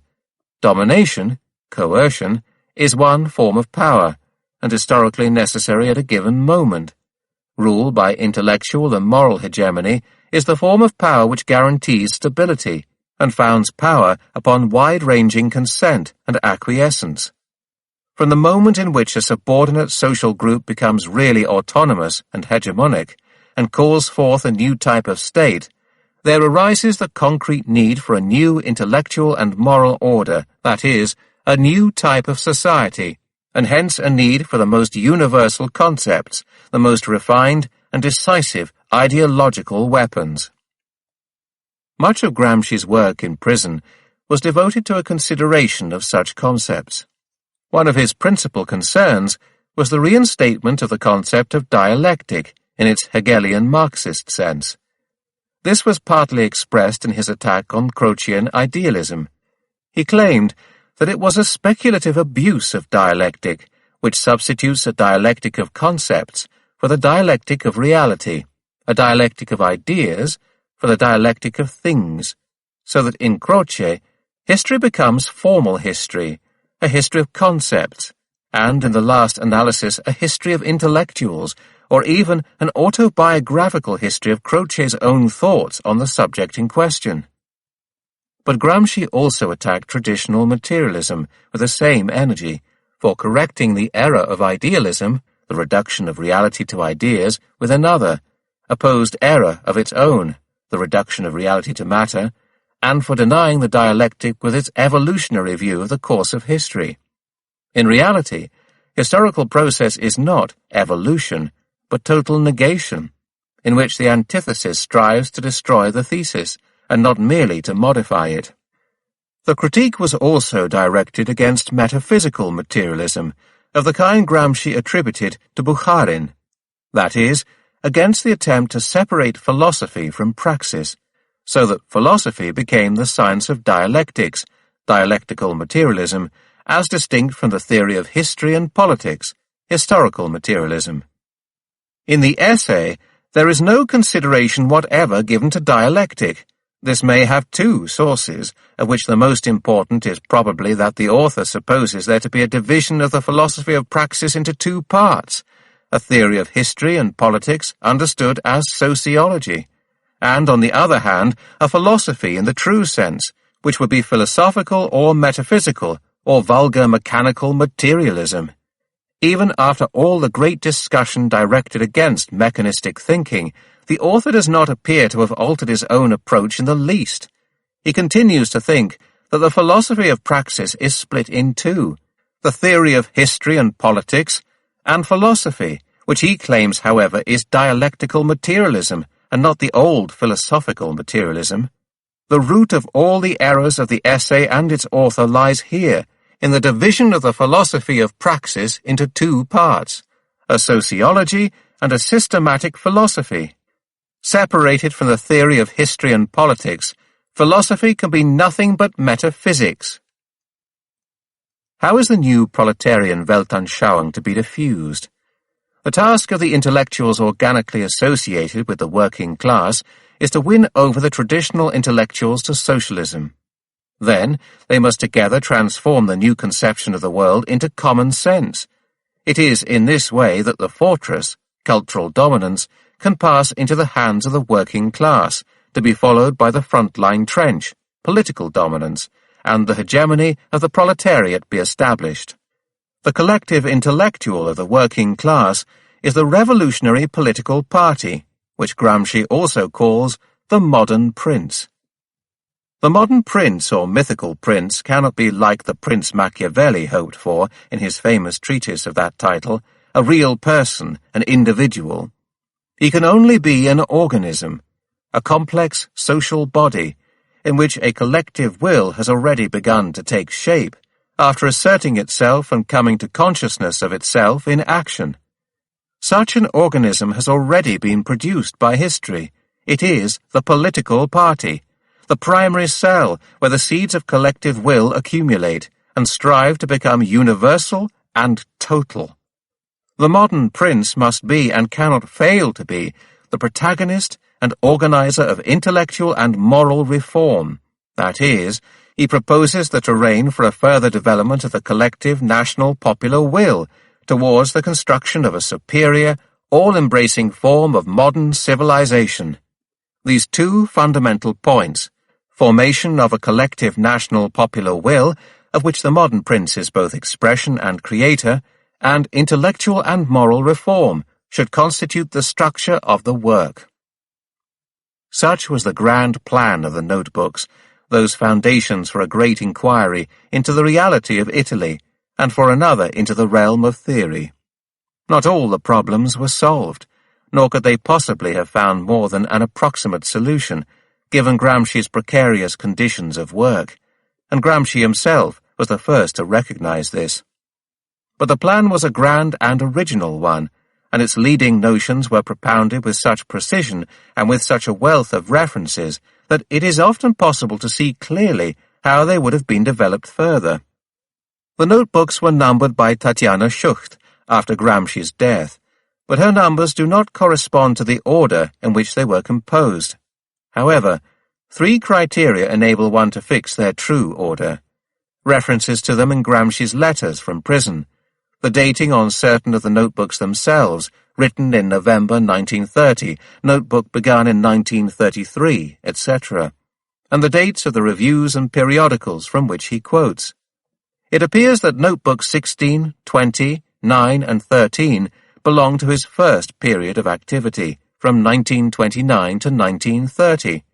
In them, he wrote the essay on the 10th canto of Dante's Inferno, the essay on the intellectuals and education, and notes, much amplified later on historical materialism, on the philosophy of Benedetto Croce, and on Bukharin's historical materialism.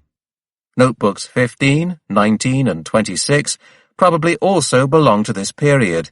They contain translations from the German, the Grimm Brothers fairy tales, the first part of Linguistic Families of the World by Franz Nikolaus Fink, a special number of the review Die Literarische Welt devoted to the United States, the conversations of Eckermann and Goethe, and some extracts from Goethe's prose and poetry.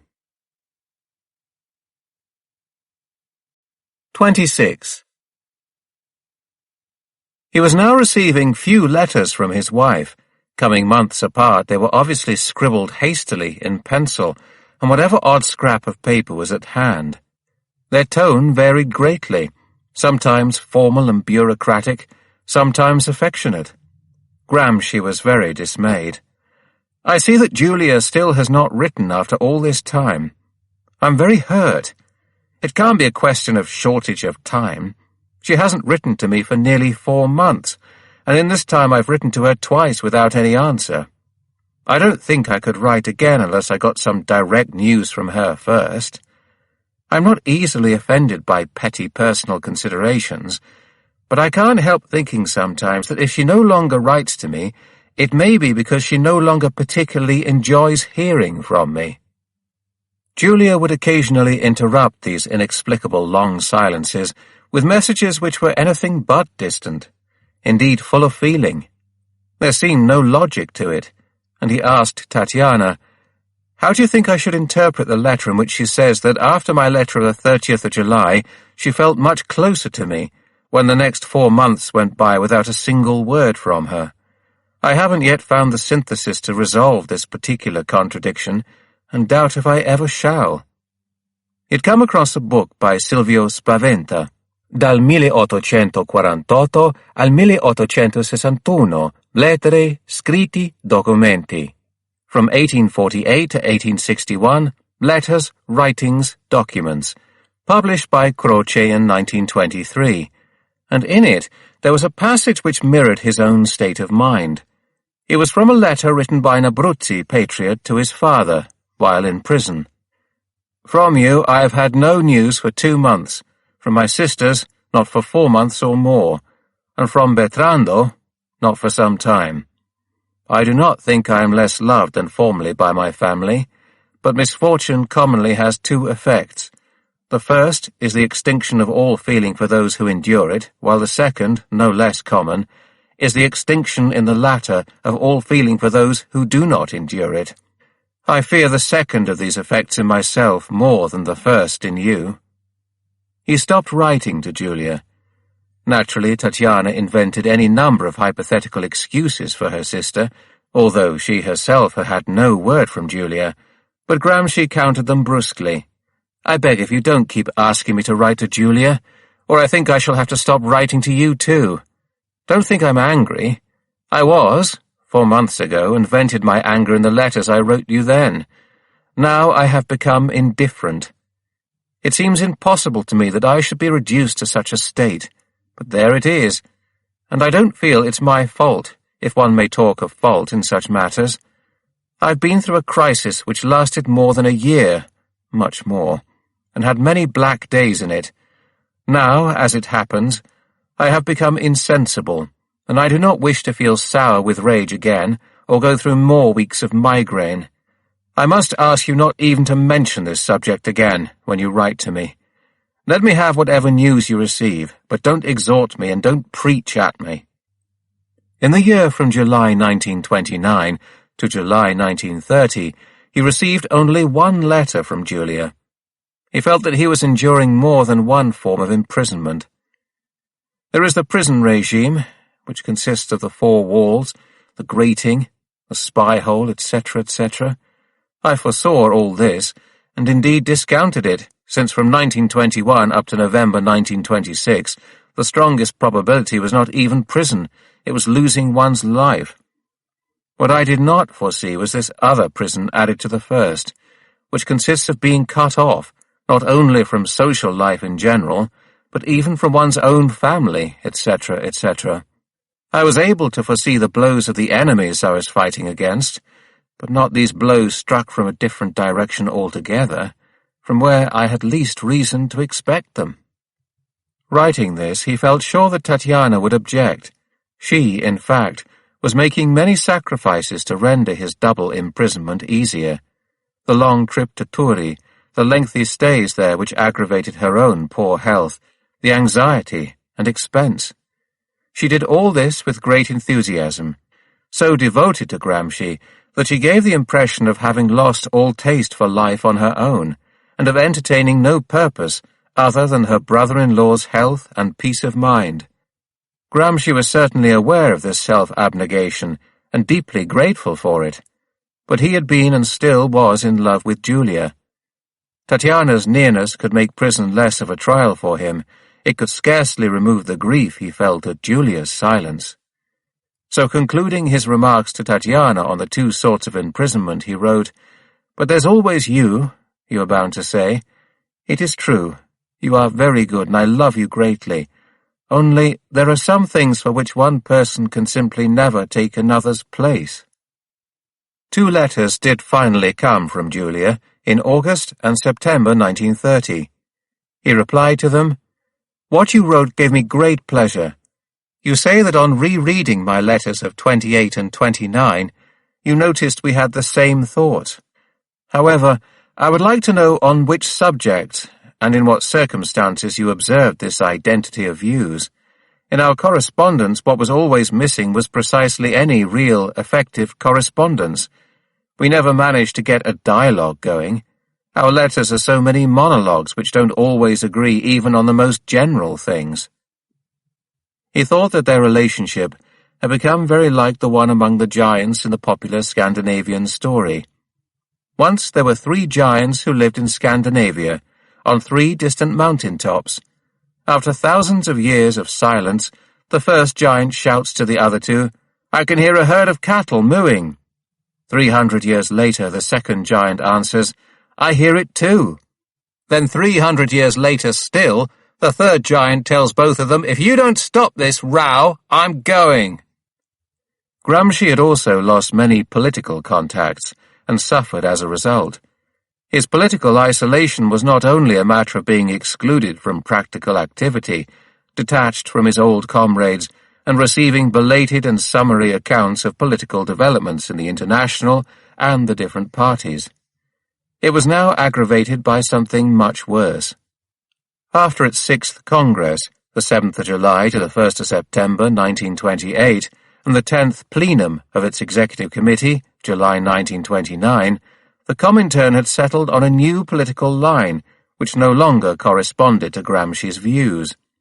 In his last report to the Italian Party's Central Committee a few months before his arrest, Gramsci had maintained that, while it is true that fascism might be succeeded by a dictatorship of the proletariat, since no other party or coalition of parties could give even minimal satisfaction to the economic demands of the working classes, which would erupt violently onto the scene the moment the existing structure was smashed, nevertheless, it is by no means certain or even likely that the transition from fascism to the dictatorship of the proletariat would be immediate. Gramsci judged that some bourgeois democratic solution was a more probable immediate alternative to fascism, and such a diagnosis implied that a popular front strategy embracing all working class and even republican forces was necessary for the overthrow of fascism, preferably under the hegemony of the working class and guided by the communists. The International's 6th Congress, on the other hand, had declared that the rightist phase was now over and done with, and that the single united front should be no more. This abrupt swerve reflected further fierce struggles within the Russian Bolshevik Party. Stalin had liquidated the left opposition, Zinoviev, Trotsky, Kamenev, with Bukharin's help. But he now found himself confronting a right opposition, in which Bukharin had formed an alliance with Tomsky and Rukov. Since 1926, Bukharin had been president of the International in succession to Zinoviev. The 6th Congress abolished the post altogether. Then, on the 23rd of April 1929, the Central Committee expelled Bukharin from the Soviet Party Executive and the Presidium of the International. From this debate on Russian issues and the power struggle accompanying it, fought by Stalin with the utmost intransigence, there derived a whole new orientation of the Third International. Its main points were, the capitalist regimes are on the edge of catastrophe, and everywhere proletarian protest is tending to become more radical and revolutionary. The overthrow of the bourgeoisie must be followed immediately by the dictatorship of the proletariat, without any intermediate bourgeois democratic phases. Social democracy is not a revolutionary force, and the bourgeoisie employs it merely to block revolutionary advance. It is a form of social reaction, or social fascism. Hence a new series of directives were sent to the national parties. They must henceforth carry out autonomous action, without regard to any system of alliances, to overthrow capitalism. They must fight the Social Democrats tooth and nail, and internally they must strive to keep the party safe from opportunism, as all deviations from this new line were described. This policy was sectarian in its equation of fascism with democratic socialism, and politically unrealistic because unfounded on any correct analysis of the situations it was supposed to deal with. In Italy, it was simply absurd. Fascism had destroyed the organized proletariat, mown down its leadership, and broken its organization and means of communication to the point where it was incapable of serious action against the regime without seeking allies among the rural semi-proletariat and those sections of the bourgeoisie hostile to fascism. The Italian party's move over to the new line was naturally slow and hesitant. Togliatti had been given the job of explaining and engineering the change, and he found many leaders and considerable proportion of the rank and file deaf to his arguments. He admitted on the 3rd of March 1929 in Stato Operaio, Workers' State, the monthly he now edited on behalf of the party in Paris, "The discussion on international questions which took place at the last meeting of our Central Committee revealed the existence of divergent points of view, broadly similar to the divergences which have transpired in nearly all other parties of the International regarding the acceptance and interpretation of the theses of the Sixth World Congress." This article was entitled "The Peril of Opportunism in Our Party." It insisted that the proletariat must put forward its candidature for the succession to fascism, because the historic dilemma confronting Italian society is not between a progressive capitalism, bourgeois democracy, and a regressive capitalism seeking to put the clock back to the Middle Ages, fascism. It is between the dictatorship of capital and the dictatorship of the proletariat. The 10th plenum of the Comintern Executive increased the pressure on the Italian party. The removal from power of Bukharin and Humbert Dreux was to be taken as a model, as Stato Operaio instantly explained in its July to August issue. Without a rigorous purge of our ranks, without ridding ourselves of whoever has shown the influence of an ideology other than our own, and of whoever is likely to sow doubt, hesitation, and confusion in our ranks, we cannot conduct the struggle to win over the majority. The leadership of our party must draw a series of most important conclusions from the decisions of the 10th plenum. The battle against opportunism in our ranks must take on the same severity which has been shown in the other parties of the International. That is, it must be carried on unflinchingly and without giving quarter. We also learn from Stato Operaio that the 10th plenum had criticized the Italian party for not laying down a clear enough line in conformity with international policy, for not giving sufficient emphasis to this policy, and for failing to promote a sufficiently open and ruthless struggle against backsliders in the leadership and elsewhere. Angelo Tasca was expelled from the party in September, but still resistance to the change continued. Then, in March 1930, the Italian party's executive split wide open.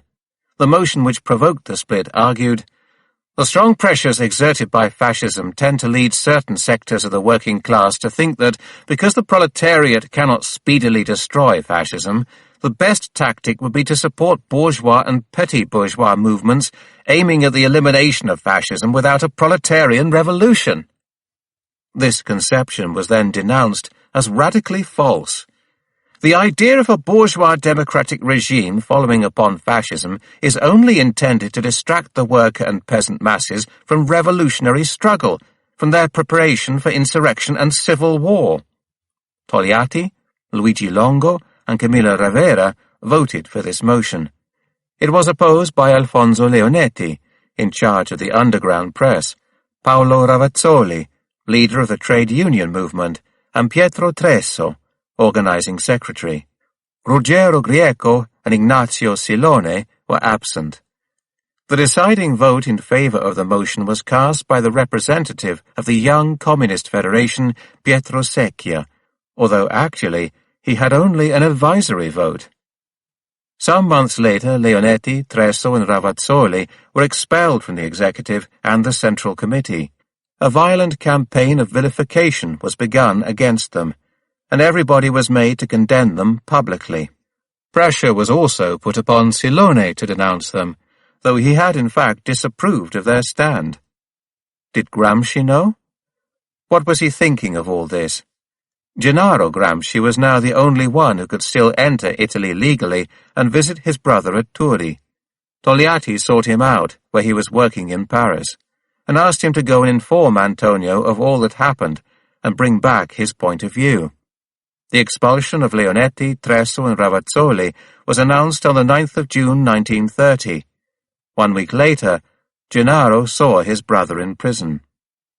Marcella and Maurizio Ferrara state in their report on their interview with Togliatti that, although we knew only the overall character of the conflict and not its details, Gramsci gave from prison his consent to the most stringent measures. The truth was quite different. even if subsequently, for reasons which will become clear, Gennaro felt obliged to convey a false report to Togliatti in Paris. "We were able to speak freely," Gennaro told me. The interview was watched over by a Sardinian warder from Paulilatino, a village near Ghilarza. In the short time available, Gennaro outlined to his brother what had happened. Antonio was very shaken. He supported the attitude of Leonetti, Tresso, and Ravazzoli, would not concede that their expulsion was justifiable, and rejected the International's new policy. He said he thought Togliatti had agreed to it too hastily. Later in the month, Gennaro spoke to Antonio again, after paying a visit to Ghilarza to see the family. But now he was under surveillance by a whole swarm of plain-clothes men. Even in the restaurant where he went to eat with Tatiana, he could see they were being spied upon. At the prison he was accompanied by the prison secretary instead of an ordinary guard, on express orders from the governor. The two brothers were forced to confine themselves to family affairs. Gennaro returned to Paris. "I went to see Togliatti," he said to me, "and I told him Nina was in complete agreement with him." I had scarcely expected this conclusion, and betrayed my surprise as I asked him why he had done this. He looked blank at first, as if failing to grasp why anyone should be puzzled. Then he went on to explain patiently that, of course, this was the only logical and possible thing to do in the circumstances. He had realized that if his brother's true position were known in Paris and Moscow, he too would be accused of opportunism. Togliatti and the group around him were quite determined to repress any form of dissidence. So he covered up. Had I told a different story, he concluded, not even Nina would have been saved from expulsion. Meanwhile, back in prison, Gramsci was anxiously turning over the news in his mind. On the day of Gennaro's first visit, he had written to Tatiana. "My brother came to visit me a short while ago. Since then, my thoughts have been zigzagging wildly."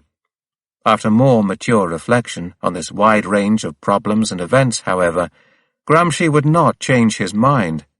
Indeed, he decided later that year to start up a new political education class among his prison comrades, and began to hold discussions during their exercise hour together in the courtyard. We know from a report written by Athos Lisa for party headquarters when he was released from Turi prison in March 1933 that the aim of Gramsci's education program was the formation of new, non-sectarian cadres. Gramsci never tired of repeating that the party had been infected by maximalism, and that the purpose of his political education was, among other things, to create a nucleus of militants capable of propagating a saner ideology within the party. Too often in our party, he would say, there is a fear of any and every idea not sanctified by inclusion in the old maximalist dictionary of clichés. Any and every tactic which does not correspond nicely to the visions of this dream world is considered an error, a deviation from proper revolutionary tactics and strategy. Then one ends up talking revolution with no exact idea of what has to be done to bring it about, of the means which might realize the end. One is left unable to adapt means and methods to differing historical situations. In general, there is a tendency to prefer words to political actions, or to confuse the one with the other. Another witness to Gramsci's attitudes at this time is Giuseppe Ceresa, who wrote in 1938, "He was offended by the superficiality of certain comrades who, in 1930, would habitually assert that fascism was on the point of collapse, 2 or 3 months more, by winter at the latest, these glib prophets used to say, and that there would be an inevitable and immediate passage from fascist dictatorship to a dictatorship of the proletariat." Gramsci fought against these mechanical, abstract, anti-Marxist positions, mostly founded on the idea that economic misery would be the decisive factor in propelling the masses into a proletarian revolution. He used to point out that misery and hunger can provoke uprisings, revolts, which may even shatter the existing equilibrium of the social order, but that many other conditions must be fulfilled before capitalism will be destroyed.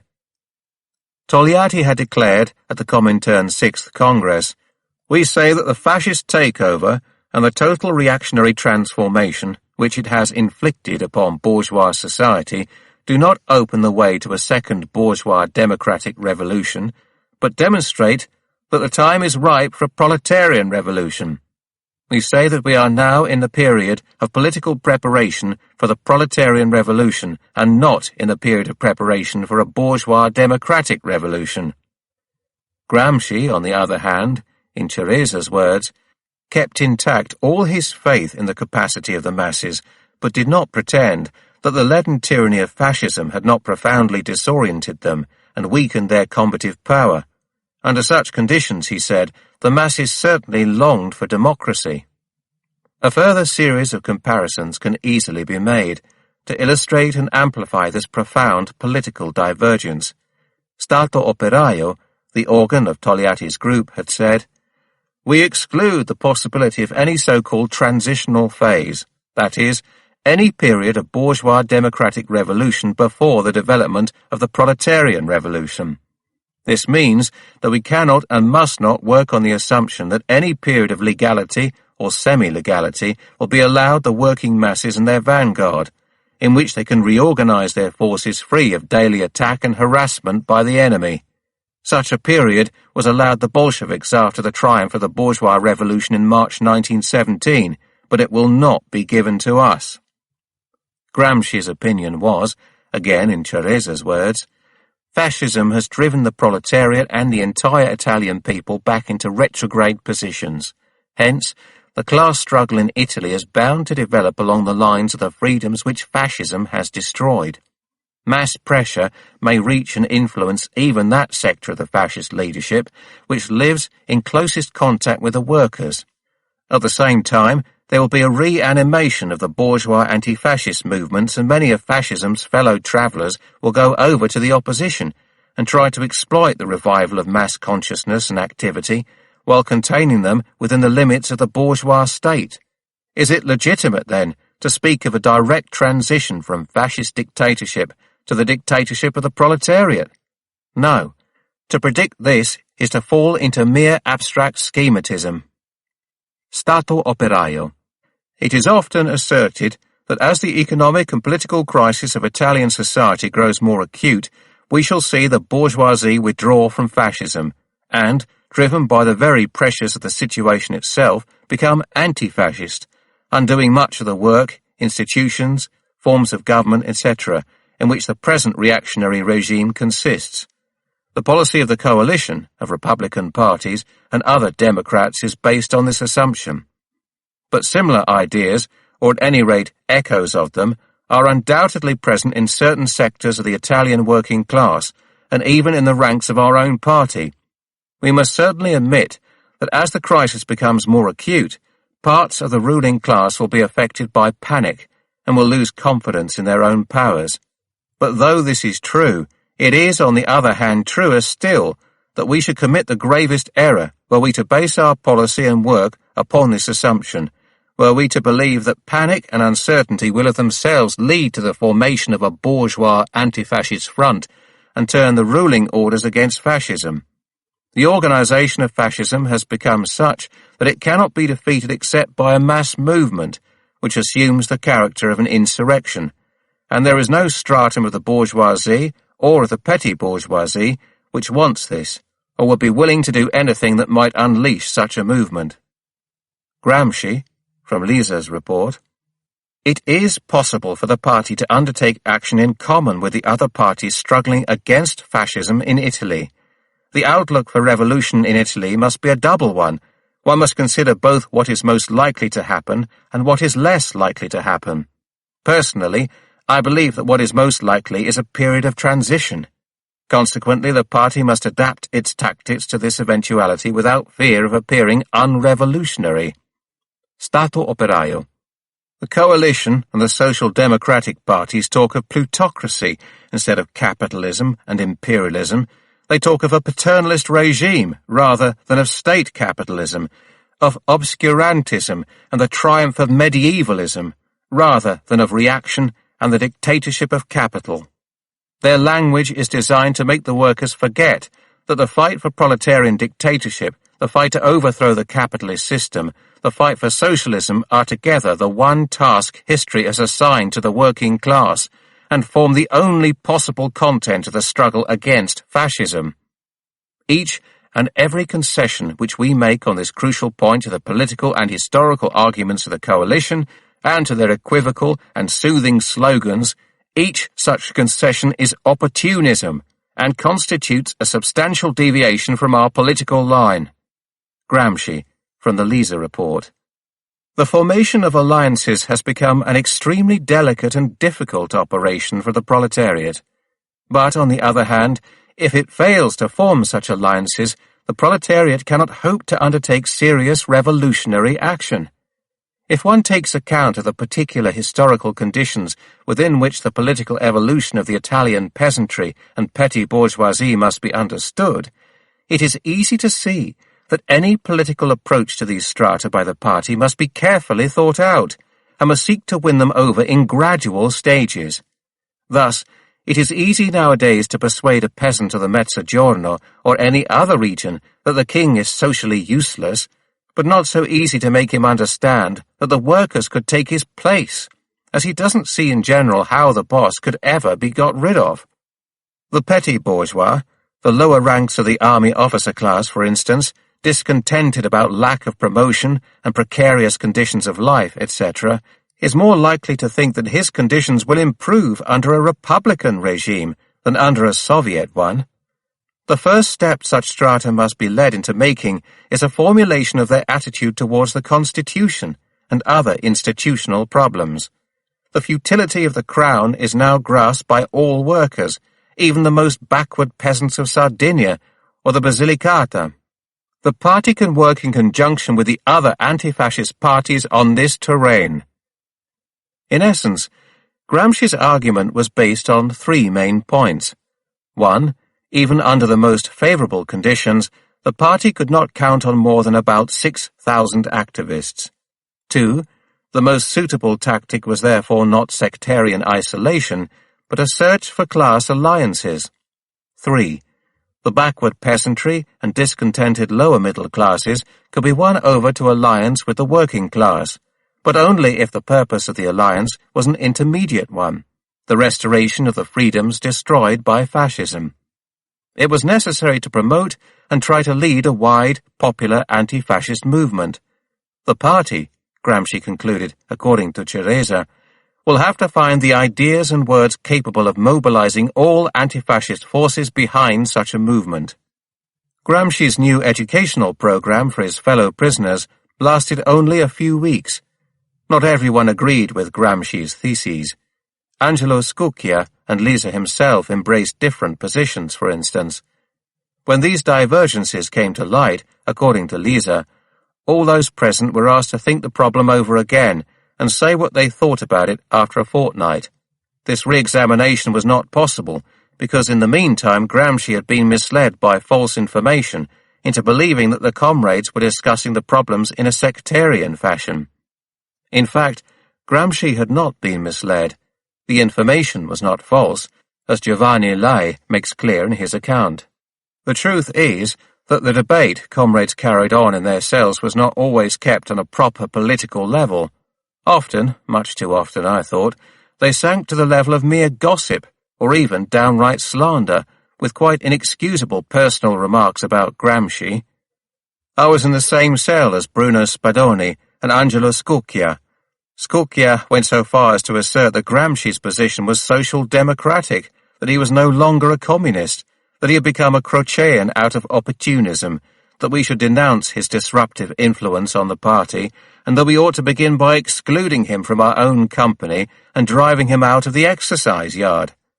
Spadoni and I put up with it patiently to begin with, in the hope of making our comrades see reason, though we made it clear we would not countenance such shameful actions.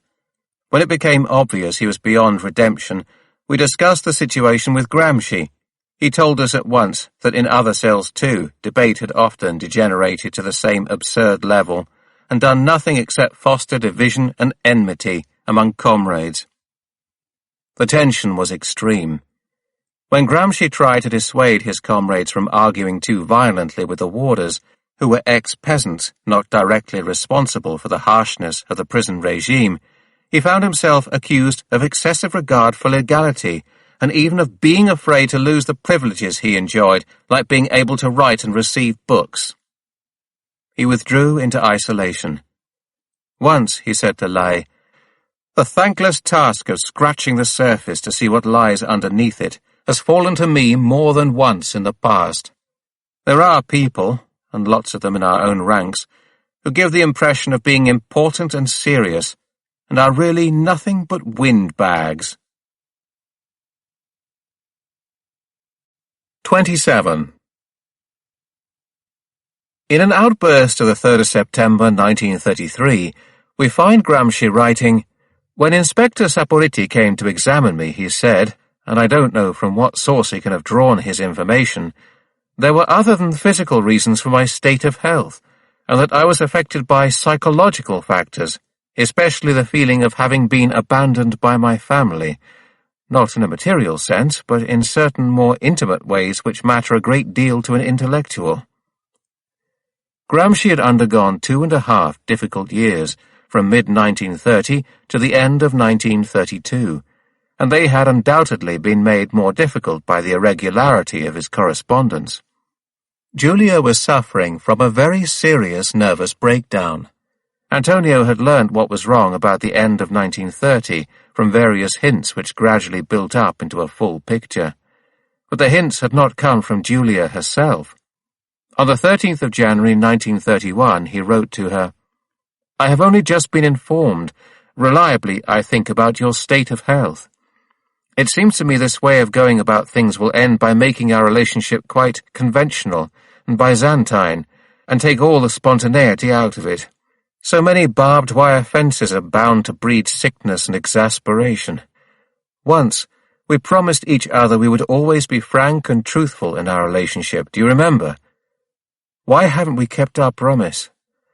Naturally, I'm always very happy to have a letter from you. It helps occupy my empty, meaningless hours, and breaks my isolation from life and the world. But I think you ought to write for your own sake too, as I feel that you too must be rather isolated and cut off from things and might feel less lost if you wrote to me." Giulia's illness helped him to understand the long silences, and his tone became more tender again. "I feel very impatient at being unable to do anything real and positive to help you. I'm torn between feeling immense tenderness towards you, feeling I must console your weakness at once by holding you in my arms, and the uncomfortable recognition that at this distance all I can do is make a great effort of will, and try to persuade you in cold, insipid words that you are really strong, that you can and must get over this breakdown. I think that what was wrong was our never being together for long enough, and always under abnormal conditions, cut off from ordinary things and everyday life. Let's do our best to make up for the lack now. In spite of these circumstances, neither of us can help. Let's try and hold our relationship together, and save from the ruins the things which were truly beautiful, the things which will live on in our children." About the middle of May 1931, he had a long letter from Giulia. It was different from the others. It seemed to show signs of recovery from the breakdown, and helped clear up some of the bad feeling there had been between them. Gramsci replied, "I think this letter marks a new beginning in our relationship, and I'm very happy, for I must confess that I'd begun to retreat very much into my own corner, and was getting pricklier than a porcupine. Now you'll be able to help me get back to normal again." But there were to be no more such letters from Giulia. Instead, further lengthy silences, broken only by hastily scribbled notes empty of real news or feeling. On the 31st of November of that year he wrote to her, "Judging by your last letter, you too seem to feel there's something wrong with the way we write to each other, in dribs and drabs, with months of silence in between. The worst thing is, I don't seem able to do anything about it. During your months of silence I brood a good deal about this, and think how different it is from what I expected 5 years ago when I was arrested. I believed then that our life in common could still to some extent continue, and that you would help me keep in touch with life and the world outside, or at least with your own life, and that of the children. At the risk of hurting you greatly, I must say that you've done just the opposite. You have aggravated my isolation and made me feel it even more painfully. You often insist in your letters that we are closer together, stronger, but it seems to me this is less and less true, and that you know it very well, and are fighting off the knowledge even as you write the words. In fact, I know nothing about you, not even if you've gone back to work. Your letters are extremely vague.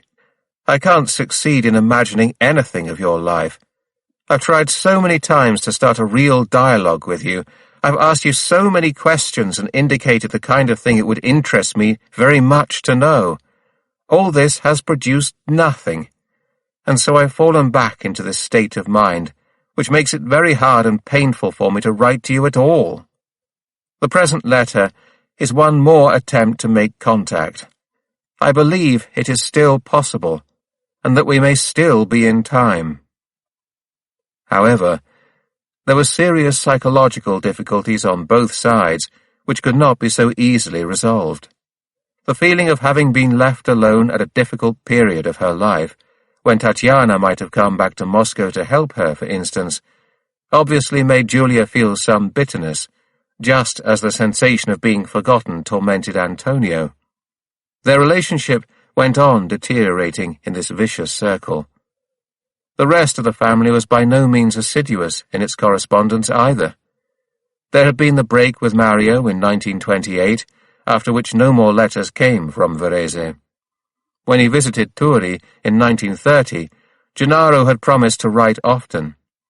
There was one heavily censored letter from Namur not long after the visit, and then nothing more.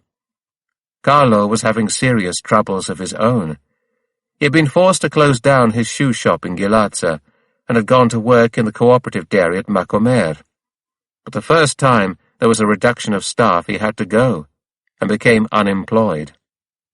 He visited Antonio at Turi in September to October 1930, and he too failed to write. When he returned to Ghilarza, "Carlo hasn't written to me since his trip to Turi, or at any rate I haven't received the letters." 17th of November 1930. "Dearest mother, I don't understand what's going on. Carlo hasn't written for more than 3 months. I did think that Carlo might have got into some kind of trouble because of me, and doesn't want or doesn't know how to say that he is upset and uncertain."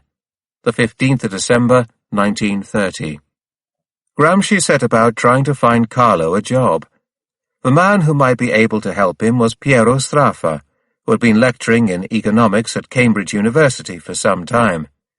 Straffa had already proved his devotion to Gramsci more than once. Delio used to receive toys from him, and the books Gramsci got through the Milan bookshop were paid for by him. Given his connections, it would be easy for him to find Carlo a post. Antonio suggested the idea and wrote to his brother on the 26th of January 1931. "I thought for a while that you had settled in Milan, and so didn't understand Tatiana's references to your being in Rome at a certain stage. I only realized by chance that you had gone back to Ghilarza, from a letter of Grazietta's, I think. All this seemed quite mysterious for a time, and I was rather worried. Why the move?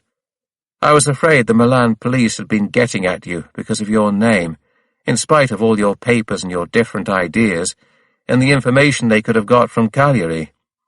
I know what I'm talking about, having suffered from the zealous persecution of the Milan police myself. But in fact, Carlo did settle in Milan that winter, and was found a job with a Sneer Viscosa textile firm. In March he went to see Antonio again, and on the 28th of that month was urged once more to write regularly. For the reasons I mentioned during your visit, I'd like you to write as often as you can during your stay in Milan, and tell me about your life there, and what you're doing." There was no answer for a long time. "Carlo hasn't written yet. If you have his address, write and tell him how upset I am by his behavior. He won't even write to Mother, though he knows the state of health she is in." The 4th of May, 1931. Antonio expected that the women would write regularly from home at least. When they did not, he could at least try to understand why by imagining what things were like for his mother, now elderly and in poor health, for Teresina, caught up in her work at the post office, and for Grazietta. They hadn't written from home either, for at least a month. Mother is unable to write, and my sisters are very busy, and anyway, I lived alongside them long enough to know their life and imagine what's going on. Every day my mother complains because nobody's writing to me. Everybody promises at once to write to me, next day, but everyone thinks that one of the others will actually do it, and things will drag on in this way for long enough. It's a funny, rather Chinese pattern of behavior, and I remember very well I used to do exactly the same myself. To Tatiana, the 1st of June, 1931. Occasionally he would complain about it to his mother. "Why'd you leave me without news for so long? Even someone struck down with malaria can usually manage a line or two, and I would be perfectly happy with a few picture postcards. I too am getting old, don't you understand? And with it more irritable and more impatient. Here is what I tell myself. People don't write to someone in prison either because they don't care or because they lack imagination. In the case of you and the others at home, I will not believe it can be because you don't care. So it must be a case of lack of imagination. You just cannot visualize what life in prison is like, and how utterly essential letters become, how they fill up one's day, and give some flavor and meaning to one's existence. I never say much about the negative side of my life here, mostly because I do not wish to be pitied. I was a fighter who had bad luck at a certain moment of the battle, and fighters cannot and should not be pitied when they fight out of a conscious choice, and not because they have to. Still, this doesn't mean that the negative side isn't there, or that those dear to me shouldn't at least try not to make it worse. But the reproach was in fact aimed more at Teresina, Grazietta, and the 11-year-old Edmea than at his mother. He knew that much of the time she was in no condition to write to him.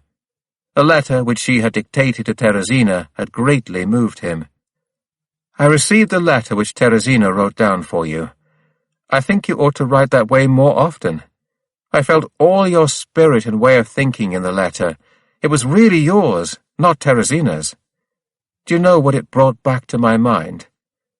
I remember as if it were yesterday how you used to correct my homework when I was in my 1st or 2nd year at school. I remember very clearly that I never managed to spell uccello correctly, with 2 C's. You must have corrected me 10 times at least. So since you helped us learn to write, it is only right that one of us should write for you, when you don't feel up to it. You can't guess how many scenes I recall in which you appear as a wholly helpful, tender influence upon us. If you think about it, all these problems about the soul and the soul's immortality, or about paradise and hell, are only so many ways of looking at one simple fact. The fact that each one of our actions impresses others according to its value, according to our own goodness or badness, from father to son, and from one generation to the next in an unbroken chain. And since all the memories we have of you are of goodness and strength, and you gave of yourself to bring us up, that means that you are already in paradise, the only real paradise there is, which for a mother, I think, must lie in the hearts of her own children. You see what I've written to you?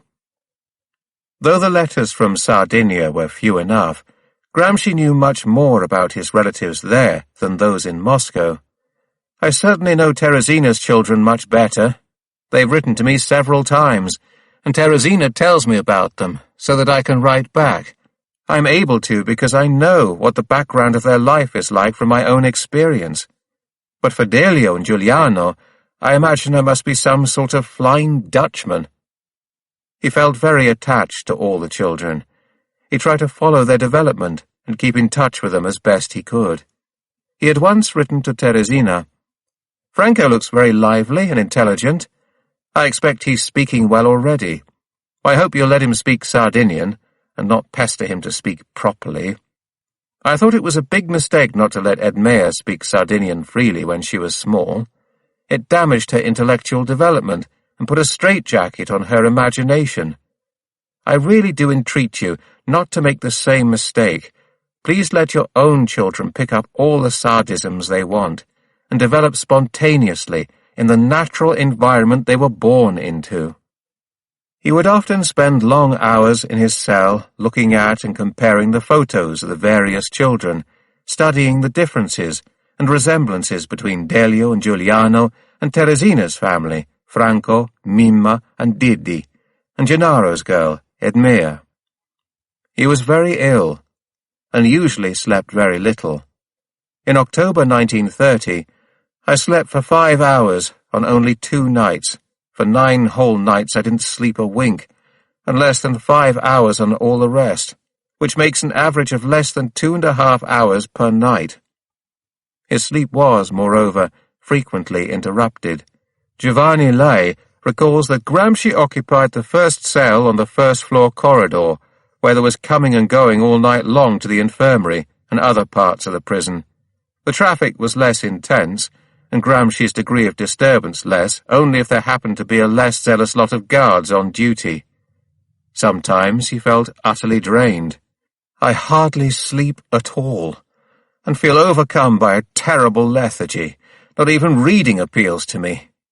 As they say in Sardinia, I walk up and down the cell like a fly that doesn't know where to go and die. The 20th of July, 1931. For some months now I've been suffering very badly from absent-mindedness. I haven't been having the very bad headaches which once plagued me. I think of them as absolute headaches. But in exchange for that, find myself even more plagued by a seemingly permanent condition, which I can only sum up as a sort of evaporation of the mental faculties, general fatigue, stupefaction, inability to concentrate, loss of memory, etc. The 27th of July, 1931. 7 days after writing this letter, on the 3rd of August, he suddenly spat up blood one morning. He described what happened coldly to Tatiana much later, like someone writing a clinical report. It was not a hemorrhage in the proper sense of the word, not the irresistible discharge I've heard other people describe. I heard a gurgle in my breathing, as when one has catarrh. Then there was a cough, and my mouth filled with blood. The coughing was not particularly violent. It was like the cough one gets when something sticks in one's throat, single coughs, not a fit or a spasm of coughing. It lasted until about 4 o'clock, and in this time I coughed up 250 to 300 grams of blood. After giving some more details, he concluded in the same detached tone, I believe I've given you all the essential information. I should add that it does not appear to have weakened me noticeably, or produced unfortunate psychological side effects. So you see, there's no reason to worry, although, as doctors are fond of saying, we shall have to watch it. At this stage, bodily accidents did not affect his state of mind too badly. He was rather inclined to take physical failings for granted. Personal suffering was another matter. Writing to Tatiana on the 3rd of August, he had not even mentioned the bleeding of the night before. Something else entirely was obsessing him, something worse than the physical pain. Don't think that the feeling of being personally isolated is making me desperate, or inducing in me any other such tragic state of mind. The fact is that I've never felt the need of moral support from outside to live my own life, even in the worst conditions. I require it even less today, when my willpower has become even stronger and more highly developed.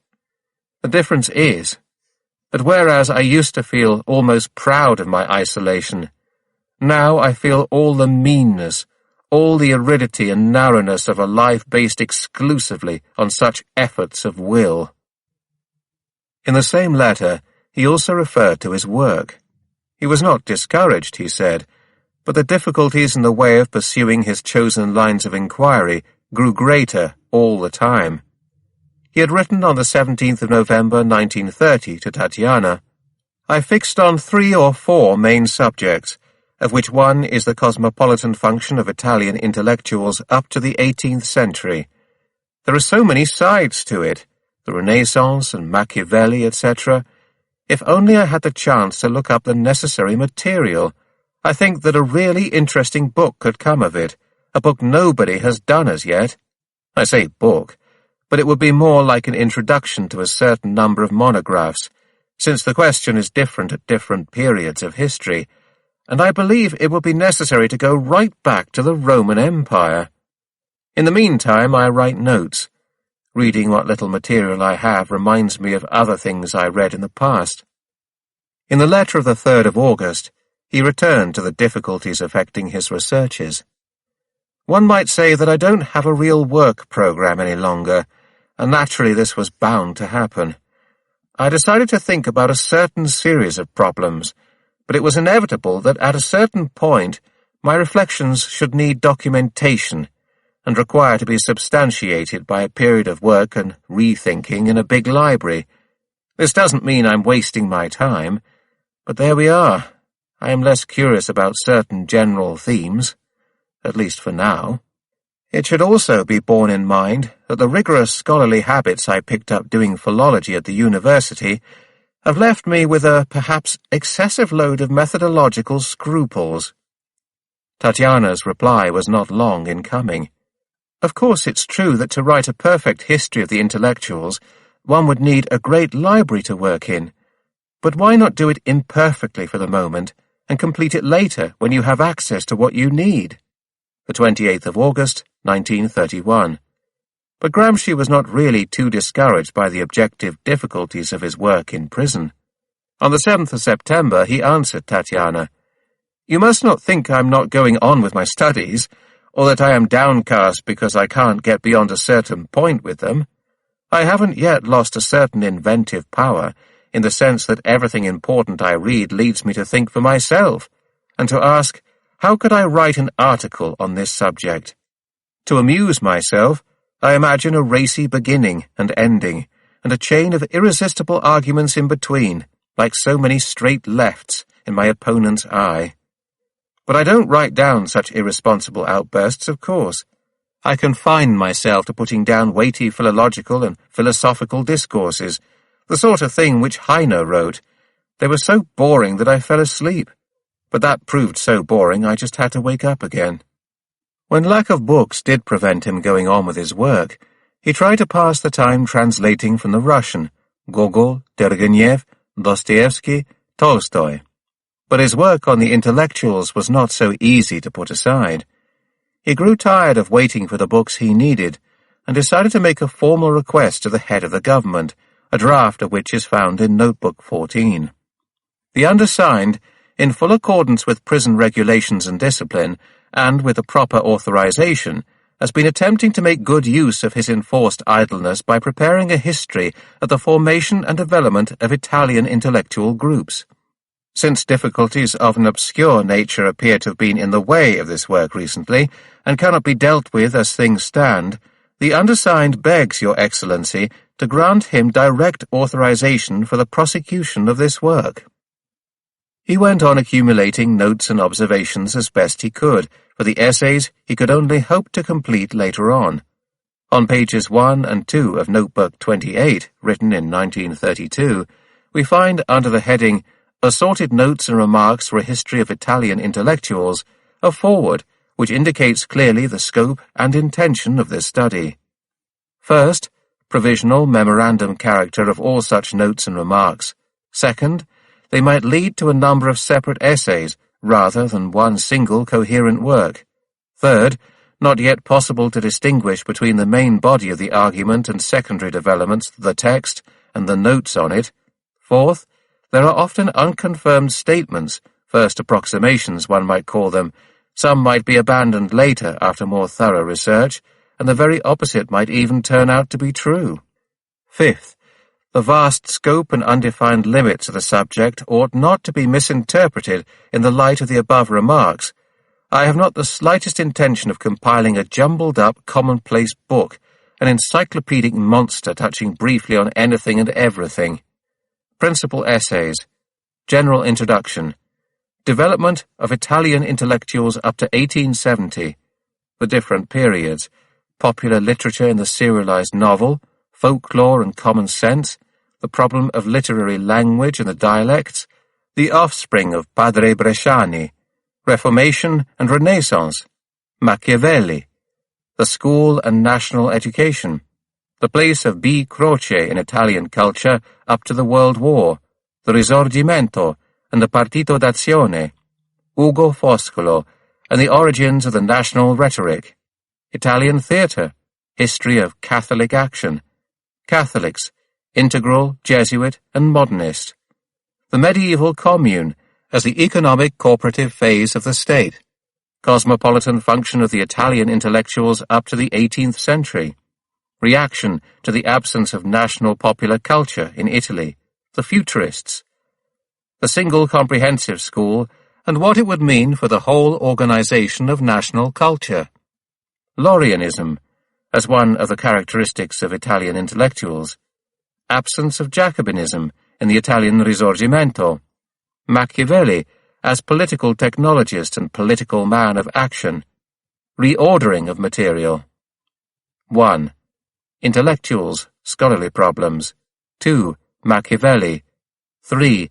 Leading notions and cultural themes. 4. Introduction to the study of philosophy and critical notes on a popular essay on sociology. 5. History of Catholic action, integral, Jesuit, modernist. 6. Miscellaneous assorted scholarly notes, past and present. 7. Italian Risorgimento, in the sense of Amadeo's Age of the Italian Risorgimento, but focusing on the more strictly Italian aspects. 8.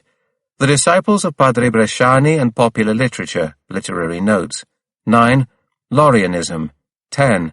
Notes on journalism.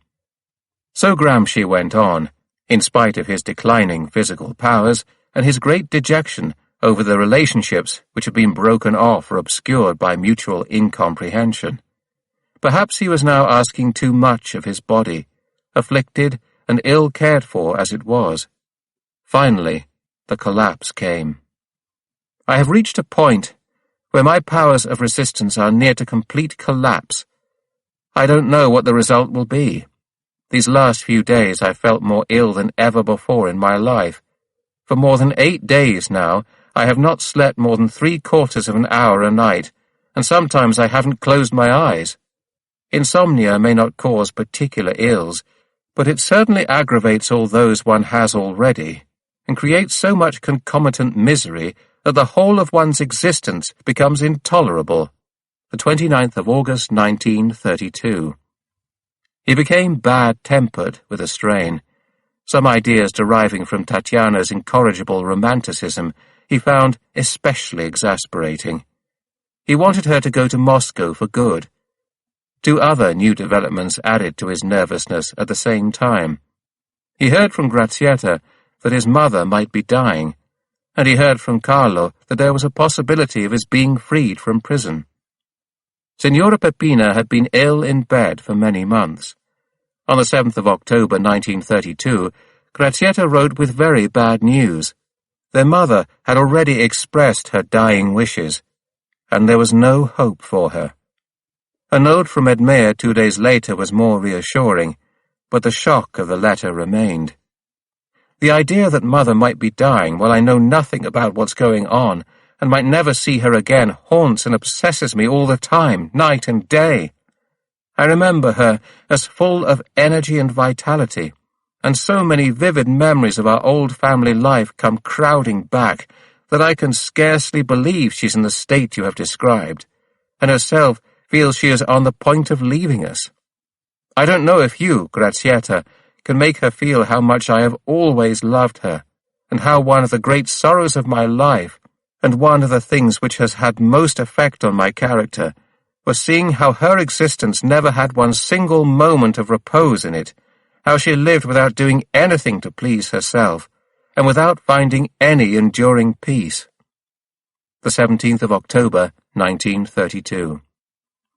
He was still in this frame of mind when, at the end of the month, a telegram came from Carlo. Have learned of amnesty concession. With you in spirit, please telegraph my presence necessary or otherwise. In fact, there have been some measures of amnesty and remissions of sentence, including political prisoners, on the 10th anniversary of the March on Rome. But though Gramsci's sentence was duly reduced, there was no question of his being released immediately. Carlo's telegram made him believe for 7 or 8 hours that his sufferings in prison might be almost over, and the truth came as a bitter disappointment. All the more so, because he could no longer place hope in certain other possibilities of escape. At the beginning of 1932, he had heard of a high-level initiative for the exchange of political prisoners between the Vatican and the Soviet Union, represented by the historian and diplomat Platon Mikhailovich Kerzhentsev and another diplomat called Makar. Since the failure of the Genoa Conference, April to May 1922, Soviet-Vatican relationships had deteriorated, but they still found it possible to reach understandings on specific questions of mutual interest. Thus the Pope had obtained the release of Chiplak, the Archbishop of Mogilev, who had been condemned to death in 1923, and the possibility of Gramsci's release was part of a scheme involving exchanges for other imprisoned prelates. Monsignor Giuseppe Pizzardo, later a cardinal, had visited Fiori prison in his capacity as Deputy Foreign Minister of the Vatican. He had not been able to meet Gramsci, but left a card for him. Then, the negotiations were suspended. When, and at whose initiative? Had Gramsci's deviation from the new Stalinist line become known outside prison, in spite of Gennaro's attempt at concealment, and before the Lisa report, March 1933? Or was Mussolini personally opposed to the deal? In September 1932, Carlo Gramsci spent 10 days' holiday at Ghilarza, mainly to see his mother, who was now declining rapidly. When he got back to the mainland, he went to Turi. He was forced to spend almost a week in the little town.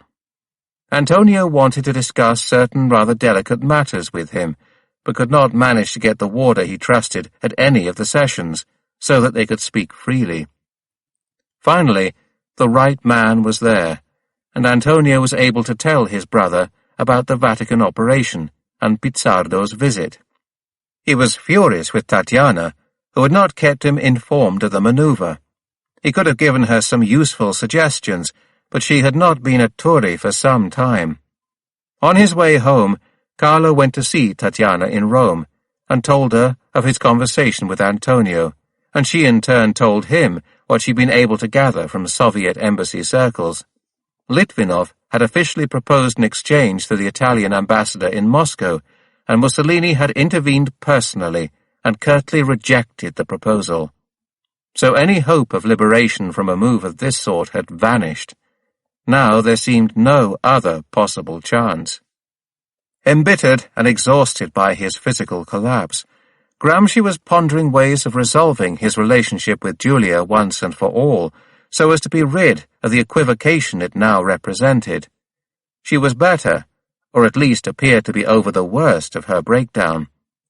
Gramsci thought her progress was obvious. Your thought processes have become limpid and clear again, free from all those doubts, regrets, and uncertainties. The 1st of August, 1932.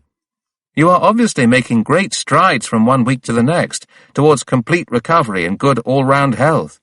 The 2nd of August, 1932. And yet again, on the 9th of August, in a letter to Tatiana, it seems to me we can now say with some certainty that Giulia has come through the worst of it, and is beginning a new life. But more than this was needed to undo the harm which had been caused. Perhaps a trip to Italy by Giulia and the children might restore something of its old freshness to their relationship. Antonio hoped so. One glimpses an echo of this wish in a letter from Tatiana to Grazietta on the 30th of November 1932. I had news of Giulia and the children not long ago. They're all fine. Giuliano wanted to write to his daddy and asked for a photo of him. We must hope that before too long the child will be able to know his own father, mustn't we? Let's go on hoping. But Giulia never came. Antonio had long given up trying to understand his wife's attitude. I'm just a simple, uncomplicated Sardinian, and it wears me out coping with the complications of others." Now inclined to analyze his own past ruthlessly, he was persuaded he had been at fault with Julia. The fault had been egoism. Not the commonplace egoism, which consists in using other people as instruments in the service of one's own pleasure or happiness, however, but a more unusual sort, intimately connected with his life as a political combatant. When one has devoted one's life to a single end and focused on this the whole sum of one's energies and willpower, is it not inevitable that one's personal account should be overdrawn, heavily, not so heavily, but at least a little? One doesn't always realize this at the time, but at a certain point the account falls due and must be paid. One discovers that one seemed an egoist to those whom it seemed impossible should see one in this way, and one discovers the source of one's mistakes in weakness, the weakness of having been unable to risk remaining alone, unable to avoid creating bonds, affection, relationships, etc. Was there any remedy? Was it now possible to make up for this old weakness? Gramsci thought the answer was a return to solitude, and that he should give Julia her freedom. She was 36, young enough to make a less tormented existence for herself. Antonio first told Tatiana of his plan on the 14th of November 1932. "This is a difficult subject to tackle, but I must try. Listen. I heard some time ago about several women married to men serving long prison sentences who considered that the bond was no longer morally valid under such circumstances and set about making a new life for themselves. According to what I heard, this happened unilaterally. One might pass all sorts of judgments on this from many different points of view. Personally, after thinking it over more than once, I've come round to seeing it as wholly explicable and justifiable. I don't mean it's simple, naturally, or that it can be done without hurting feelings and causing conflicts, but even so it can be done, if it has to be. Why should a living being remain tied to someone as good as dead? As I say, it isn't simple. It means a real break, a painful wound, and one would have to put up with a period of remorse and doubt after any such decision. But one would at least know that this would pass with time, and that a new life would be created out of it. I'm telling you all this so persuasively, I hope, so that you can tell Julia, or else advise me to tell her myself directly. I'm quite serious. I've thought it over for a long time, perhaps even from the day of my arrest onwards, jokingly at first, then later more and more seriously and deeply. I haven't overlooked the possibility of such a gesture appearing romantic. I'm quite aware it might be seen as a very clever dodge, a sort of sentimental blackmail. I offer you this so that you'll be overwhelmed by my magnanimity and so compelled to refuse. But the initiative must come from me, I'm sure of that. I believe that though Julia is no girl any longer, she could still easily make a new life for herself. She can give a new meaning and direction to her existence, radically if need be. This would solve a whole series of closely related problems. I would retreat into my Sardinian shell. I don't mean that I would not suffer, but I do get more hardened and adaptable with each day that passes. I could stand it. I'd get used to it. On this matter you yourself must be very strong-minded and absolutely impartial. You must reflect very coolly and calmly on what I've been saying, and think primarily of Julia's life and future. Gramsci's decision was certainly no sudden or moody one. A week later he wrote to Tatiana, the 21st of November, "I'm still waiting for the letter you say is on the way, replying to my last one to you. But I don't like the hints you are dropping one bit. I do not understand what it means to say that my feelings are inadequate to the circumstances. Anyway, it's not a question of feeling in this immediate sense, but of something which takes a very wide range of factors into account, and in which it is hard to separate feeling from reason. It is a feeling, if you like, but the conditions of this feeling are not emotive impulses or instinctive passions, but a long and very calm and collected meditation on the problem.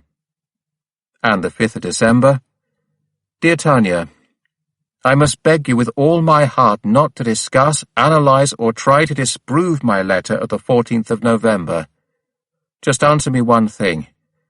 Are you willing to act as go-between with Julia on what I wrote to you about or not? A yes or a no, that's all I want. I'll be very annoyed by any further attempt to get round the issue. It's like a surgical operation, or a decapitation in a certain sense, and can be justified only if done firmly, with one clean cut. Otherwise, it would become a sort of Chinese torture. I would have liked you to answer at once. You couldn't. Pazienza. But at least you must not start twisting the knife in the wound. On the 30th of December, 1932, Signora Peppina passed away at Ghilarza. His family thought that Antonio might be unable to stand the shock, and did not tell him. 3 months afterwards, on the 3rd of April, 1933, Antonio was writing to Teresina, Before I forget, you must remember to give all my best wishes to Mother for Easter. I forgot to wish her a happy name day this year, and felt very bad about it. 28. When 1933 dawned, Gramsci had undergone 1 whole year of torment, and the new year looked equally black. He expressed his foreboding in a few lines written on the 2nd of January 1933. The old year wasn't exactly full of pleasant memories for me. It was the worst of my years in prison. Nor does the new year look particularly enticing from where I am now. If 32 was bad, 33 is almost bound to be worse. I'm very run down, and the load I have to drag along gets heavier all the time. The relationship between the forces I can call on and the efforts I have to make gets more and more unfavorable. I am not demoralized, though. On the contrary, my willpower draws new sustenance from the realism with which I force myself to analyze the facts of the situation and my resistance to it. The truth was that in the absence of proper care and medical treatment, Gramsci was already slowly dying. His insomnia continued, and he felt at times as if I'm suspended in mid-air, with no physical balance, a condition rather like an attack of vertigo or dizziness, or being very drunk. His teeth had all fallen out. He was afflicted by the most painful gastric disorders, and he had begun to suffer from tuberculosis, arteriosclerosis, and Pott's disease, a tubercular infection in which the vertebrae are eaten away and abscesses form in the back muscles. However, his critical faculties and willpower were still intact, at least in the earlier months of 1933. It was as if they stood apart from his disintegrating body, unaffected by its sickness and retaining all their lucidity and tension. I've gone through many ugly moments, and felt physically feeble so often.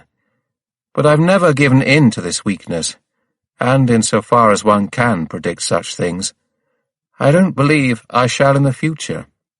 The more I am conscious of suffering and weakness, the more I key myself up and keep going by summoning up every ounce of willpower. The 30th of January, 1933. The result was a life of torture, hateful and intolerable in the extreme. But Gramsci desired to live it nonetheless. For some time now, about a year and a half, I have been undergoing what one can only define as a kind of continuous catastrophe. I am not managing to react so well to physical illness now. I feel my energy slowly draining away from me. I won't give up, though, and take the line of least resistance. I will not overlook anything, however remote or unlikely, which offers the smallest chance of curtailing or ending my sufferings. I think that to overlook the smallest thing would be like committing suicide, in a sense. I know I've become full of contradictions, but not so full that I can't grasp elementary things like this. To Tatiana, the 13th of February, 1933. But Gramsci was made of flesh and blood, not pure thought, and a recurrent nightmare tortured him. So far, he had managed to resist fascist terrorism. He had refused to be blackmailed into making an appeal for clemency. What might happen to him later, if he became completely broken by physical suffering and his mind gave way under the strain? He wrote in one of his notebooks, "One hears people say, 'He stood it for 5 years. Why not for 6? He could surely have held out for 1 more year and come out on top.' Sometimes this is merely a matter of wisdom after the event, because the person in question didn't know in his 5th year that he had only 1 more year of suffering to endure. But apart from this, the fact is that a man in his 5th year is not the same as in his 4th, his 3rd, his 2nd, or his 1st year. He is a new personality, completely new, someone in whom the passing years have eaten away those moral restraints, those powers of resistance which he had to start with. A typical example is cannibalism." He gave a fuller account of this example in a letter to Tatiana. Imagine a shipwreck, and a number of people who have escaped in a small boat with no idea of where or when, or after what ordeals they are likely to be saved. Naturally, none of them ever thought of being shipwrecked before the shipwreck happened. Still less do they ever think of what actions they might be led into committing under the conditions of shipwreck, such as, for instance, turning to cannibalism. If you had inquired of each of them beforehand whether they would prefer to become cannibals or die, they would have answered in complete good faith that if such really were the alternatives, they would choose to die. Then there's the shipwreck, the escape in the small boat, etc. After some days without food, the concept of cannibalism appears in a somewhat different light. And finally, at a certain point, some of those present do become cannibals. But are they truly the same people as before? In between these 2 points, the time when it was a purely hypothetical academic question, and the time when the choice forced itself upon them in all its practical immediacy, there had occurred a kind of molecular transformation. And one may say that they are not the same people, except in a purely legal or bureaucratic sense. The point was that Gramsci thought he could feel a similar mutation taking place within himself. One's personality becomes double. One part observes the process, and the other part undergoes it. But the observing part, as long as this part exists, it means one has some self-control and the possibility of getting a grip on oneself, feels the precariousness of its own position, and knows that at a certain point it will function no longer, so that there will be no more self-control, and the entire personality will be swallowed up in some new individual, with quite different impulses, different desires, different ways of thinking. These words were written on Monday the 6th of March 1933. Some days before, the other prisoners had seen Gramsci staggering from side to side in the courtyard. Tatiana had also become aware of his extremely weak condition. She was living in a Turi boarding house at this time. On the 1st of March, she had written to Teresina, "I think it is vitally necessary to come and see him as often as possible, for he is without doubt going through a very bad time just now, so bad that it really frightens one." She had not had the courage to tell him about the death of his mother, and was terrified at the prospect of having to do so. To think that one day he's bound to find out about the loss he and his brothers have suffered. I can't imagine how he'll take the news. On the morning of Tuesday the 7th of March, the day after the letter about the shipwreck, Gramsci fell to the floor shortly after getting out of bed, and found he was unable to get up again by himself. He was delirious. 2 comrades took turns looking after him in his cell, and he learned from them later, the Bolognese Gustavo Trombetti and a worker from Grosseto, that he had held forth on the immortality of the soul, sometimes interrupting his speech with long tirades in Sardinian dialect. It appears I spent a whole night discoursing about the immortality of the soul, in a realistic and historical sense. That is as the survival of all our useful and necessary acts, and their incorporation into the universal historic process regardless of our own wishes, etc. My audience was a Grassetto workman dropping with sleep, who I am quite sure thought I was going round the bend, as did the prison officer on duty. This was the effect of the arteriosclerosis. The most acute symptoms lasted several days. I spoke at some length in a language nobody could understand, and which was certainly Sardinian dialect, because up to a few days ago I noticed that I was quite unintentionally slipping Sardinian words and phrases into my Italian. The windows and walls appeared peopled by figures and faces, particularly faces. Not frightening, rather the opposite, smiling, in all sorts of poses, etc. Every so often it also seemed as if compact yet fluid masses were forming out of the air in front of me, gradually accumulating, and then falling over on top of me, making me fall back on the bed with a thud. My retinas were persistently retaining past images, and superimposing them on more recent ones, etc. I had auditory hallucinations too. Every time I shut my eyes to get some peace, I would hear voices saying very clearly, "Are you there? Are you asleep?" etc., or other detached words. So Gramsci's observing part had not disappeared, and he could still follow critically what was happening to him. From the very start of his arteriosclerotic attack, he had dreaded that the change he feared might be underway, that his old personality might be caving in before the new one, free of moral scruples and capable of cannibalism. But in fact, his character was not dragged down by his body's defeat. Tatiana went to see him. At one point, when Antonio had been trying to convince me that he really had done everything possible to obtain decent conditions, and that nothing more could be done for his health as long as he remained in prison, the guard who was present turned to me and said that I should tell Nino what to do. Since he says he's done everything he can to help himself, now he ought to do the biggest thing of the lot.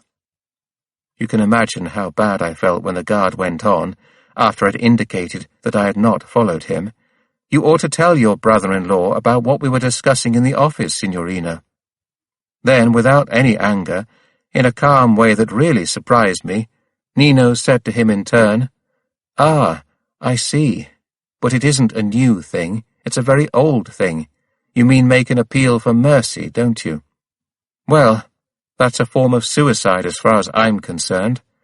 I suppose, if it's a question of which form of suicide to choose, a quick one is best. But that's an old story." Then I said that in the village everybody except the prison staff was suggesting the same thing to me, and that this wasn't a sign of ill will on the part of these poor people. On the contrary, it was a sign of their sympathy. He admitted that it was blindness and ignorance, rather than ill will. Quite frankly, I sometimes can't understand how it is that Nino should be so afraid of suffering an intellectual breakdown. She had sent an appeal for his better treatment to the head of state on the 15th of September 1932, and asked that an outside doctor be allowed to examine him. On the 20th of March 1933, Professor Umberto Arcangeli was permitted to see him in prison. In his view, any improvement in Gramsci's condition depended upon a radical change in his living conditions, possible only if he was granted a pardon. Gramsci refused to ask for this, and reference to it was deleted from the certificate, which stated, "Antonio Gramsci is suffering from Pott's disease. He has tubercular lesions in the upper lobe of the right lung, which have given rise to 2 discharges of blood, one of which was serious and accompanied by fever lasting several days. He is also suffering from arteriosclerosis, with hypertension of the arteries. He has suffered several collapses with loss of consciousness and partial aphasia lasting several days. Since October 1932, he has lost 7 kilos in weight. And Professor Arcangeli concluded, Gramsci cannot survive for long under his present conditions. I consider his transference to a hospital or clinic absolutely necessary, unless he can be granted conditional freedom. For some time, however, there were to be no appreciable changes in Gramsci's prison regime. The physical strain made him irritable. His tone of voice to those dear to him was often resentful. He became impatient and easily angered. But Tatiana and Carlo were fully aware of how eminently forgivable these outbursts were, and did not slacken in their devotion. After his plan for a legal separation from Giulia, he had veered back and forth on the subject, sometimes regretting the move, sometimes making further demands for a clean break. He still loved her. All his indecisiveness derived from this simple fact. On the 27th of March, 20 days after his attack of arteriosclerosis, he wrote to her, I have had no letter from you, and no news of the children for some time.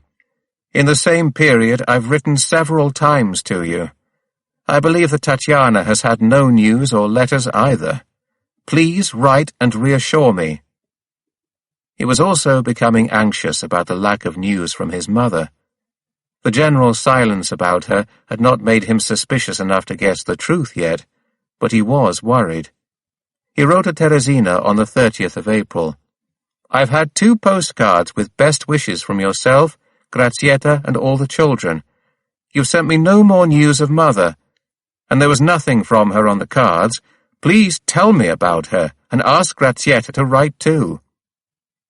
For a few weeks, Gramsci's condition was relatively comfortable, but then the sharp decline continued. The medical attention at Torri remained quite inadequate for his many ailments. He should quite clearly have benefited from Clause 176 of the Italian Penal Code, which established that conditional freedom should be granted to prisoners seriously ill, or at least, since this was not applied in his case, from very much better medical care. He was forced to remain in his narrow prison bunk most of the time.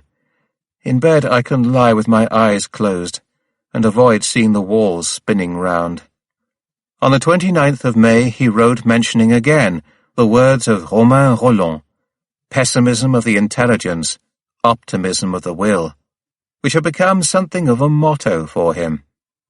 Until recently, I used to be, so to speak, a pessimist of the intelligence and an optimist of the will, that is, though I saw very clearly all the extremely unfavourable conditions likely to prevent any improvement in my situation, either legally or as regards my health, I believe none the less that by a rationally guided effort, with much patience and adroitness, and making the most of the few favourable circumstances, it might be possible to achieve something, to keep alive physically, and stop this terrible slipping away of vitality, which is getting the better of me.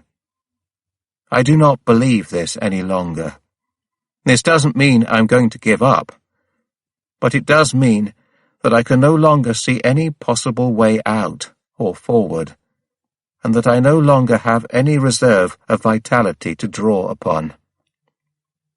A response from the ministry to his request for a transfer to a prison hospital was slow in coming. On the 15th of June, Tatiana went to see him again. I found that his face was all swollen up by his infection of the gums. Some days later, her suspicions of Gramsci's worsening state were confirmed. She wrote to Nilde Perilli on the 21st of June. Nino has written that he is worse again, like when he collapsed on the 7th of March. He has returned to the subject of Giulia again in the letter, just like last November. I feel quite desperate. Then she heard the news from Moscow. Her father had died on the 29th of May. It is not hard to imagine her state of mind when she visited Antonio again on the 1st of July. She found a man drained of all vitality, a mere shadow of his former self. and the following day she received a letter from him. "I feel immensely tired. I feel cut off from everyone and everything. Yesterday's meeting only confirmed this. I must tell you that it was sheer torture, and I was longing for it to be over. I must tell you the truth quite frankly, or brutally, if that's the word that fits. I have nothing to say to you or to anybody else. I'm completely finished. My last effort at living, the last spasm of life inside me, was back in last January. You didn't understand, or I didn't make myself understood, given the conditions under which I have to live and talk. There's nothing to be done about it now. Believe me, should you happen to have any other experience like this one with me in your life, time is the only thing that counts. It is simply another word for life." Now it was Tatiana's turn to be stubborn. She too was unwell, and at an age, nearly 50, which did not allow her to support the strains of such an existence without some ill effects. Life in a village like Turi did little to help her health, but she would not go back to Rome even after this letter. Another one arrived 4 days later, on the 6th of July. "I've asked to be allowed to write you an extra letter. You must have received the other one I wrote on Sunday by now, and it must have hurt you very much. I've become half mad, and I'm not at all sure I won't go completely crazy before long. I beg you to believe that I cannot put up with this any longer. The pain in my skull and at the back of my head is shattering me. The difficulty in using my hands is worse, and keeps getting worse. It can't be due only to the arteriosclerosis. Today a prison inspector came to see me, and gave the most solemn assurances that I shall be better looked after from now on. The inspector assured me that the ministry intends doing something about my case. So I trust that something as simple as a transfer to a modern prison infirmary won't be too difficult to obtain. It happens all the time. I can't say more than this, for I know nothing. I've heard talk about the infirmaries at Rome and Civitavecchia, but I'm not too concerned about the place. All that matters is to get out of this hell in which I am slowly dying." They ended by transferring him from one cell to another. The new cell was half underground, and damp, as well as being next door to the punishment block. However, it was at least quieter. Gramsci now also had a permanent cell companion, Gustavo Trombetti. Away from the insupportable noise he had endured for so long, he enjoyed something of a brief respite. Some days after the move, on the 24th of July, he could write to Tatiana, "I think I can tell you, but you know how hazardous such judgments can be, that I'm a little better. The change of cell has helped me at least in the sense that I am now able to sleep, or anyway, the conditions are no longer there which used to prevent me sleeping, even when very tired, or wake me up with a start and leave me restless and upset. I'm not sleeping regularly yet, but I could sleep, and even when I don't, I'm not too restless." He was able to study and write a little again.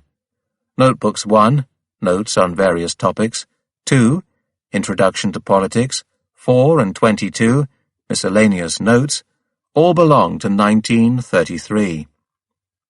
The change of cell was a quite inadequate provision, however.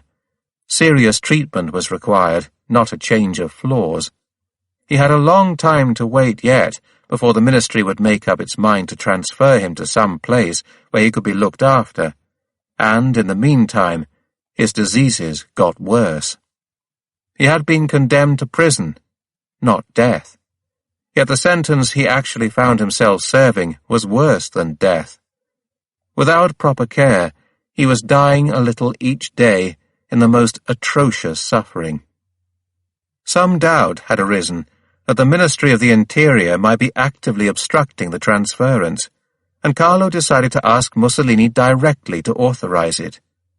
On the 23rd of August 1933, he went to Rome and presented the request. In order to make sure it got to Mussolini, Carlo confided it to the doctor, who, with a first aid unit, usually accompanied the dictator on his journeyings. But still the answer was delayed. In the meantime, a committee for the liberation of Gramsci and other victims of fascism had been set up in Paris and included a number of well-known names, from Romain Rolland to Henri Barbusse. Professor Arcangeli's statement had been given to the press by Piero Sraffa and published by L'Humanité in May and by Soccorso Rosso, organ of an organization for helping left-wingers persecuted by the fascists, in June.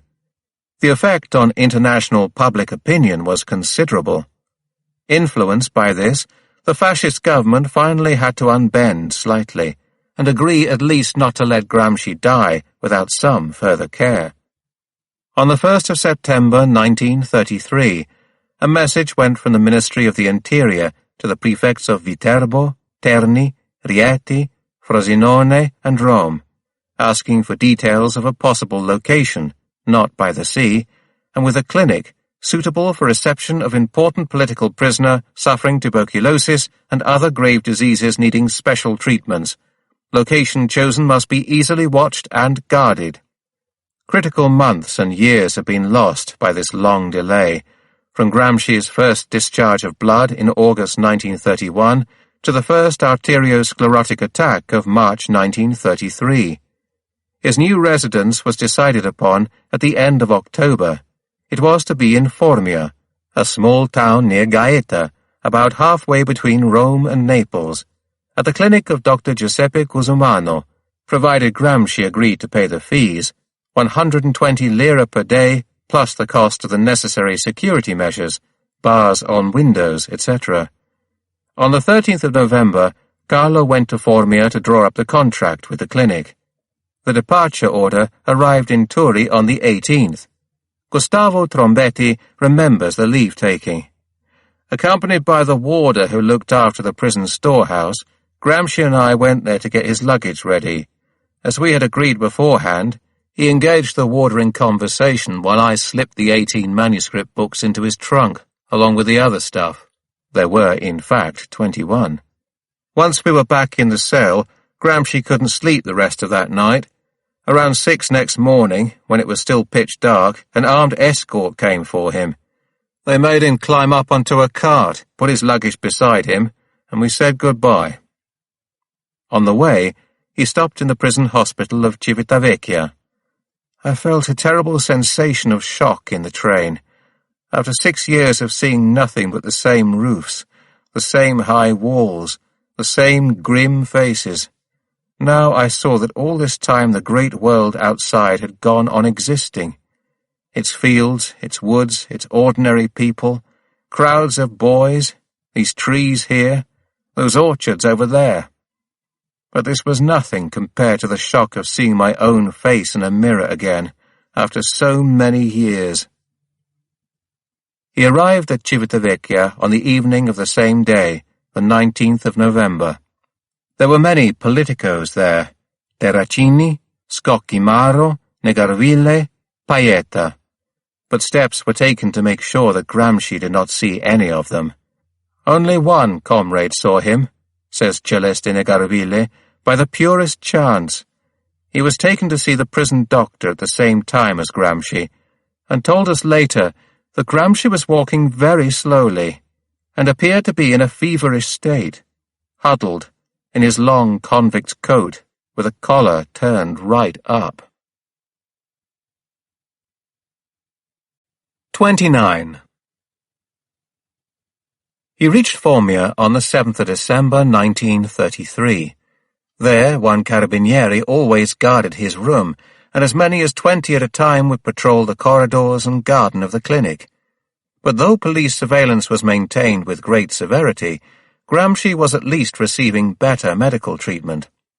The clinic was a modest one, without specialist doctors or facilities, and the treatment was belated. However, Gramsci was soon responding. Once a week he was allowed to stroll in the garden. Dr. Cusumano had said this was desirable, and the ministry had accorded its permission on the 19th of December. Tatiana and Carlo came for Christmas. On Christmas Day, Carlo wrote to Teresina, they wouldn't let us see him, so we passed the time with a trip to Gaeta. Next day we spent an hour with Nino in the morning, and a couple of hours in the afternoon. Nino has a lesion at the top of his right lung. Keep this to yourself. He has got very small and thin. He was in good humour on Tuesday and greeted us very cordially. He is less feverish in the evening, and his blood pressure goes down. I left the clinic less grief-stricken than when I used to leave him in prison, indeed feeling almost light-hearted. I had begun to hope again. Tatiana said, little by little he is recovering his old confidence and courage, and for this reason one may hope to see his physical condition improve too. And in fact, his intestinal disturbance is already less bad. He manages to digest things with less effort and pain. She still did not feel able to disclose the news of his mother's death, however. Teresina had made up and sent the usual Christmas parcel. Carlo got the Carabinieri captain to open it on Boxing Day. As he was opening the packet of biscuits to let the Carabinieri see what was inside, Nino said, Mother must have made these, and I agreed with him. In a letter of the 14th of January 1934, Tatiana commented, Naturally Carlo didn't have the heart to say anything else. It is better he should be kept from knowing of the family's loss just now, while he is still in such a bad way, and in need of such careful treatment. But all the same, it will certainly create grave problems for us when we have to tell him the truth. Let's hope it can be put off as long as possible, and cushioned by whatever falsehoods are needed to prevent him realizing it in a way that might cause another relapse. He has had enough upsets already. On the 8th of March, 1934, as his mother's name day drew near, St. Joseph's Day, the 19th of March, Gramsci still knew nothing of her death nearly a year and a half ago. He wrote to her, Dearest Mother, I couldn't send you name-day greetings last year because I was critically ill at just this time. I wouldn't like this year to go by as well without reminding you of how much I care for you. Tatiana has kept Teresina informed about my new conditions of life here, still far from ideal, but incomparably better than those of a year ago. I haven't written so far because I've been unwell for so long, and more or less incapable of it, and anyway, I knew that Tatiana, who comes to see me every Sunday, was keeping you up to date. I'm not quite back in full possession of my faculties yet, either physically or mentally. During the last period at Turi, I had fallen into a really shocking state, and my recovery is proving slow, with relapses and very uncertain progress. I know little about how you are. He had written no other letters since arriving at Formia, and on the 13th of April Tatiana wrote to Teresina, Nino hasn't sent any word to Giulia, nor even to me. His only letter has been the one he sent home to his poor mother for her name day. He isn't strong enough to write, I think, and you can imagine how much Giulia is suffering. She's had no word from him for over a year now. Though Gramsci had rallied a little in his new environment, compared to the disastrous years at Turi, his condition remained very precarious. He would like to have been transferred again, to a clinic specializing in nervous disorders at Fiesole near Florence. A request to this effect was made in April. On the 12th of July 1934, he was examined by Professor Vittorio Puccinelli of the Quisisana, literally Be Healed Here clinic in Rome. 3 days later, another request for transfer was put in. On the 22nd of July, he wrote to Tatiana, I decided to write to you this morning, because I was feeling even worse than usual. Now I'm beginning the letter again from bed. I've had another long spell of fever, and my temperature went up to 39.4. It's 38.4 at the moment. Please do your best to obtain the interview with Commendatore Leto, a ministry official.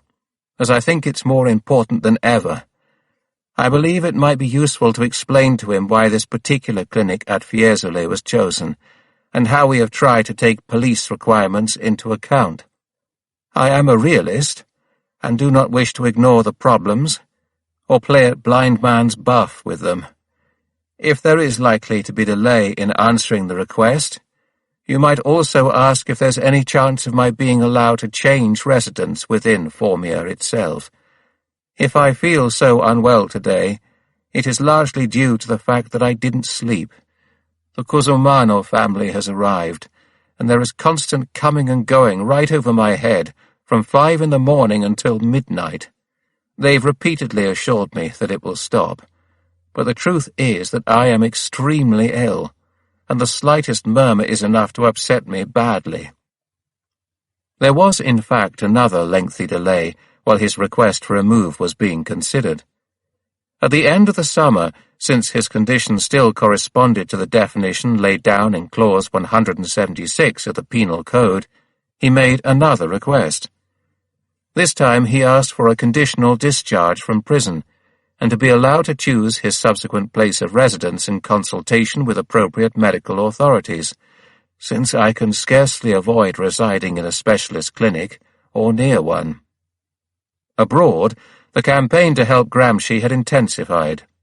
The November issue of Soccorso Rosso said, "In Italy, Mussolini intends to assassinate Gramsci by refusing to apply in his case the norms laid down in the fascist penal code itself. According to the code's provisions, Gramsci should have been freed already." Romain Rolland also published a pamphlet with a story of Gramsci's martyrdom.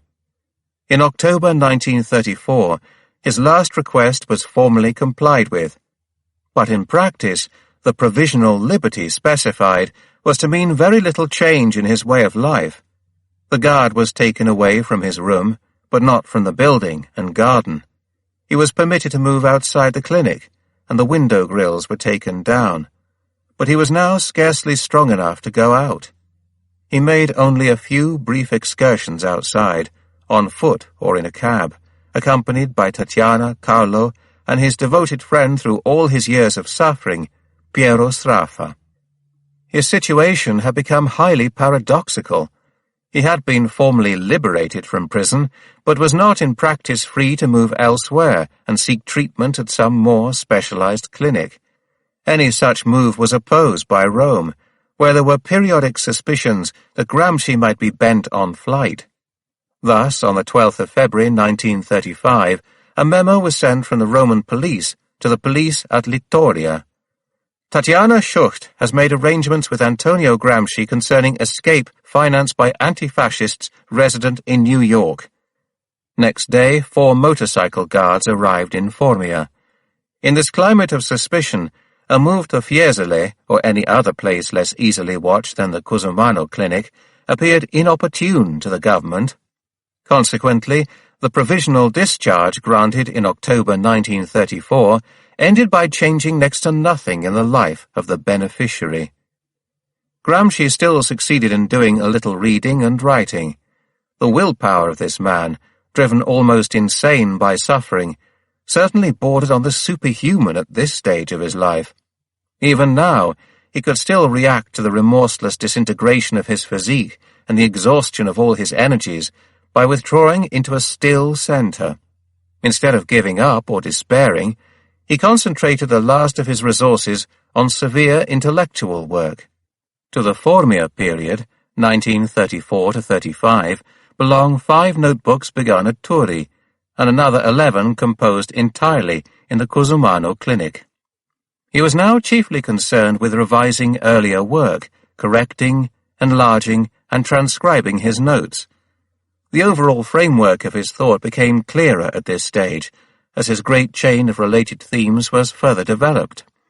But his sense of intellectual probity still drove him to write on the inside front page of Notebook 18, mostly a reworking of the material in Notebook 28. Like those in the other books, the notes in this one have been written straight down without revision and are intended as memoranda. They all need to be revised and checked minutely, as they contain imprecise statements, false comparisons and anachronisms. Since they were written in the absence of the works referred to, it is possible that after such a check they may have to be radically altered, and the very opposite of what is asserted here may well turn out to be the case. These are the 5 notebooks begun at Turi and continued at Formia. Notebook 18 contains the essay on Bukharin's Historical Materialism, studies on the logical instruments of thought, on the translatability of scientific languages, and on various philosophical problems. Also notes on Antonio Labriola, Alessandro Levi, Alessandro Chiappelli, Luciano Hare, Giovanni Gentile, Antonio Rosmini, Antonio Lovecchio, Ettore Cicotti, Giuseppe Renzi, Corrado Barbagallo, Georges Sorel, Pierre-Joseph Proudhon, Henri Dumont, and G.A. Borghese. In Notebook 29, containing only 24 written pages, some previous work on the history of the intellectuals and the organization of schools and culture is taken further. Notebook 30, which Gramsci entitled Notarelli sulla politica di Machiavelli, brief notes on the politics of Machiavelli, contains studies on parties, on the political analysis of situations and forces, on economics, Caesarism, politico-cultural hegemony, voluntarism, and the social masses. All his notes on Croce's philosophy are transcribed in Notebook 3, Gramsci's own Roman number for it. In Notebook 31, there are only 2 pages written, the beginning of a translation of a Grimm Brothers fairy tale, which he had tackled once before in an earlier book. However, Gramsci did not confine himself to revision and thematic reordering of his previous work. The Formia notebooks also contain many new studies, notably Notebook 6, on problems of literary criticism, and Notebook 10, notes on the Risorgimento. Towards the end, his handwriting becomes very unsteady and clearly betrays his dwindling physical powers. In the summer of 1935, Gramsci was forced to break off his work for good, without having had the chance to revise systematically or reorder a considerable part of his notes. 10 months after he had been formally granted provisional freedom, he was allowed to move to another clinic. On the 2nd of August 1935, he left Formia for the Quisisana Clinic in Rome. 30. On the 26th of August 1935, Gramsci was examined by Professor Cesare Frugoni. His plight was desperate. Pott's disease, pulmonary tuberculosis, high blood pressure, plus attacks of angina and gout. Still he fought on. He thought a great deal about Julia. He wrote to her again. On the 25th of November he told her, "I feel much calmer since I started writing to you again." Then, on the 14th of December, he proposed that she come to Italy. "I believe you would do very well to come to Italy, from every point of view. For your health, which might finally recover here, and for me, because I need to feel you near me more than ever. I need to renew those bonds which have always held us together, though they have tended to become rather abstract and arbitrary with the passing of years. My darling, I have always waited for you, and you have always been quite essential to my life, even when I wasn't hearing from you, or was receiving only rare and superficial letters. Even when I wasn't writing to you, because I didn't know what to say, and was afraid you no longer wished to keep in contact at all.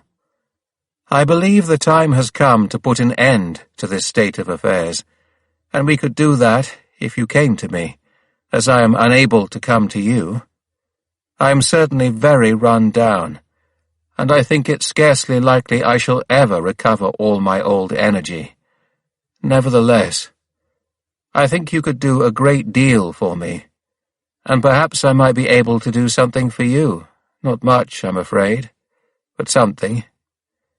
Darling, I'm trying to put into this letter all my great feeling for you, even should it not appear clearly in the words I put down.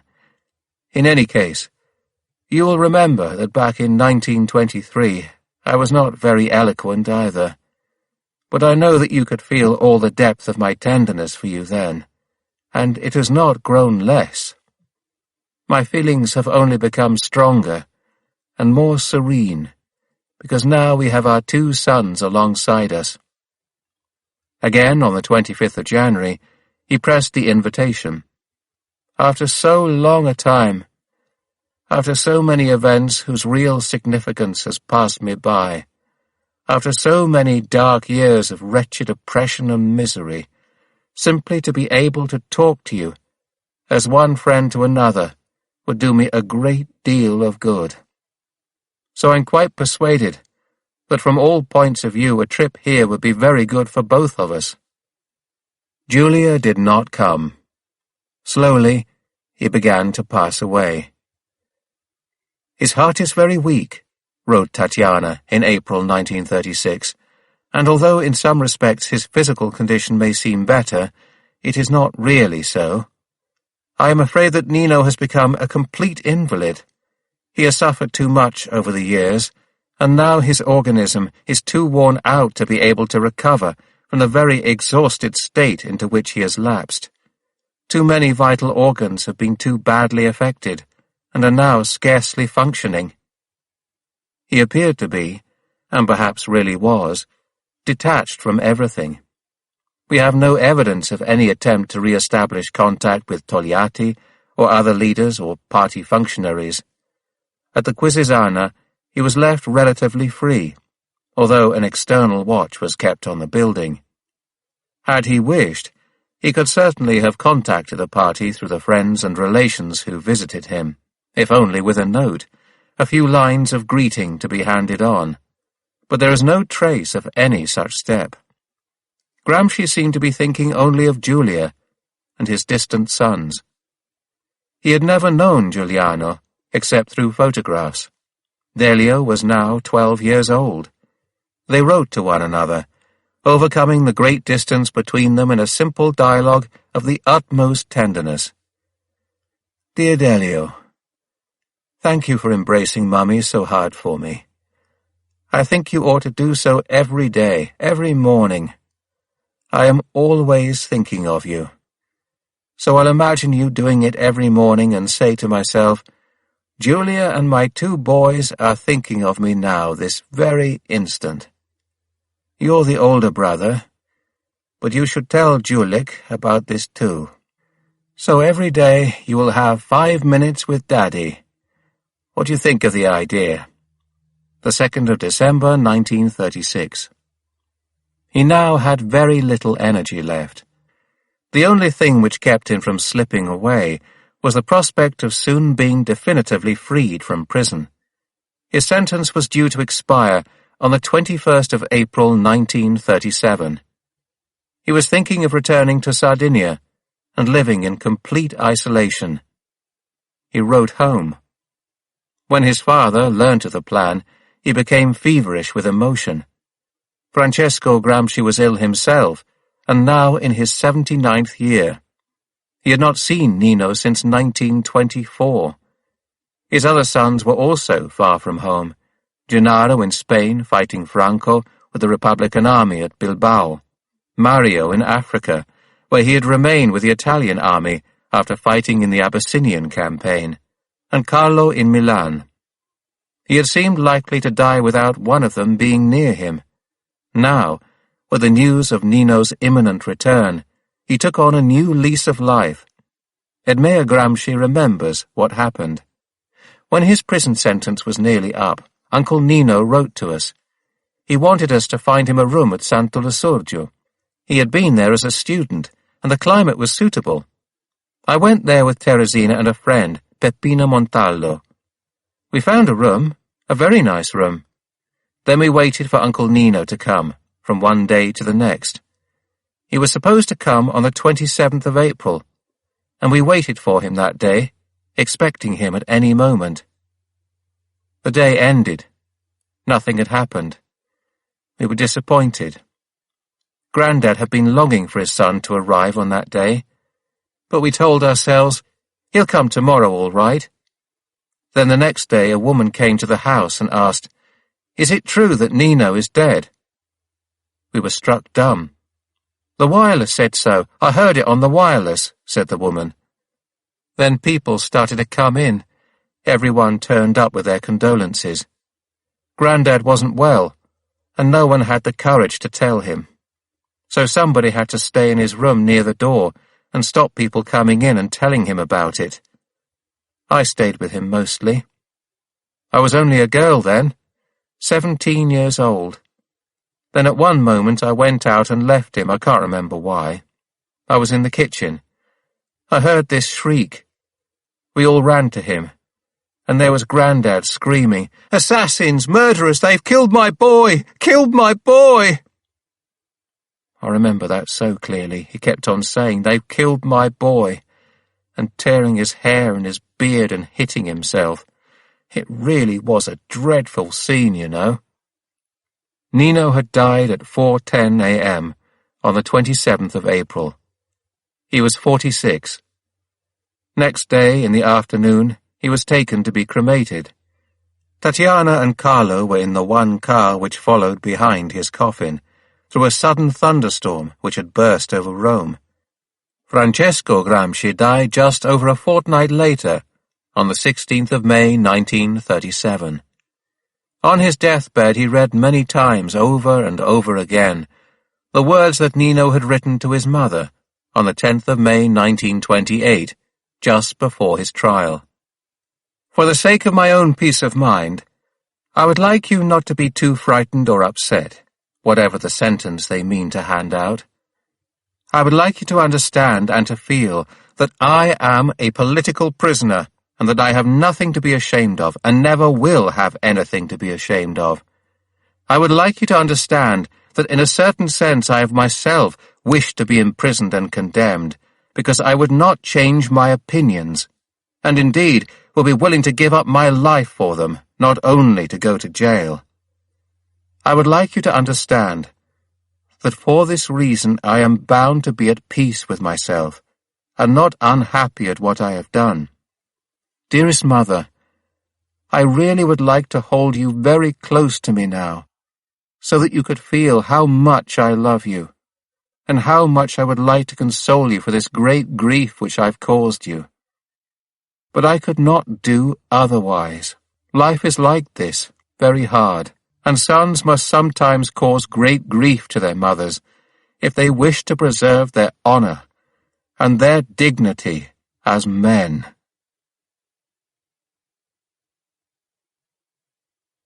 This has been a production of Antonio Gramsci, Life of a Revolutionary, written by Giuseppe Fiori